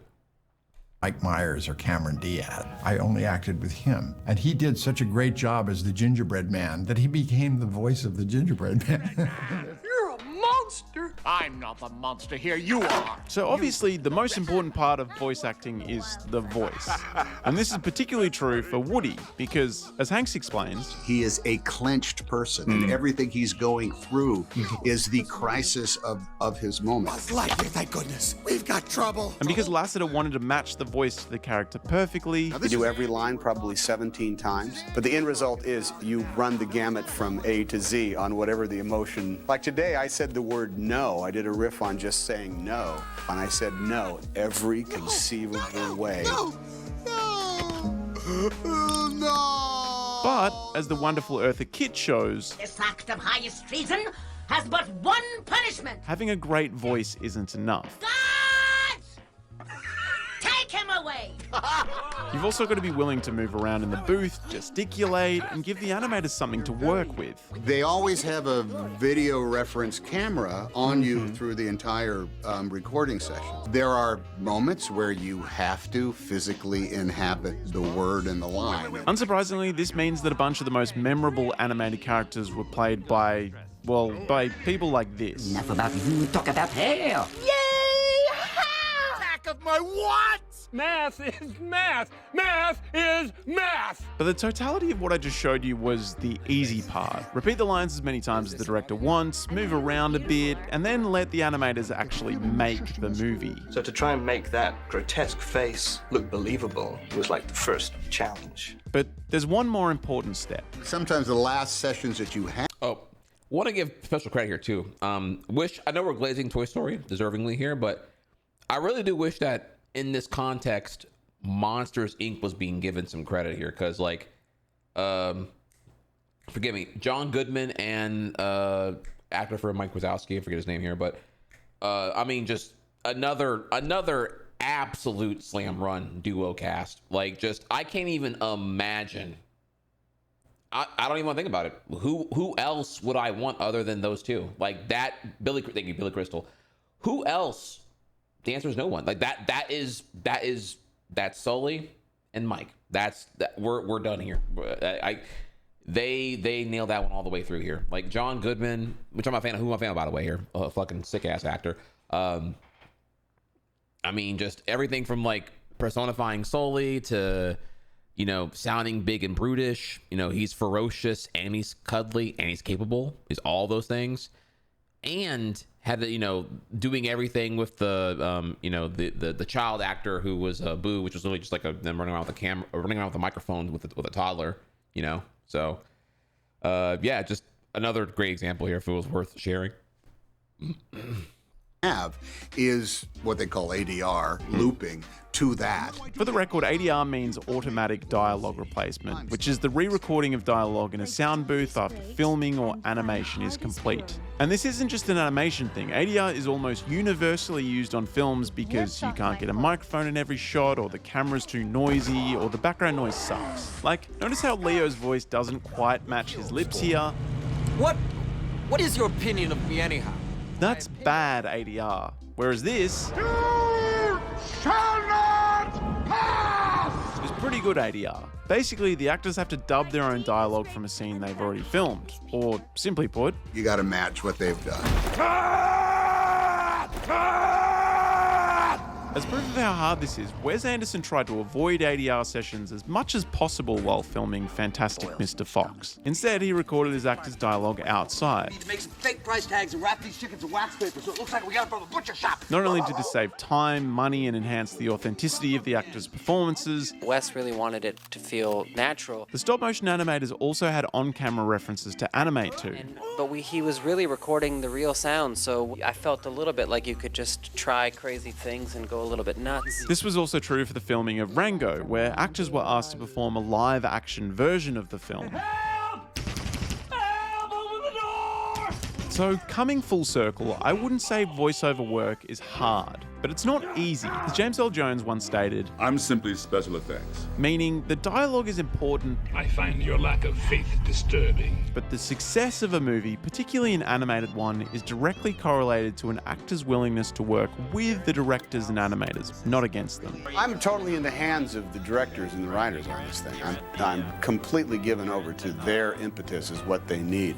This is falling with style. But despite all this hard work and the collaboration involved, I'd say the magic of animation starts much earlier, when a casting director has to find the right voice. I saw Woody for the right character. And he talked like I did. At the right time. So it all made perfect sense. And of course, it helps if the cast are having fun. Tim came into my life just like Buzz came into Woody's. You know, it's like, what? First of all, I looked right at him. Stop no talking. intelligence. Stop talking. I have a question. It's kind of a dark question. So inevitably, whenever Tim Allen and Tom Hanks die, right? And then I'm going to assume perhaps they decline their voices being used in perpetuity for AI and more Toy Story movies and whatever else here. But then the estate, the grandkids or whatever the fuck else here, right? They may be like, how much you offering here? Because Toy Story, not the Pixar films, just the Toy Story franchise is worth like $25 billion. Like Toy Story merch goes hard to this day. Like I know Cars blew up and whatnot, but Cars has eventually deflated and Toy Story is still fucking makes money, like on the merch side. So I don't know, it never stopped being successful. Toy Story 5 comes out next year, if you forgot. And I think it actually looks it's going to be a better story than 4 in many ways here, actually, because it's going to be the elephant in the room here, iPads and electronics being a threat to the relevance of toys at this point. So hate it or love it, it's happening. And Inside Out 2 made 1.4 billion in box office globally here, so Pixar can still do it whenever they lock the fuck in here. I don't know, just I don't know, kind of a dystopic thing to think about here, I'm sure, but like, I don't know, just something to. I'm certain the estate will respect their wishes here and probably decline that, but when Disney's like, man, look, we're gonna let a $25 billion franchise die because we're done with Woody and Buzz. I don't know. And there seems to be no sign of intelligent life anywhere. Hello? All right, on that note, I've been Jack. This is SceneIt. Hey, Ham, look, I'm Picasso. See you in the next one. Because I've always loved animated films, and I've always wondered how the voices get done. And now that I know how they're done, I will never, ever do one of these again. Yeah.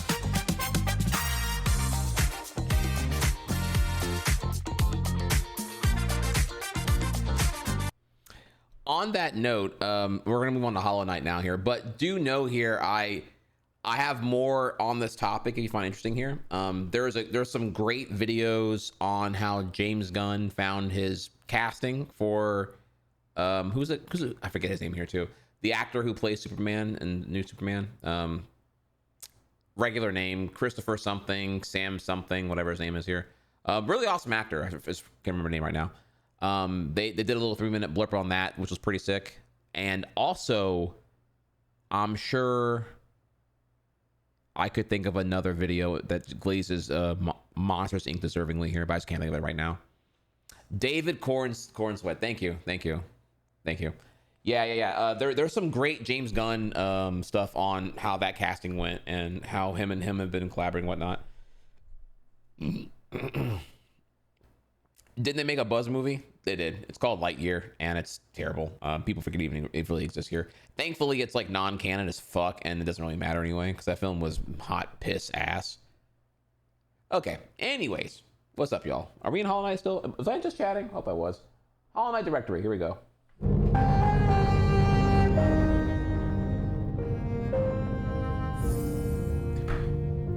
Okay. All right. Let's lock in here. Fuck me. All right, and let's edit this real quick here for all the people who keep asking about this shit. Pantheon 5 is now on command. Chat when they ask. Rather than me being rude and snappy, because that question annoys the fuck out of me here, you can tell them to go to Pantheon 5 command and then let that answer instead. There we go. They're gonna ask. That's okay. It's a fine question. Could be P5. See, P5, I think of Persona 5. Or God help me, people who would think that P5 is like PS5.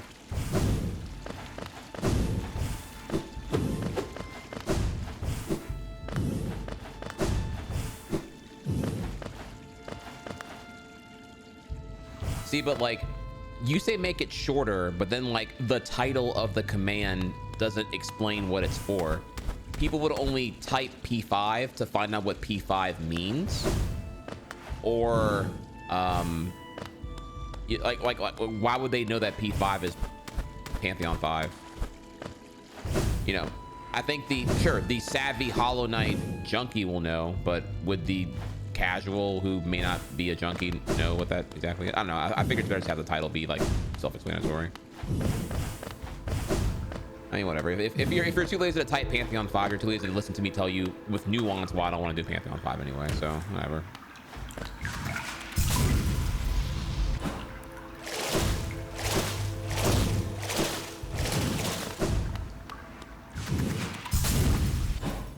I'd rather the titles actually like reveal as much context as possible. People who don't want to like type shit out, I don't know, whatever here. Like, yeah, thank you. Like Pants Grab 5, yeah, exactly.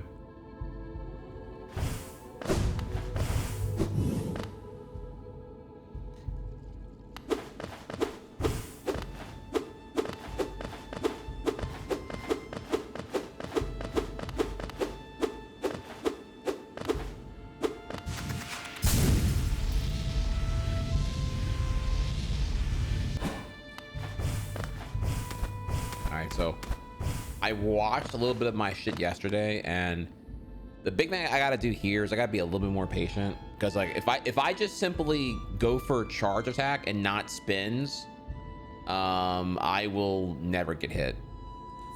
It's just that simple. All right, let's do some practice here real quick. Let's get back up in here again.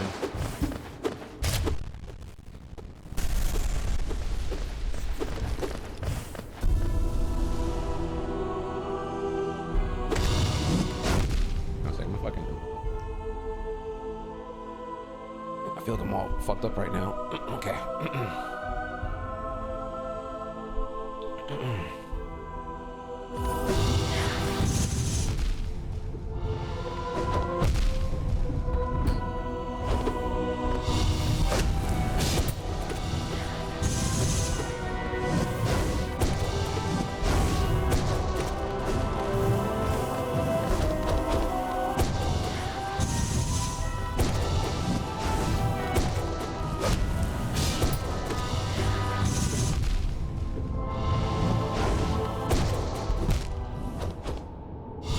Okay, so right there is my shadow on my dash already depleted still from an earlier thing. That's what I need to also work on too. I'm not keeping track of that.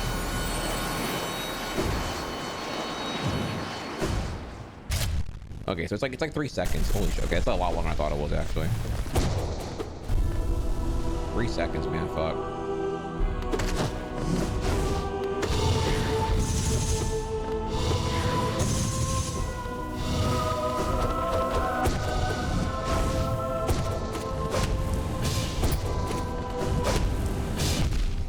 Where am I at?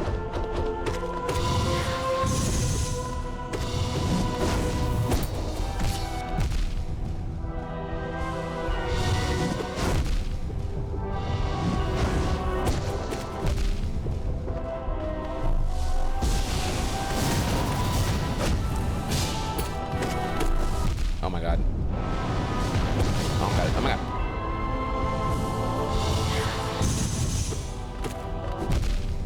What the fuck, dude?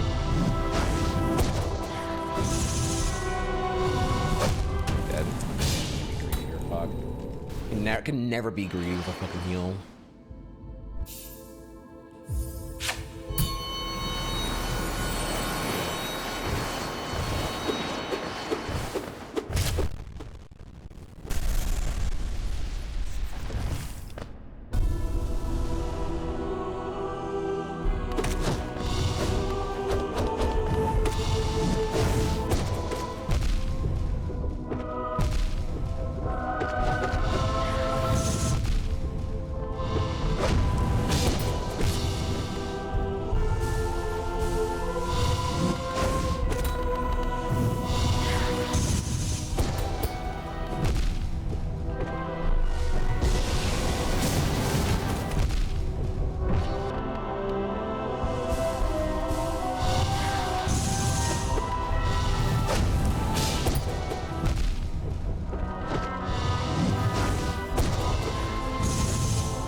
Yeah, I think so.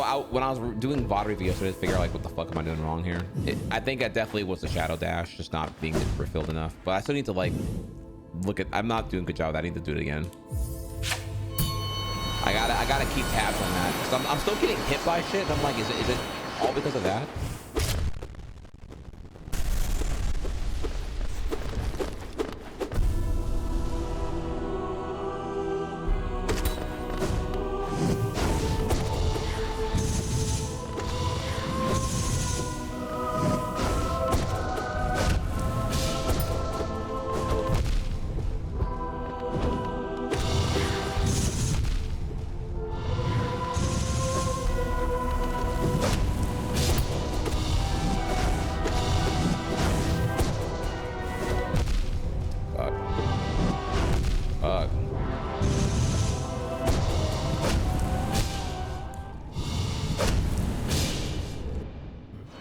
for Radiance, no. Just Pantheon for just getting the last trackable thing on my playthrough, and then I can move on to Silksong.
They know what they know what they were thinking with that Shadow Dash. Definitely is like a fight that really calls that out too much.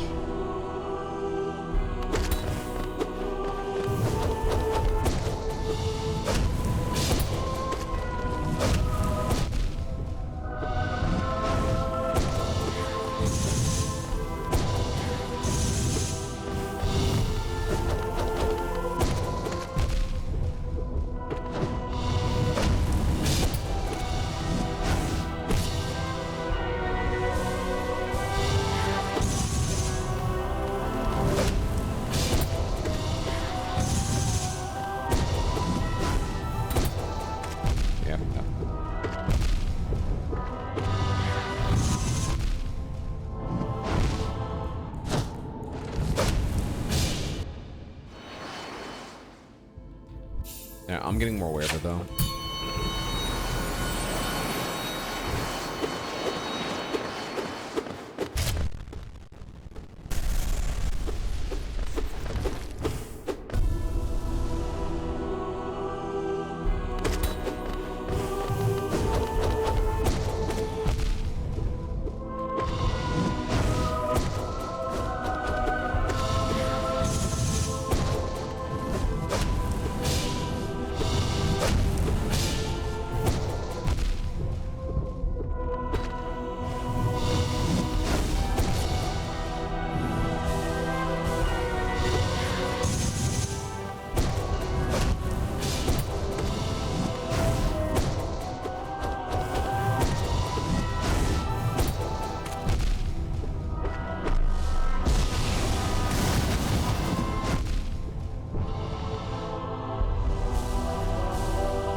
Needs to go to the left, not the right thing.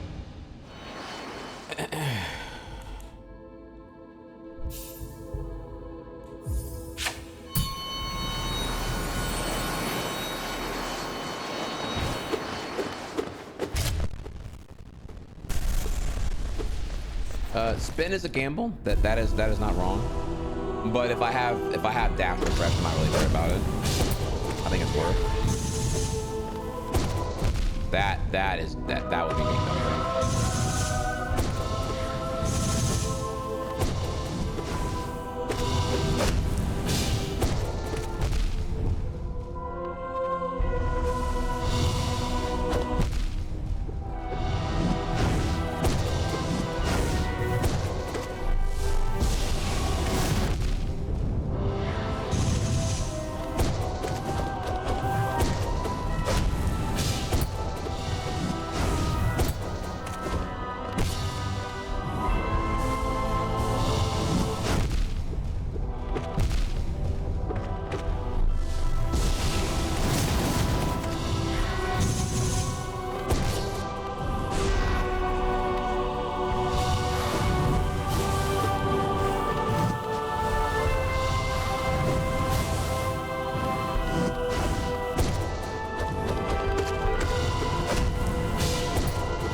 Actually was like stalled there.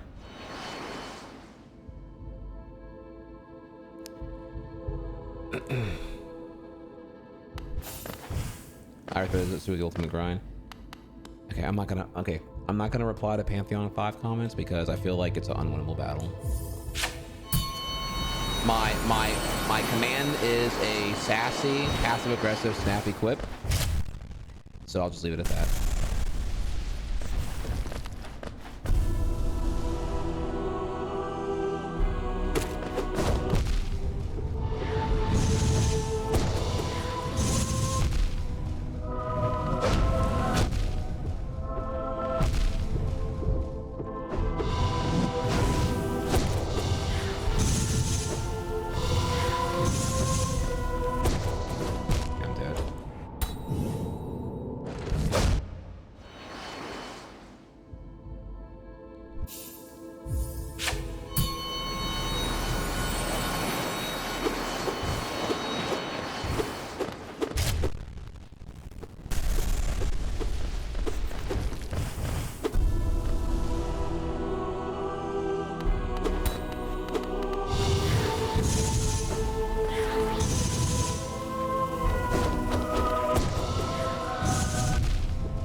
I gotta be better about seeing that one happen there. Why more practice? I mean, yeah, you want to be more consistent. One, I haven't done the... So just understand, CC, sorry, I need to be less aggressive. You ask why more practice, to which I would rebuttal with like, why would I hop on Pantheon 4 cold, having not been warmed up to the nuances of pure vessel fight? Like, why waste 15 minutes getting back here and then just like choke it up because I haven't practiced it already?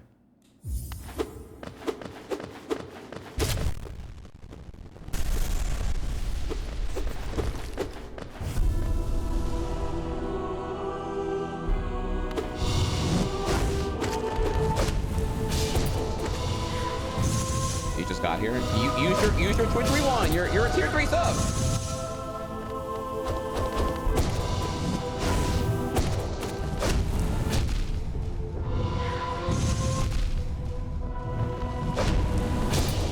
Oh my god, fuck.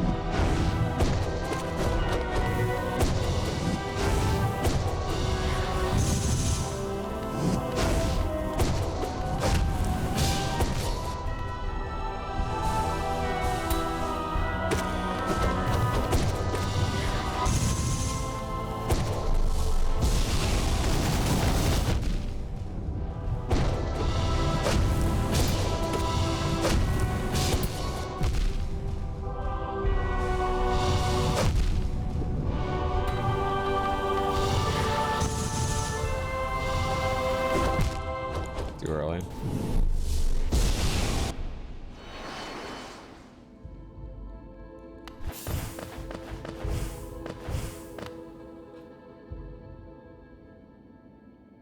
If you don't know you're missing something, you're not going to use those tools in the first place. Wait, so when you join a stream mid-session, y'all wouldn't like habitually rewind to see what the context would be? Like you wouldn't just like rewind back and see what directories the streamer was in, that we get an idea of what was going on and everything else here? I mean, for the few YouTube live streams I've consumed, which are all like Smash tournament VODs, like I immediately rewind back. I feel like you would ask because this is like a new tool and you're already set in your ways, because we've been for over a decade now, we've been doing it the analog way. You ask chat, what did I miss? What happened? Because again, all the other contextual tools like title and any kind of summary is like non-existent other than asking chat. I don't know. I just feel like in time, I feel like it'll eventually get there where like, yeah, like, you know, it's the power's in your hands, right? And it's like being able to order your own McDonald's meal at your own leisure rather than having to be, you know, ask like a fucking staff member what you'll have on the menu or some shit.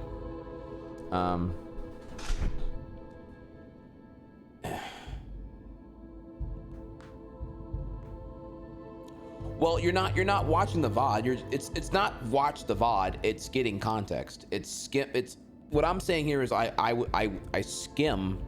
Oh, okay. Trihex played Smash with Doeboy or whatever, or with somebody, right? And then he played Elite, okay, and then he's on Hollow Knight, and he's in Hollow Knight now for how long? Like I would skim for like skimming for context would take like,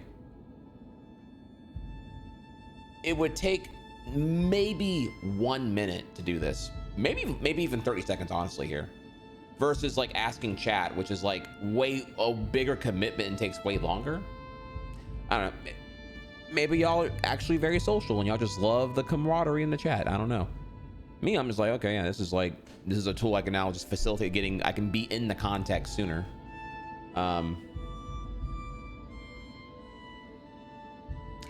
If it had thumbnails. Oh, it doesn't have. Okay, you know what? Hang on, wait. Let me confess here. I actually haven't used Live Rewind on Twitch yet. I've used it on YouTube, and I know that, yeah, the YouTube skimming has like thumbnails galore when you're scrubbing through the timeline. If the Twitch one doesn't have thumbnails, oh man, bro, Twitch needs to get it together, dude. Okay, I didn't know that. Actually.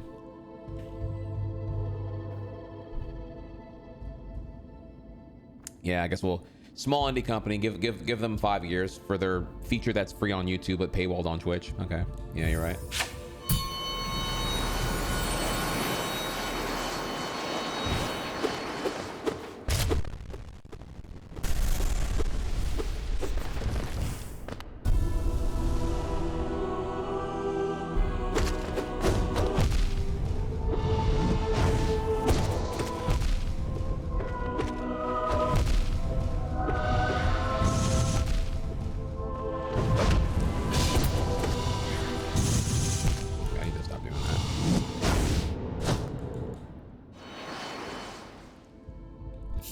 my boy Jeff B Money.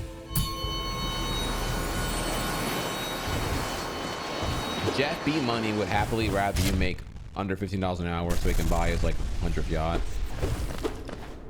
I'm not gonna call him Jeff B Money.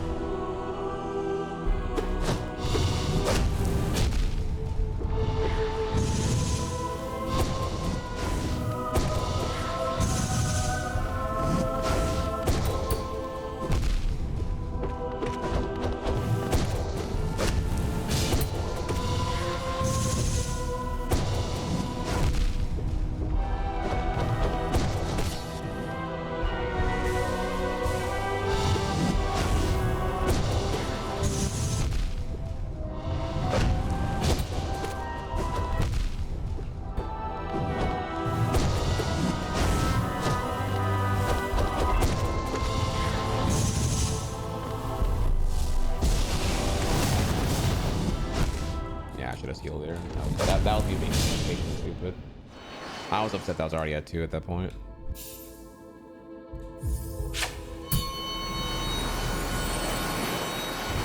Okay, fair enough. Maybe I as an ambassador can get them to see that they probably know they need that. Oh, you know. Or imagine, oh my God, Twitch. Imagine, just, all right, take it all in here, right? Imagine that YouTube has had live scrubbing on their live streams for like 5 years now with thumbnails on the scrub line. Twitch comes here 5 years later, does it, paywalls what is free on YouTube, paywalls what you know definitively is a better user experience. So you're using negative reinforcement to convert more people into subscribers, which is, by the way, your second leading product behind ad revenue. Okay. And then it's missing the feature that Lord have mercy. Oh my God. I can't. I don't know who runs this fucking shit right now, but Lord have mercy. Holy fuck, bro. Okay, Jesus Christ, dude. Okay, whatever. Whatever. I'm not a business guy, so what do I know?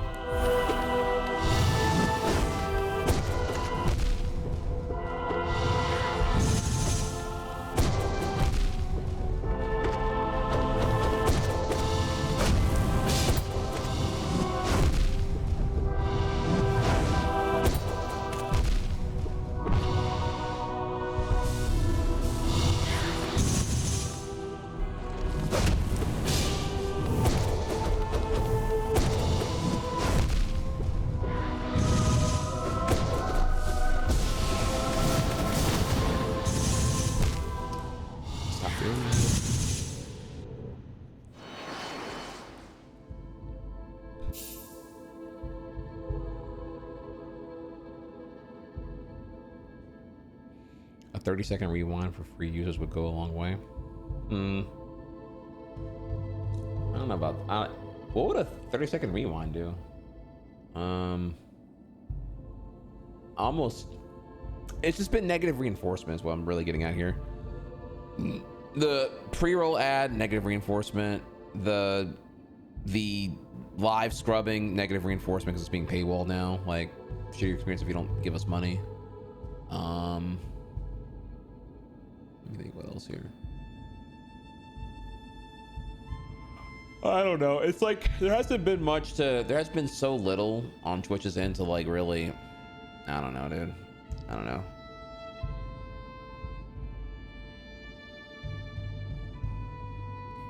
It make it so you don't have to like clip or go to the bar every time you don't look at the screen when something happens. I see. Yeah, clipping to simulate getting back what you may have missed in the last 90 seconds here. I see what you're saying. Damn.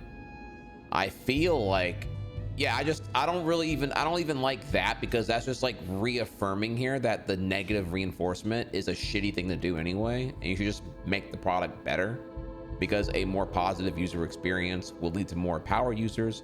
More power users will subscribe more. I mean, they have the data on the back end already. They already fucking know. Everyone's in their following page looking for their 10 favorite streamers to be live and nothing else.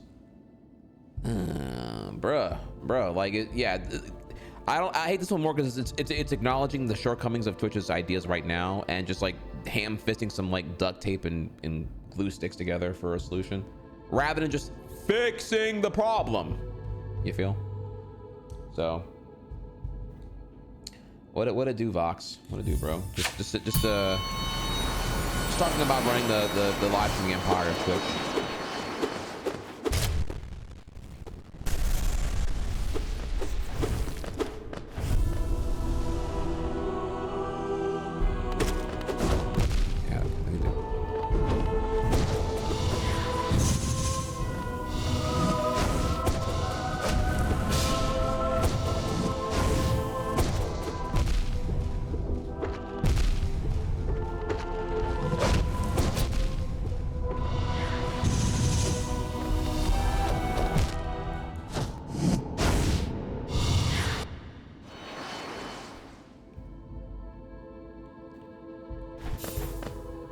Well, CC, you might not be following Hassan. And then 2, the sidebar is not your following page. The sidebar is actually not viewer chronological, but rather by like some kind of sorting thing by like interest or directory or like total hours watched, whatever here.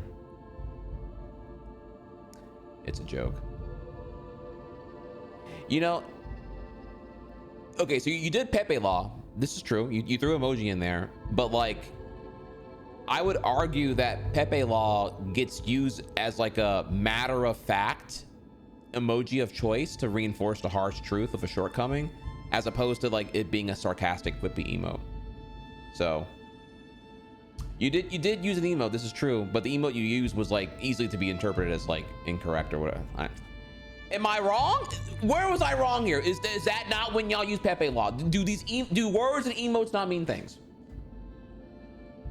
You should use one that clearly indicates sarcasm. Pepe Law is not indicatively used explicitly for sarcasm. It is used for matter-of-fact reinforcement of an unfortunate truth at the expense of the person you're targeting here.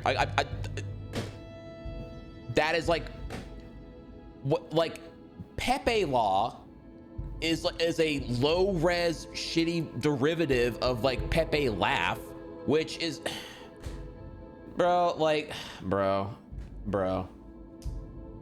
like no one cares anymore. Like do you remember what the emote even came from and what the original emote was used for here? Like Pepe Law is again a shitty-ified 2 out of 10 quality pixelated for Lord have mercy. Okay, but I'm the dick here. Okay, I'm the dick. Wait, he's low res. I thought he was laughing so fast it's blurry. Oh my god, dude. No one knows what anything means. Oh my god, bro. Okay. Okay, bro.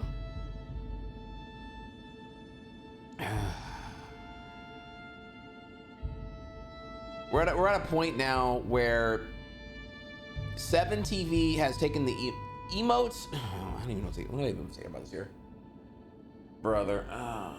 Emotes used to matter is what I'm saying here. I don't know. I'm actually kind of mixed on the 7TV meta now, where just everyone has like 5,000 emote slots, because now like none of them matter anymore effectively, just like whatever.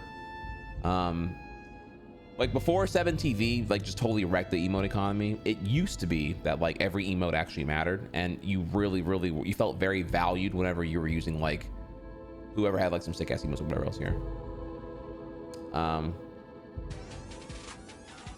Oh my god, bro, what are we doing here? Bitch, I look like pussy, though, I'm hopping at that old school. Not Mr. Rogers here with this shit. Oh boy.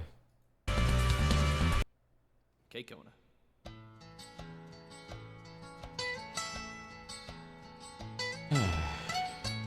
Almost heaven. Older Twitch chat. All these emotes. Wondering how to spell that. Yeah, I don't know how to use any of these shit anymore, bro. All y'all do is 7TV. Everyone's moved on mobile, it's an amalgamation of like 7TV emotes and word jargon. Those days that are gone, Twitch emotes from long ago. Yep. Made you feel Is Isn't Bible Thumb gone now? You're not alone. Kappa Pog Champ. Keep a forehead. Wait, what's still here? Wait, was it re-added? Bible Thumb. Oh no, was it Blood Trail? Oh, never mind. I don't know what was on. I remember. Is this AI? No, this is like 10 years old. Forehead Swift Rage, PJ Salt and Failfish. Life was easy. Spamming all the time. TOS was nowhere, so everyone's feeling fine. Twitch emotes from long ago. Phil's still here. Made you feel you're not alone. Kappa Pog Champ. Keep a forehead. Bible Thumb. Twitch emotes. Still hear his bark in the morning hour. He calls me. This doggy emote reminds me of a time far away. Looking at a chat, I get a feeling that I miss emotes from yesterday. Yesterday, Twitch emotes from long ago. Wait. Chef Frank's a thing? Made you feel you're not alone. Pog is Pog Champ. Cap is Kappa. Bible Thumb. Twitch emotes. Pepe hands. Twitch emotes. Bible Thumb. Twitch emotes. Yeah. What was I gonna say about this actually? Yeah, so you said here that oh my god, Scoots, they took it away from us here. That was actually not Twitch's fault. I can actually tell you about that one because it happened around 2015 whenever mine could happen here. So oh my god, Scoots got removed not because of Twitch but because of the guy himself here. In 2015, Twitch was using the emotes for commercial advertising purposes here, even if not directly monetized themselves. They were for commercial appeal and such. And so a lawyer eventually told them here, oh, hey, you need to probably get everyone to sign something to say that they're giving their likeness for these kind of things and whatnot. And so everyone who was a global emo at that time got sent a pretty short notice letter here that was like, hey, if you don't agree to allow Twitch to use your likeness and apparel as depicted in the emote for commercial license purposes here, we'll have to remove your emote immediately. And it was like now or never. You had like 7 days to reply, and I was like, I don't even know what that even means long term, but I think Tryhard's a good emote. I like the Tryhard emote. I wanted to stay. I'm cool with that. And so I just signed it and said, yeah, I didn't have time to even find a fucking lawyer. I didn't even know what the fuck I was even gonna, like, who's gonna talk to about that kind of thing. So oh my god, Scoots got removed because the guy declined it. He was like, nah, pay me, or whatever. I guess whatever he was gonna reply with him, the lawyer, whatever else here. So the email got removed, and that was it. So like a couple of them got nuked like late 2015 because this is when that letter got sent or whatever else here. So yeah, that's what happened there. I forget the other ones actually. Kind of forgot them now, but like there was like 2 I used to use that are gone now.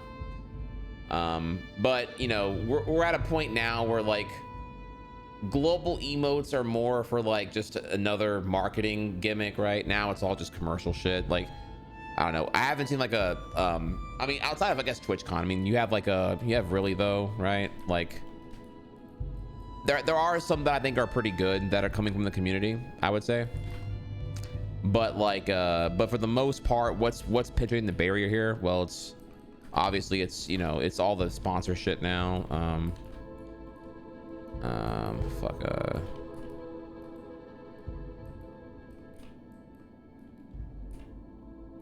What is it here? I don't know, shit like this and whatnot, like the Old Spice promotion, the Doritos chip promotion. These are all just here now, like permanently, because everyone loves them at this point. So These were commercials that are now just celebrated as like an extension of consumerism at this point. But you know, the global emos now, they're mostly shit. I mean, I think shout outs to like some really bad ones here. Like there's some pretty shitty ones.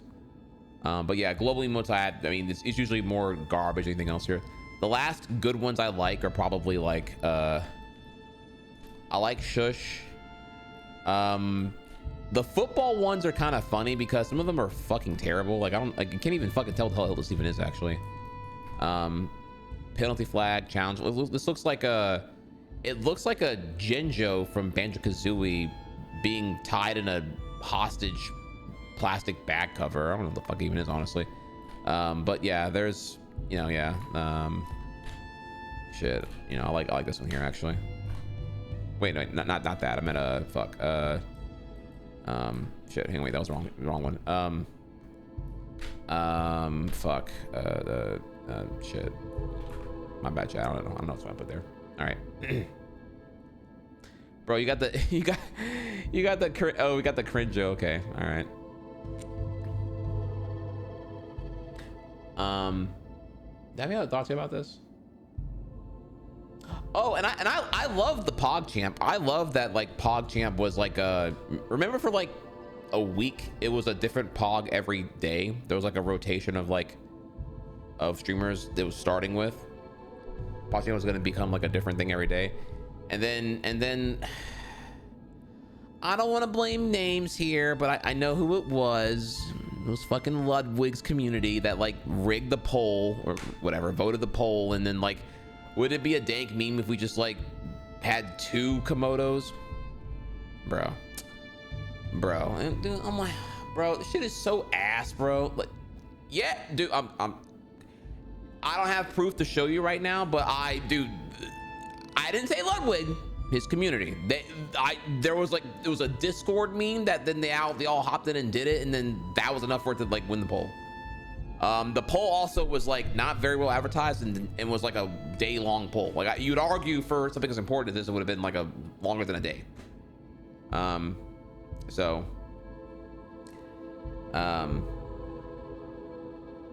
yeah. Yeah, I wouldn't recommend clipping that. It's like not like a. Because it's gonna be one of the things where like I'm gonna get one guide or whatever else here, but I don't have like proof of this, so I can't really like stand on 10 toes over that kind of thing. But like what I recall at that time, it was just, I'm really more mad at Twitch if I'm being honest here, because again, it should have been like a bigger deal. It was like a 1-day poll. It might have even been on a Twitter poll. I forget even where the poll was conducted, honestly, but it was like a 1-day poll, and I'm like, bro, are you serious? Like it was out the gate, the shit post was winning. I'm like, why would you even offer it? Like, again, not mad. Okay, but I'm gonna clarify here.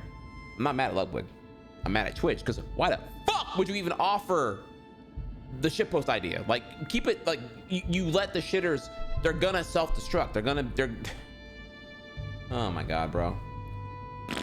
So yeah, Komodo hype and PogChamp are the same fucking thing because of that stupid shit. And we actually had a great thing going here. Oh my god, bro. Like, you're right, it should have been a poll. I don't even get what they were upset about. Like, I don't even understand like what the allegedly the face of PogChamp, which was like a black person or something, or a woman, or I don't know, some minority got like attacked or whatever, and then they were like, oh no, we need to remove this entirely because it's causing harassment. No, yeah, harassment happens. Yeah, dude, have you seen a black person's website here? They get harassed every fucking day. Holy shit. How about you step up the moderation and fucking nuke all these assholes to fucking to Reddit and back here? You know, fuck it. You know, don't kill the good thing because of the bad actors. Fuck them. They're not gonna stay here anyway. Yeah, it's crazy. Crazy.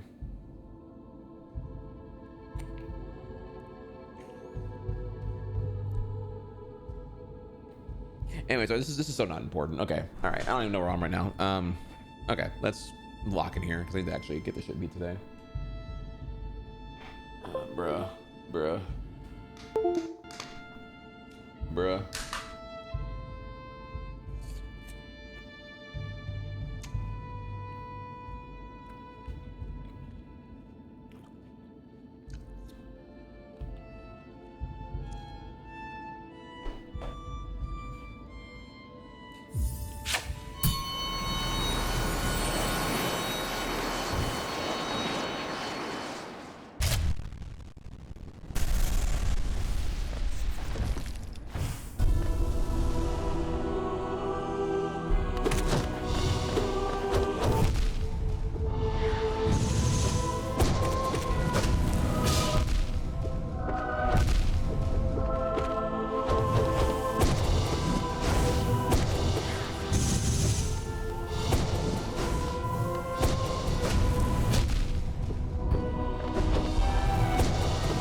Yeah, I'm trying to remember here. Like, so, what was it? Bible Thump had ended its 10-year license, and then the Big Sad was the replacement because they didn't have the license anymore to use Bible Thump or some shit.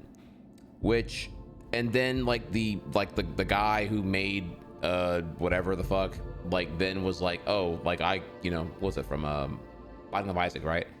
And then he was like, oh, you know, Twitch didn't contact me. They could contact me. I'd happily renew it. They just didn't bother to. Which again, probably because if they approached him, he might have been like, oh, well, give me money. Which, to be fair, he maybe would have, maybe wouldn't have. We don't know here, but he was never approached.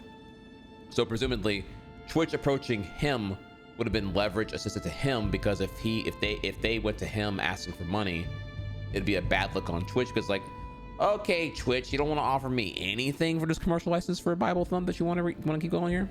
So I get why they did what they did. Don't get it twisted here. I actually get why they did that. But I do recall, yeah, that Big Sad is now an emote or whatever here, right?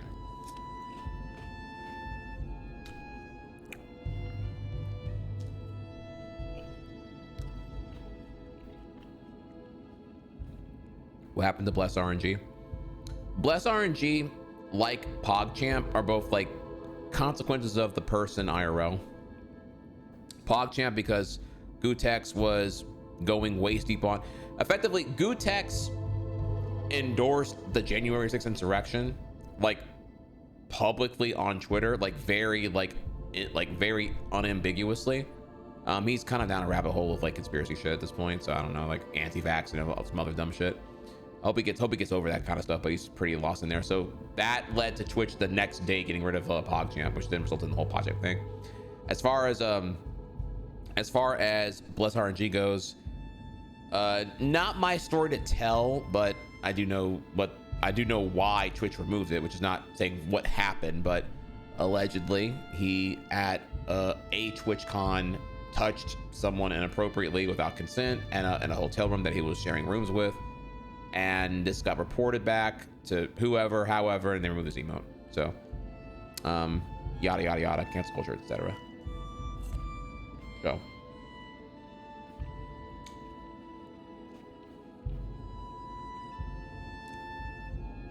So,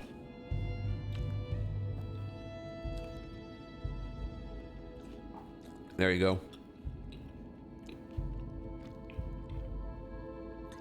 Charade removed. Still here, baby.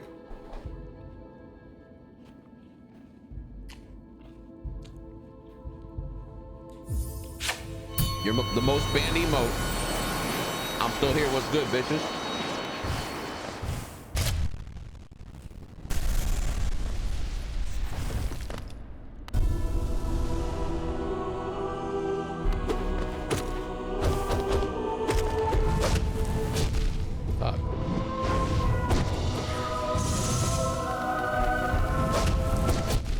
Jesus fucking Christ, dude.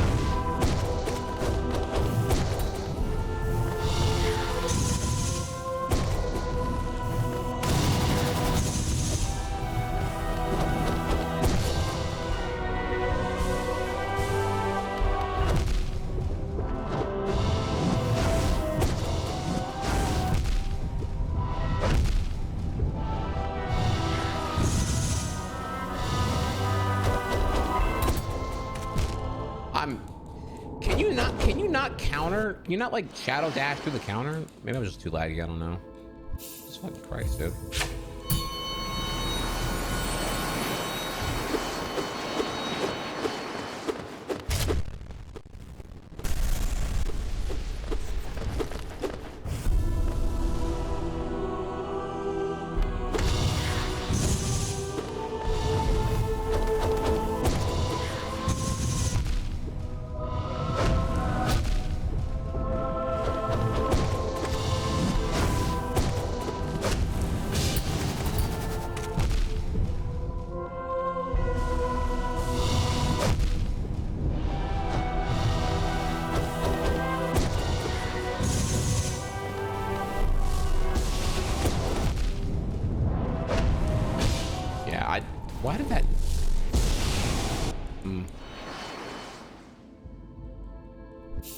No, my shadow dash just makes me invulnerable. There's a badge you can use to make that happen, but.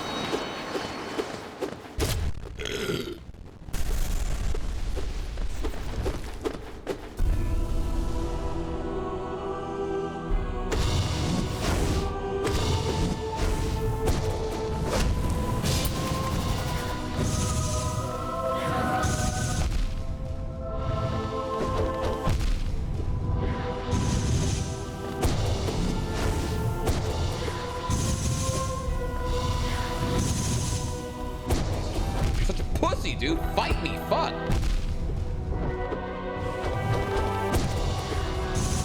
God, all you do is fucking zone. Oh my god, bro, you're like young Link.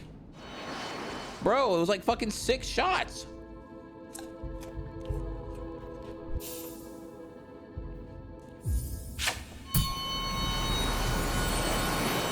Yeah, I agree, dance game, dude.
Young Link is full of cheese and gimmicks.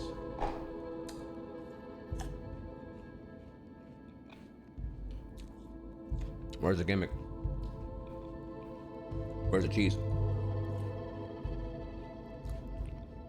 Young Link has.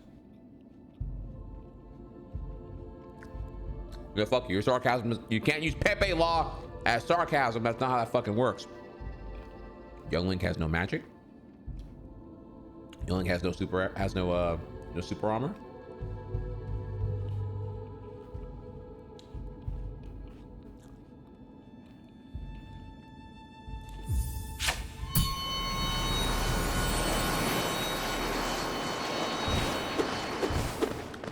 My character is as honest as Lucina.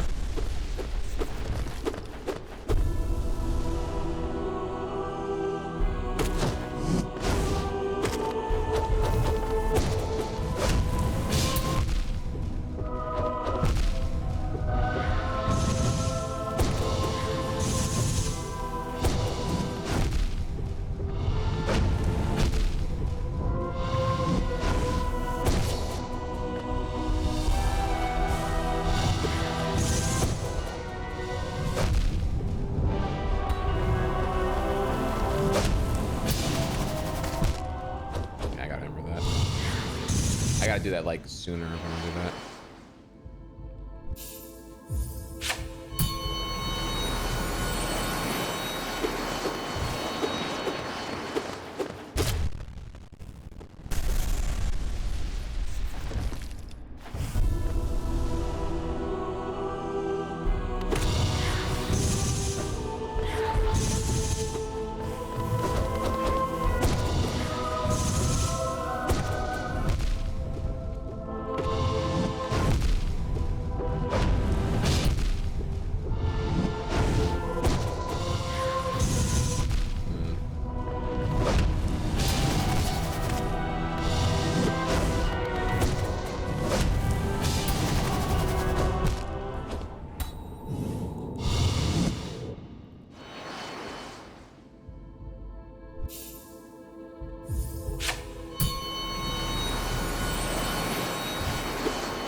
Would Hal might be a good Smash character?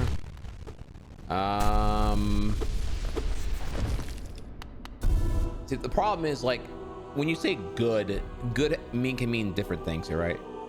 Do we mean good from a hype marketing spectacle standpoint, or good as in an objectively good character that would complement the roster of Smash and have a cohesive possibility of a moveset that would be synergistic with the rest of the cast and not feel like it's like a different character trapped in Smash, like a non-Smash character in the Smash game? Because this is where I could say things like, well, I don't know, like Kazuya being in Smash is kind of crazy. I could say that Minecraft Steve kind of breaks the game in many ways here. I already have disagreements over who I think is who's good in the cast and who's not. But my digressions aside here, I think Hollow Knight would be a fun character. I mean, it's another sword-carrying human-esque. It's a Pichu with a sword, which is not nothing. Could have a pretty cool moveset, but there's already so many sword characters. For the sake of the moveset already been there, done that, I don't know. From the hype standpoint, I'd argue that you'd want something like, again, I think there's better options. Though I don't know if that's like the goal here. It's the goal like just like recognition equals hype and hype equals like fuck it, throw them in there, or is it better to whatever. I will say it would be kind of cool if he'd be the only character who can do like who can charge their smash in the air, right? Like every character has to do their charging smash attack on the ground, minus those who have like charge shots like Samus. So if the little man here like was like a nail art heavy gimmick character where you charge the shots in the air,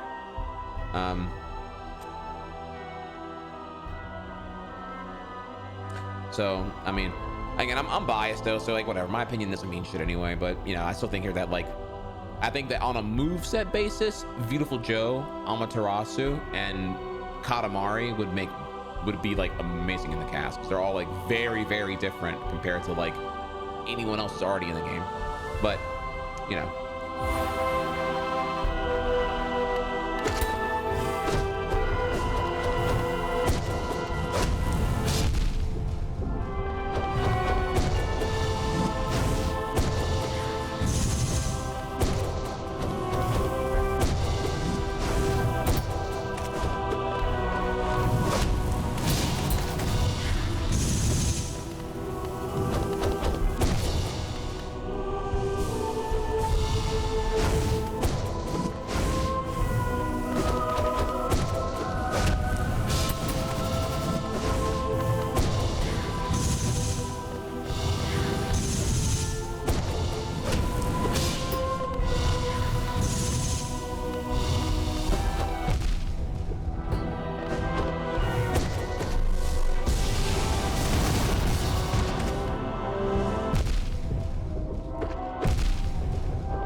from like good to bad pretty quickly.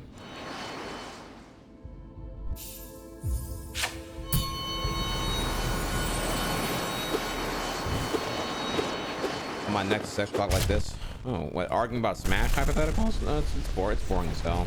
Y'all care, which is why I brought it up here. I wouldn't want to open these kind of talks, but they're like, everything's their opinion on Smash is the best opinion ever, so, including me.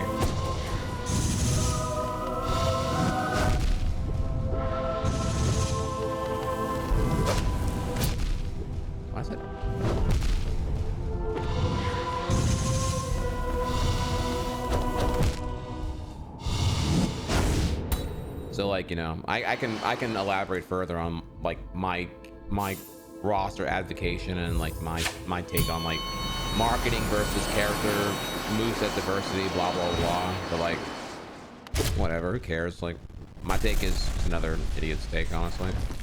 It's not like I'm making Smash or whatever.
Yeah, I could have mashed there. I could have mashed that out.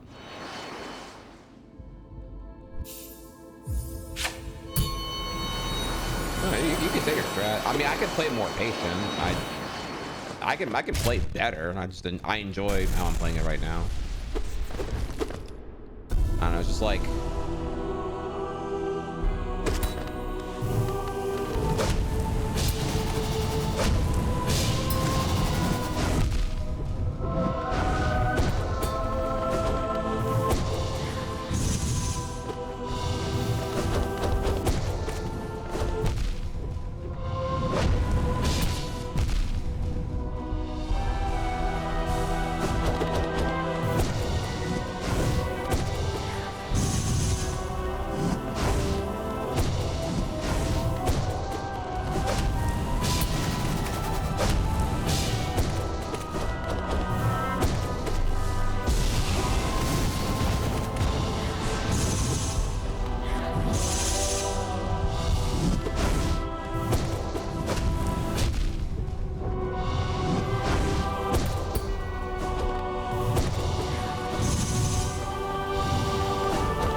I like how I do the fight right now. Even tanking on the sword is like totally fine if I'm aware of my my health. Like I don't have to have like a fuck ton of health.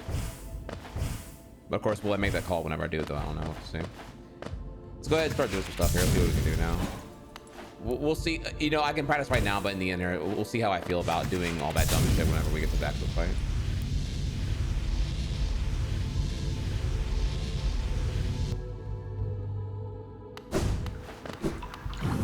Tragically, I think I have a lot of ego involved here though, because it's like when people tell me like, you know, I can tell you what I did. It's like, well, I think what I'm doing is fine.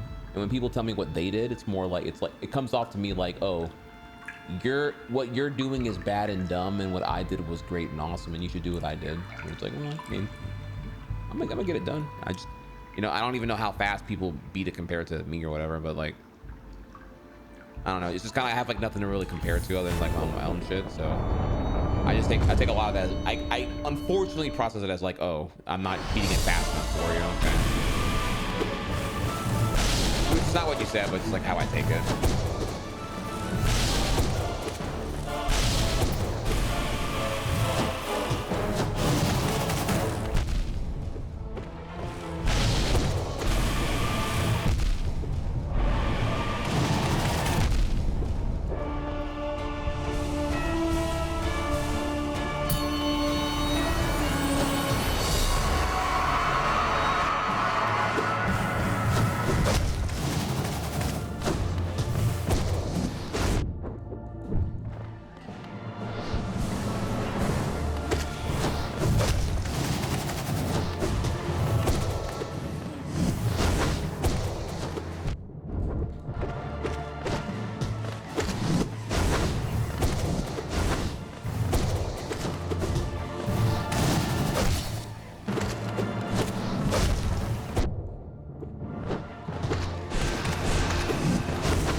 So cold.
So that was terrible.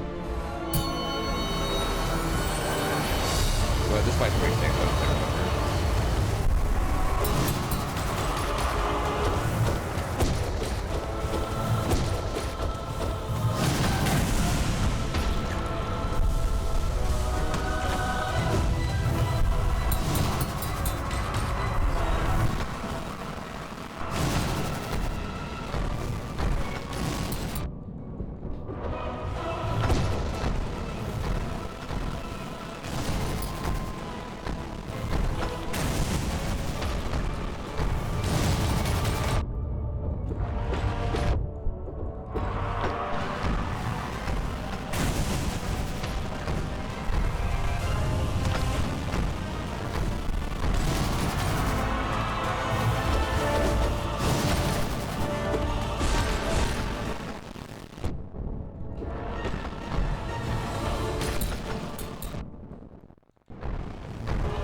Way too many things going on here. That was on me. That was some bad decisions being made there. It's already 7. Fuck. Yeah, I don't know if we're gonna get pantheon on top tonight. Fuck.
even paying attention right now. Holy shit.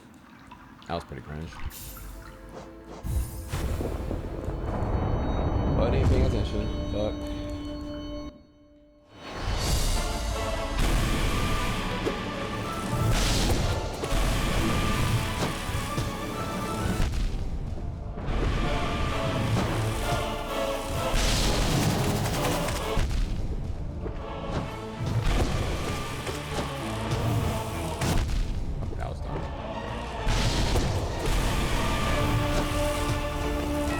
Oh my god, you're really gonna go high again? Holy shit.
What triggers her to be able to take the multi-hit or not?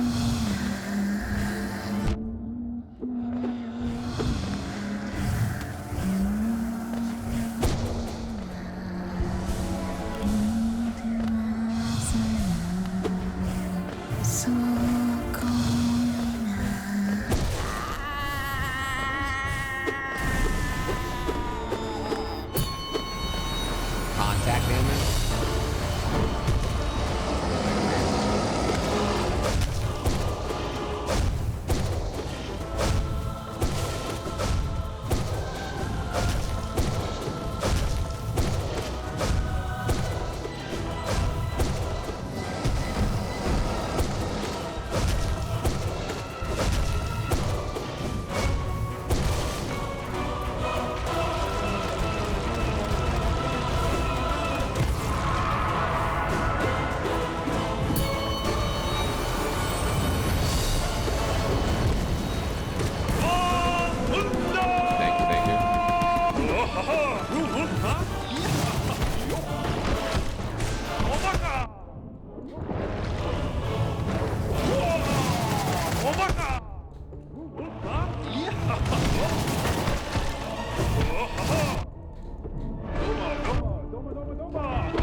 see.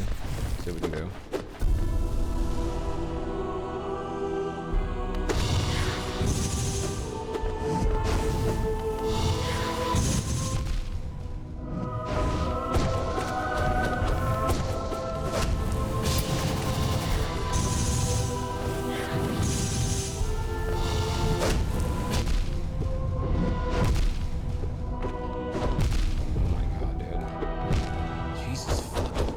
Couldn't.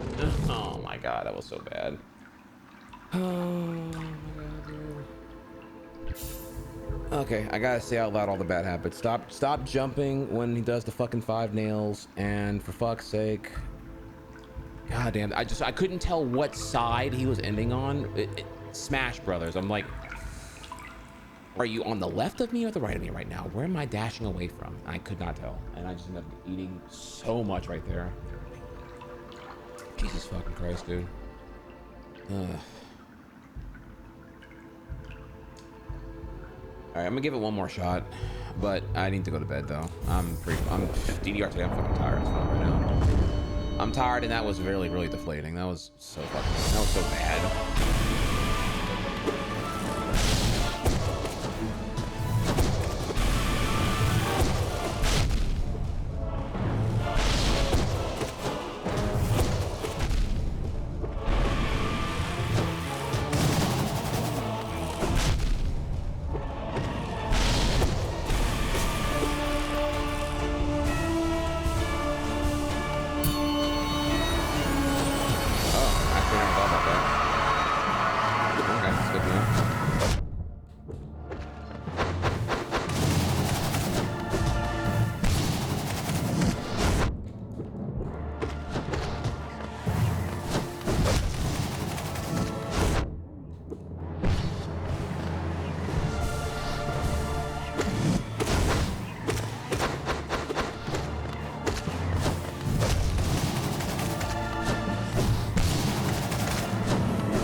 Oh my god, dude. Oh my god.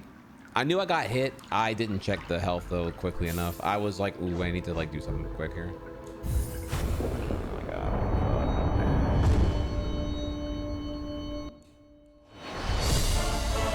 That was not good.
I wanted to heal.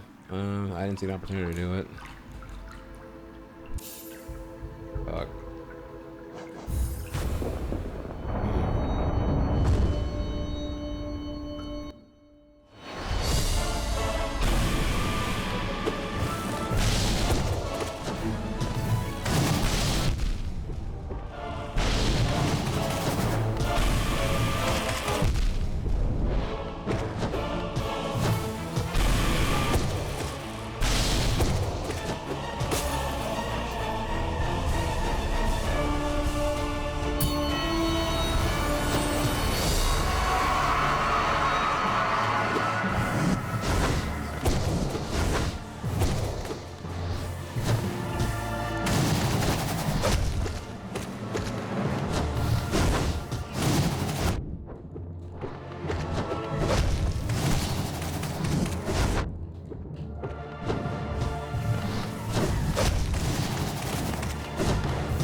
took a 5-hour stormwater exam? Were you like doing your meteorology thesis or some shit?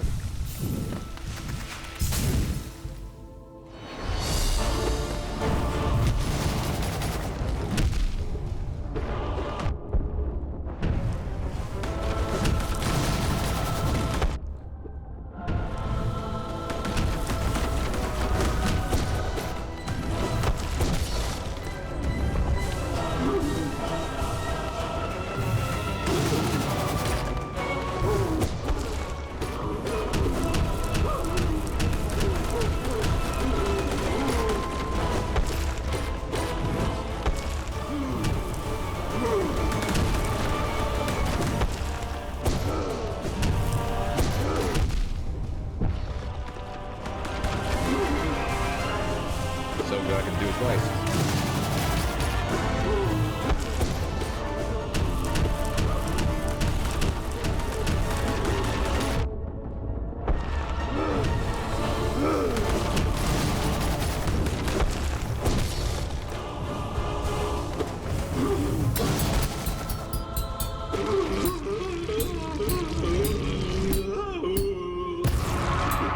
I don't know what I'm doing there. It's causing that, but.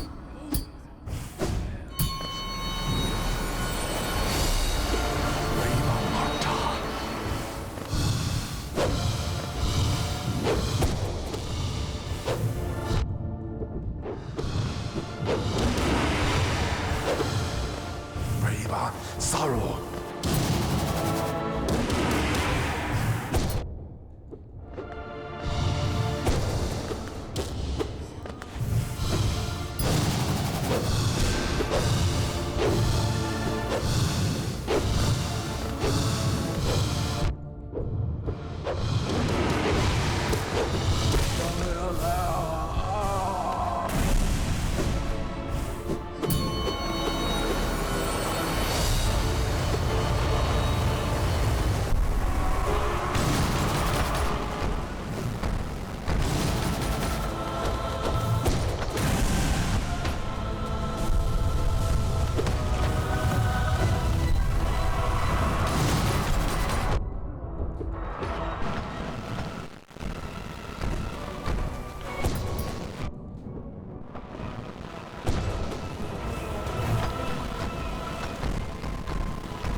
bad habits, please.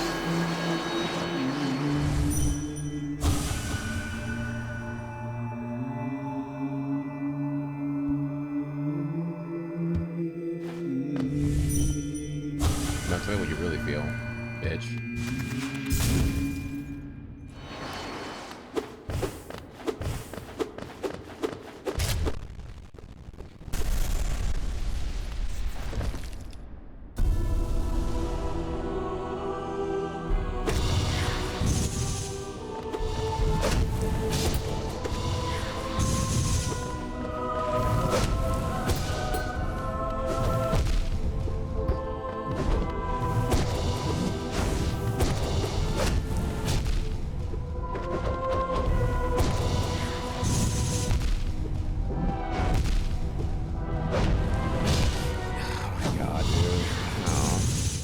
For this tonight, dude. I gotta go to bed. Fucking hell, dude. My composure is so like, I'm also really tired too, though. I can't even, I'm not even gonna like knock it on that. Like, I am really tired. My first DDR session, my first workout in 6 months. I'm pretty gassed right now. I'm not gonna lie. I wish I was done with this sooner, but I'm not, and it feels bad because I'm like, ugh. I'm like one thing away. It actually makes it worse now because I'm like, okay, when I'm done with this one thing, I can move on to Silksong. But also, admittedly, I'm not making it a priority. I keep playing Smash and not like getting to this sooner, so then I run out of time. I don't know. I guess tomorrow I probably should just like get this shit done, then I can enjoy Smash. So we'll probably just do that then. I'll probably just like wake up and just like, ugh, starting to like hate it now. So I'm like literally like. Because today's Tuesday, right? Like, yeah, now Silksong is like a next week thing rather than a tomorrow thing. Unless I like stay up right now, which I don't really want to do. So. Fuck, dude. Like, I want to just like grind it and like make it like brain dead, because I hate that this is a composure thing now. Welcome back. Harpoon Cannon used Twitch Prime. Thank you, Harpoon. Yeah. I mean, it's been a great stream. It's been a good stream. I'm just like, fuck, dude. One thing away from like being completely done with Hollow Knight, then I can move on to everything else in my life. Like, fuck, that was such an unsatisfactory thing too. What happened there? Okay, I gotta like, I gotta write this shit down. I almost have to write it down. So I keep doing. I get there and I'm like, cool, I'm not gonna do the dumb shit, and then I do the dumb shit anyway every fucking time. I literally, it's the same stupid fucking habits. I jump at the 5 nails, and what oh my god, I got hit twice by pillars, like, which is just like cringe as fuck here. I got hit by 2 pillars, which is just like stupid, like completely avoidable and just dumb as fuck. So yeah, I just played bad. I can't even knock it. Let's just chalk it up to I'm tired, and I wouldn't do that if I wasn't tired. So yeah, I wish I had like a less salty, better answer other than just that, but like, fuck. The fight's honest. I mean, it's whatever, like, I can definitely get it done, but shit, I'm like, I feel like right now I'd be working a lot harder to get it done because I'm definitely tired right now. Holy shit. So yeah, whatever, fuck it, we'll just come back tomorrow and get it done. Thank you, Harpoon, again. Let's see who's live, and we'll just come back tomorrow and get it done. And then when it's done, everything else can happen. Maybe even Silksong. Maybe we could do Silksong tomorrow. If I wake up and just do like a, like, if I wake up and lock the fuck in, maybe I'll get some cheap food actually. If I had like some like, if I like got something delivered here, I'm like, oh, I shouldn't even talk like that right now, but like, if I got some food delivered here, I just bang the fucking 12-hour, dude. If I can't do a 12-hour, or really I don't want to on like meal prep, you know what I'm saying? But like, if I got some good delivered here on a 12-hour, dude, we can get, I can fuck this game, get this shit done, have a girthy ass day of Silksong and Smash. I can do all that shit. But we'll see. First thing first, I gotta first thing first is I gotta like just go to bed right now and get that good sleep here, because again, like tonight is the night to be very precautious about that. Like this is my first workout in 6 months. If for those who were here early for the DDR stream, look early in the VODs by the way, bro, I can feel my body changing, and not like in a puberty way, like in a holy fuck dude, my body's like yo, shit was crazy. So here, I'm gonna drop a link for y'all here if y'all are want to see it. Here you go. Okay, who are we raiding? Well, I'm looking right now. Could raid our boy. Oh, Digimon Story Time Stranger's out. I'm not, well, I wasn't gonna play it anyway, but like it looked cool. So Digimon fans, what's good? Are y'all playing that or what? Or does it look like shit? It looks good to me, but I don't know if like, you know, that's me looking across the way though. You wish you could become unemployed. Like, you know, why are you sitting here, CC, why are you sitting here having 80% of your awake time be monopolized by work? You should just like say fuck it, fuck a house, fuck a car, fuck anything other than the Dollar Tree food. Fuck it, just be unemployed, but be free. Then you're rich in your time. Then you can play every game.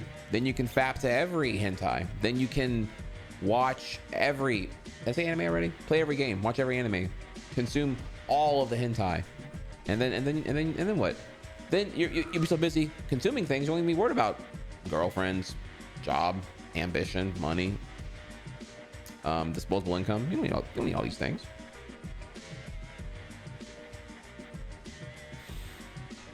You know, I need a new GPU. Oh, fuck. Okay, I see. Unemployed. Okay, unemployed and a broken PC. That is a lethal combination, I will say.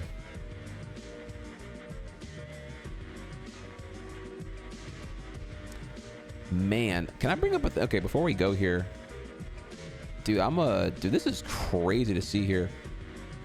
Cody Schwab, like #2 in Melee, when he goes to like a different directory, man, dude, his view count plummets.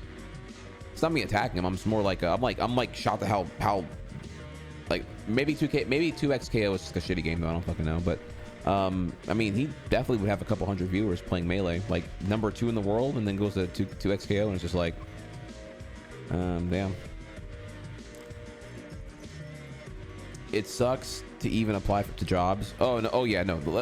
No one's gonna deny that here. No, job hunting is.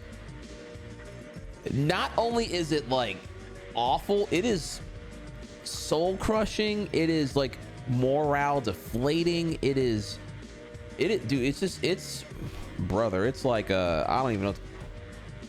And it almost makes you hate yourself because you're like, okay, I just need a job at this point. I can't take another week of these job app hustle perpetual bullshit. Like it is, you almost you go from like looking for the job that you want with some needs involved to now you're just like, okay, I'm just looking for any job now. Like just give me a job so I have something in between the application hustle. Oh my god, it's just, I don't know, like elect me as president in 2028. I'm gonna make job hunting like, I'm gonna actually do like a job force overhaul. We're gonna make this whole thing like, I'm gonna make sure that LinkedIn goes out of business and that, like, you know, have your taxation for the federal government go towards building some kind of like workforce shit. I bet even the red states will get on board with that, wouldn't they? Here, it's funny. It's almost like, wait a minute. What if the Green New Deal had a federal jobs guarantee, and that way this job hunt dystopia would just be like, whatever, you can just like work for the government and then like also help us build you know, modern energy standards, sustainable green energy, and also overhaul our crumbling infrastructure. Oh wait, this was proposed. It was laughed out of Congress because I don't know, because woke and gay and green. Okay, never mind. We can't have good things here. That, by the way, that was like a 20 fucking 16. Dude, that, bro. Let's not even get into it. I'm gonna give myself depression if I think about that again. Like, what could have been, what should have been. Reminder: you hate the Democrats as much as you hate the Republicans. By the way. We are where we are because both of them are terrible and suck and are not serious about actually fixing anything. Just saying. But y'all already know. Okay. Okay, I feel like I haven't, I'm doing a whole lot of talking and not a whole lot of finding someone to raid right now.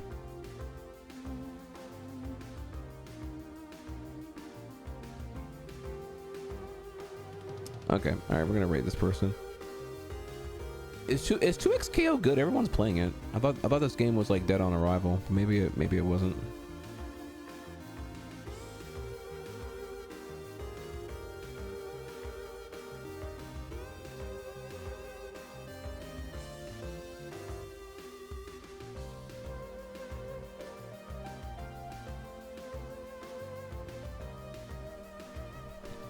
You should try it at least. I have no interest in playing that at all. Not because I don't like it or whatever. I don't even have like a. I'm not even a Riot hater. I'm true indifference here. I don't care about 2xKO. And usually people take that as like a, oh, you don't care. What's your beef with it? No, like genuinely, I don't care. I don't even care to hate it. I have no interest in it because I don't know Riot shit and I don't care about Riot stuff, League or whatever here. Like, and by extension, traditional fighters, I'd rather play Smash. I enjoy Smash. So I have like extra no interest in it. If I'm gonna play a traditional fighter, I would way rather get on SF6 or Tekken 8. So Riot's flavor of 2K stuff is extra. I don't care at all. So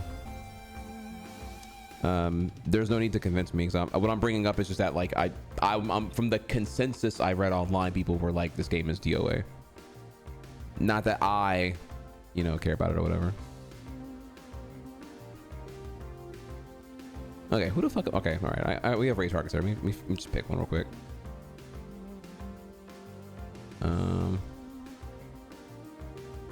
Okay, let's see here. Could raid. Raid our boy. Our friend here is playing. I don't know Minecraft, so I can't really. I don't know what to even say here about this one. So let's just skip on that. Okay, our other person here is.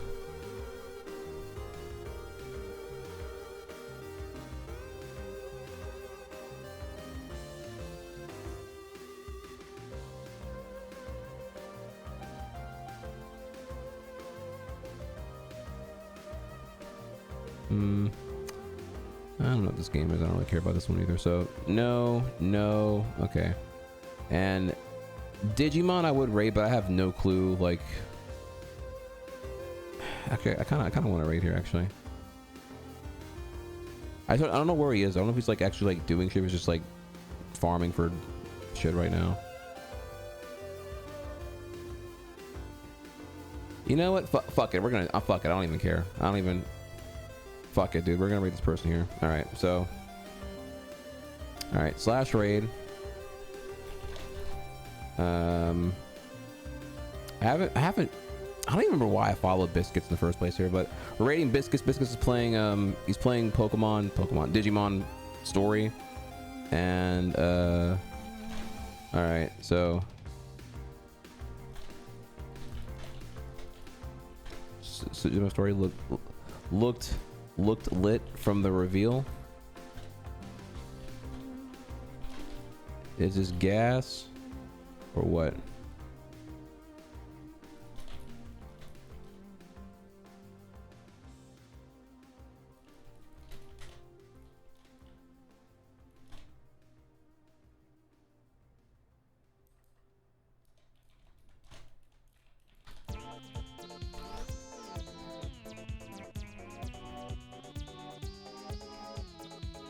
All right, cool. So yeah, yeah, no, the game looks solid, I will say. Not that Digimon games usually are flops anyway. Just more like it kind of caught me off guard how good it looks. So yeah, give that some love. I will see y'all tomorrow. Tomorrow, not DDR. Tomorrow, for sure. I need definitely to break on that shit. So tomorrow will be, you know, I'm gonna sleep in, and when I wake up here, we'll, I don't know, either open with Pantheon or open with Smash and then Pantheon and then I don't know, whatever else.